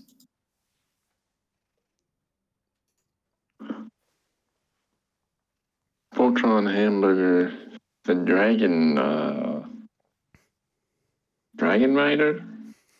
The dragon slayer, mind you. All right, so this is where you are, Voltron Hamburger. Strange temple in a strange land that you don't recognize, surrounded by soldiers from some army that you've never seen. While you ponder what to do, what are the rest of you doing on the other side? Guess I'm gonna have to follow into the portal. Yeah, I'm gonna go ahead and pursue. Okay. Shiv, go ahead and give me a sec. Shiv, drop down to the tar pits.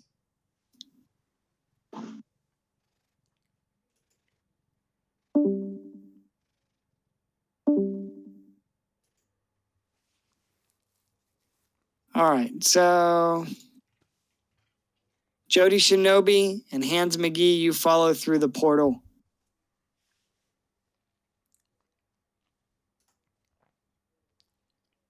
And before you see, someone,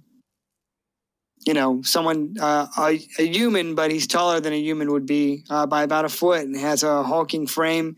Beside him is the largest warrior you've ever seen in all your days. And there are hundreds of these other soldiers littered around the area.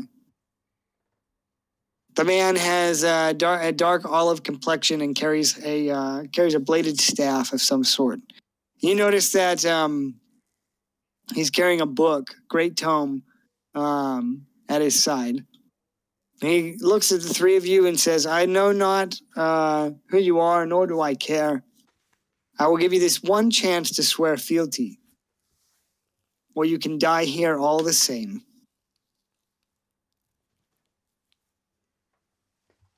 It would be good to have a few dragon slayers in my army.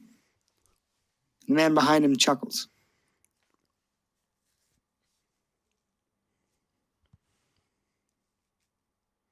Who are you? I asked, snapping back Help. with the patience of an old man sitting in crap drawers.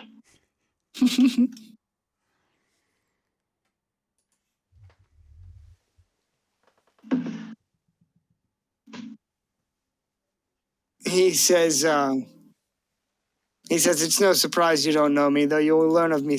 You'll learn who I am soon enough, or rather, your people will. He says, I am I am the Emperor Medras of Voldemar.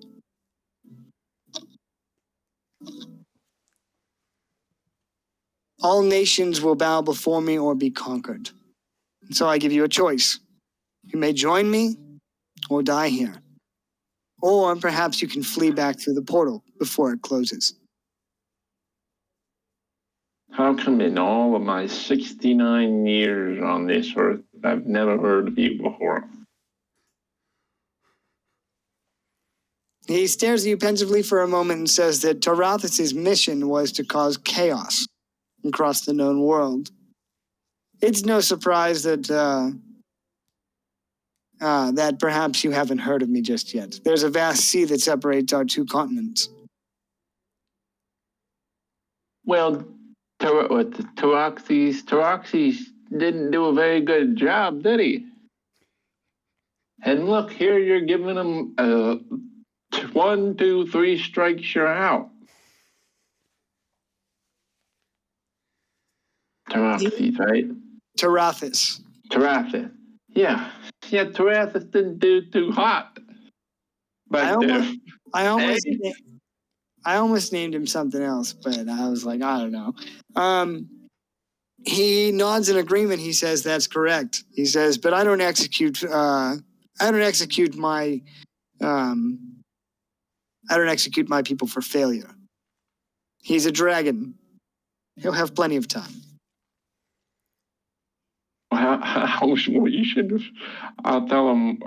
I'll give him some more unsolicited advice. I'll tell him, well, he should revise his vetting process, or at least have an application, because you just can't bring anybody on. I mean, I point at him. Look at this guy. Look at him.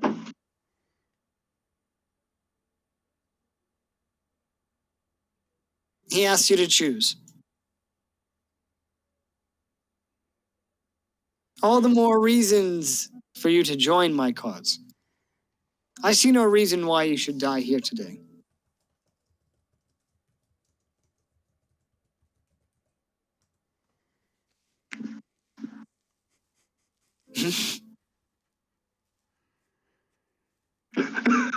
Okay.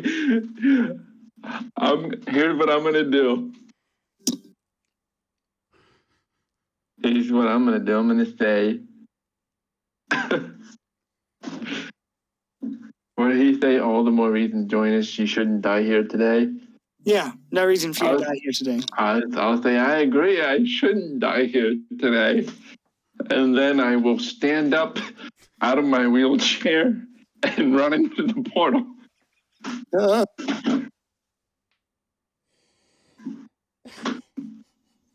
I'm just gonna stand there and stare the whole time as this happens, completely confused and dumbfounded.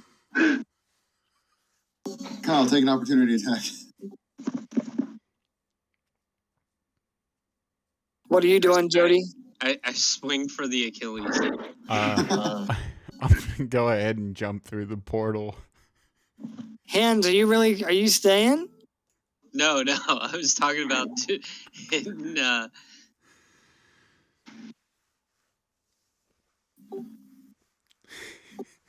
All right, so you make for the portal, which begins to close as you enter through it. And as you leave, you hear this overlord call out again. He says, "Tell your king, he'll hear from me soon." And with that, the portal shuts, and you find yourself back in the heart of the mountain. Ooh, meanwhile, I almost died but did not. All right, so here's what happens. Shiv, while you were laying there and all this happened wherever they were, behind you emerged 2 Dawn Wardens. We're still on the desert map, by the way. Ah, fuck. take us back to the penis. That's what she said. Long dick of the law. Shiv, while you lay there, while they were behind in the portal, 2 Dawn Wardens come through. through the causeway here.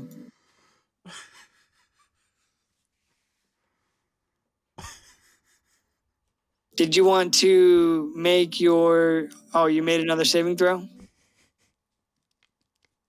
Yep, I made one. I made two. A lot first, yeah. So I ended up with 2 fails and 3 successes. Oh, okay, good. Well, this lady is a cleric, so do you want her to heal you? Sure.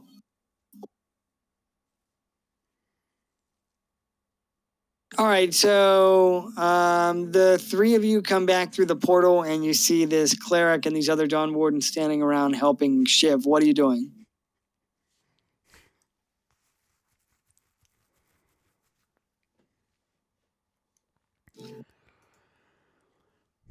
I'm going to go move over towards the Dawn Wardens. Shiv, you can recover 1d8 plus 6. Woo. And it's 1350 for the dragon fight.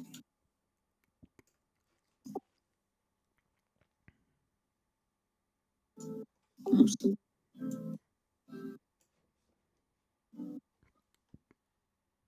All right, Jody Shinobi, you come up towards the back of the room and you see these Dawn Wardens standing around. And this guy here comes over to greet you and he says, "Well met. What happened here?" Oh, well, he introduces himself. He says he's Sir Tybalt of the first cohort of the King's Legion. He said that they were dispatched to destroy the camp of the Setting Sun cultists at the Festival of the Faithful at Karlovar. And they followed the movements of the cult to the slopes of Ebonmaw and fought their way through the caverns. Then he says, "What happened here?" I'm going to tell him we got our ass beat by a red dragon. He asks you, what happened to the dragon? Is it dead? No, it got away. It was quite wounded, but it fled through a portal to another continent. Yeah, I left. We beat the crap out of him. I left him a wheelchair behind. He's gonna need it.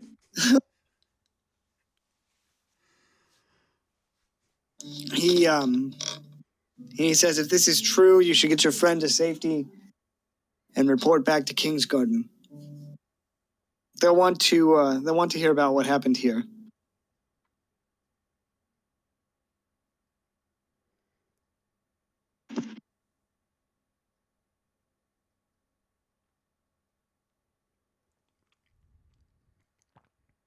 So this woman in the purple cloak comes forward and presses something into your hand, Jody.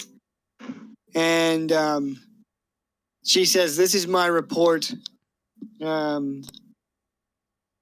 See that the king receives this. Tell him it's from Lady Melora Elwyn." Okay. So Lady Melora Elwyn gives you a report to give to the king. Okay. She says, "Your friend here should be fine. He just needs some rest." Close call.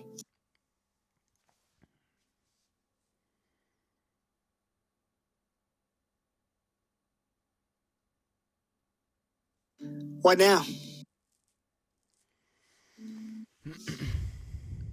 Well, should we wait for Darren to recover and then go back to the king? Yeah, we'll need at least a short rest.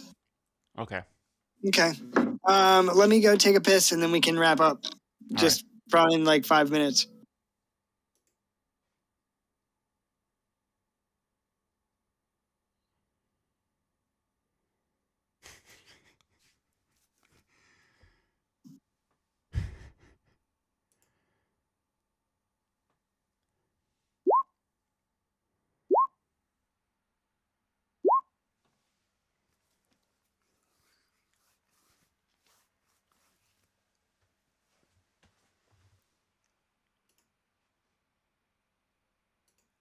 Yeah.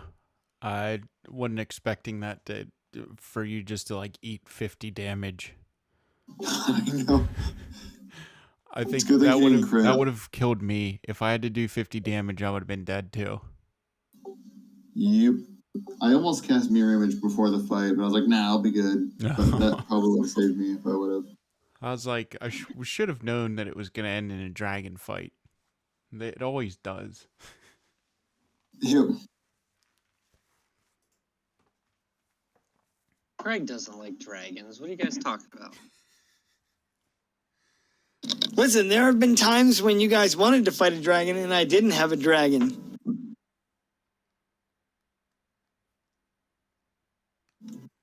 All the dragons. What are you talking about, Jeff? I don't remember this. I think you guys wanted I think you guys wanted to fight a dragon at the end of my first campaign, but instead I was like, how about a pit fiend, y'all?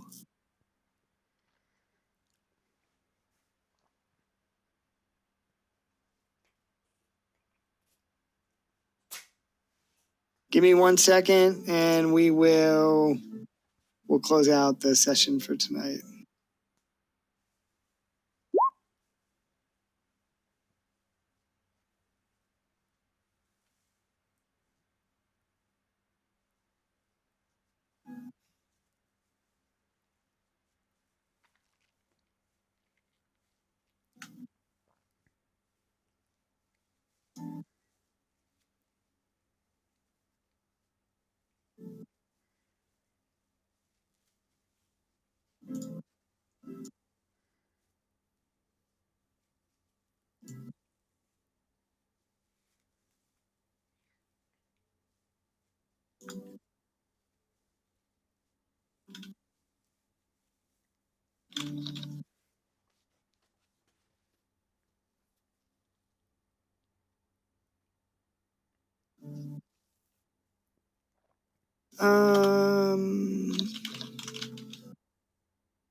By the way, Clyde, do you want to know who the inspiration for my character is? Yeah, who?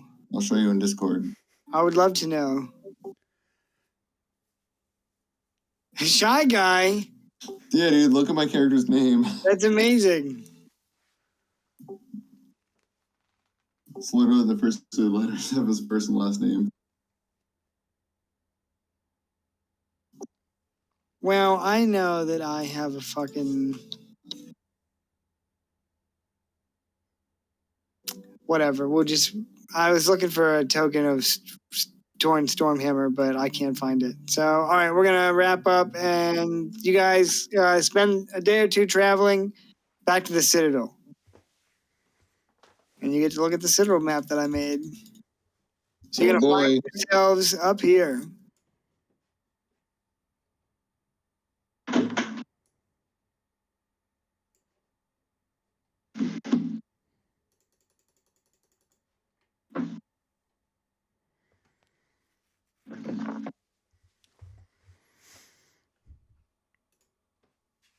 You guys good? Yes. Yeah. Yep.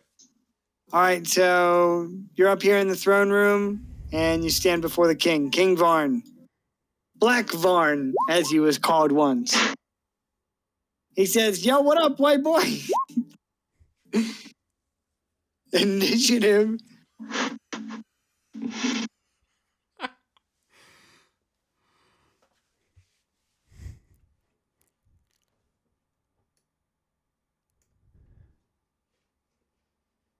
All right, so you stand before the king.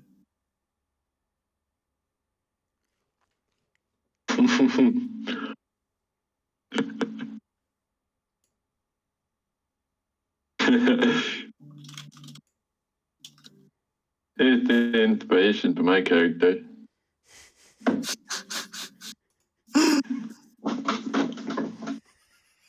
What do?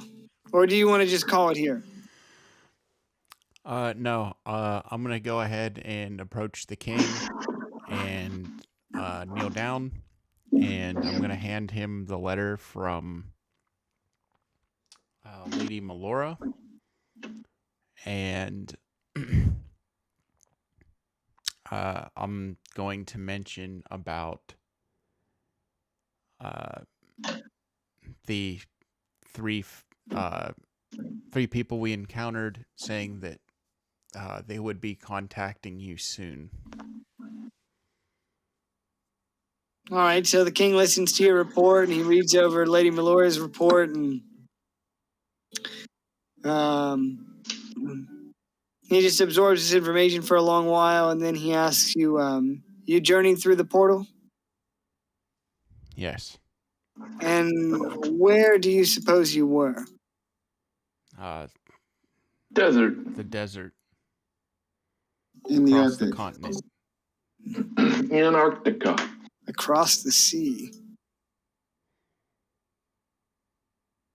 And they have a red dragon at their disposal.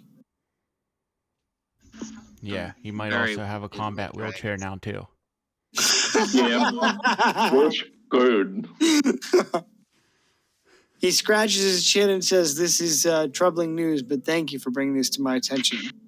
He says, I've authorized the High Lord to send the first and second cohorts of the King's Legion into Timoria to hunt down the remaining the remnants of the Church of the Setting Sun. And he says, if the gods are with us, or if the gods are willing, then by the time this Voldemar chooses to appear, hopefully we will be ready. Voldemort? The Voldemart, where you can go get beer and... I thought that was just the guy without a nose. That's Voldemort. Oh, are they brothers? Yeah, they don't talk. They're estranged. All right, so the king thanks you for your service to the crown. He tells you that your service has likely saved the kingdom. If Ebenmaw were to erupt, it would do untold damage to the continent.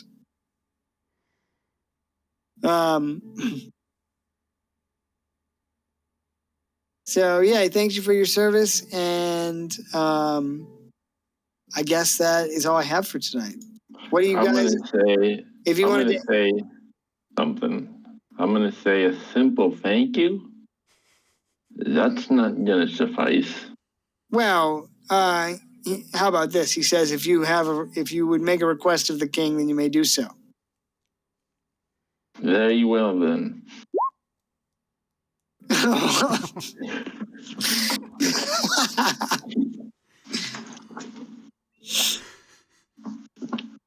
I just need a change of pants, that's all.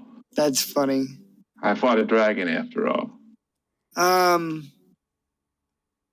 Yeah, so the king says that if you would make a request, then you may do so.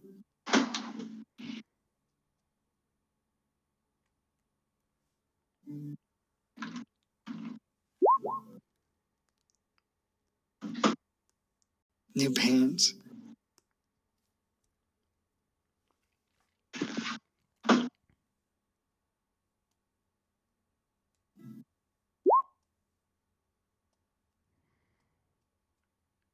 Very well. Jody or Hans, do you have a request? No. I don't do this for personal glory. I'd like, let's see, boots of striding and springing.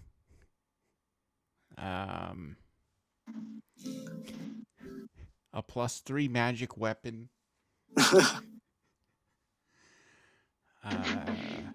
see. No, I'm fine. I don't need anything. Well, he says, he can give you one magic item. All right. Well, I'll take the boots of springing and striding then. Okay. How about we do this? If there's a magic item you guys want, you can. Well, let me know what it is, but you can accept that as your reward from the king if you want. but just let me know what it's going to be. If you plan to play these characters again in the next part, then we can do that too. Yeah, I'm actually not sure what I'm going to do for part 2. What were your thoughts on part 1? I enjoyed it. Thanks, man. Yeah. Good shit. I thought it was, I thought it was good. The only thing I didn't get to do is hop into my lamp because I forgot when I had the one opportunity. Oh, damn. I'm going to do that right now. I'm going to ask that one of them carries me out. I'm just going to hop into my little bottle. You want to ask one of the king's servants to carry you out of the room? No, I'm going to ask one of my buddies. That's funny. I want to be fed grapes.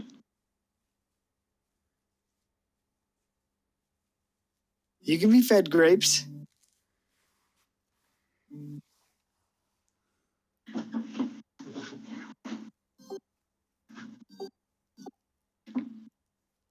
How much experience do you guys need for the next level? We're at 17.2 and we need 23K.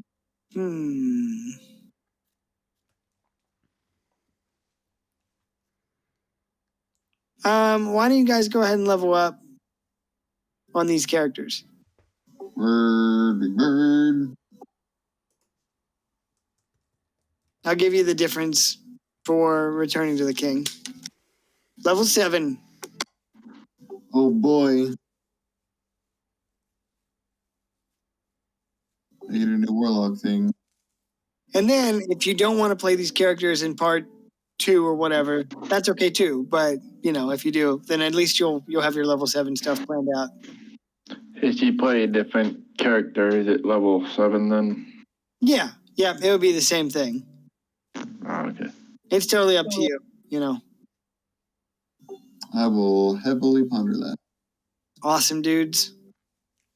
Well, I hope it was fun. I had a good time. Yes. Thanks, Bubby. Yeah, I know the thank you. session went a little longer than we said, but I'm glad we got to wrap it up and it was fun. So Yeah. Yep. Warlocks are fun. hell yeah. So customizable. Yeah, you guys have a good party makeup. So, all right, dudes, I'm gonna get going. Gotta go back to work tomorrow, regrettably. Yeah. Oh yeah, I guess it's almost midnight your time. Yeah, I should probably up and out. Hey. All right, friends. All right, guys. Yeah. Thanks, dudes. Yeah, awesome session. Catch you guys tomorrow. Yep. Yep. Later, Peace. Peace. Yeah.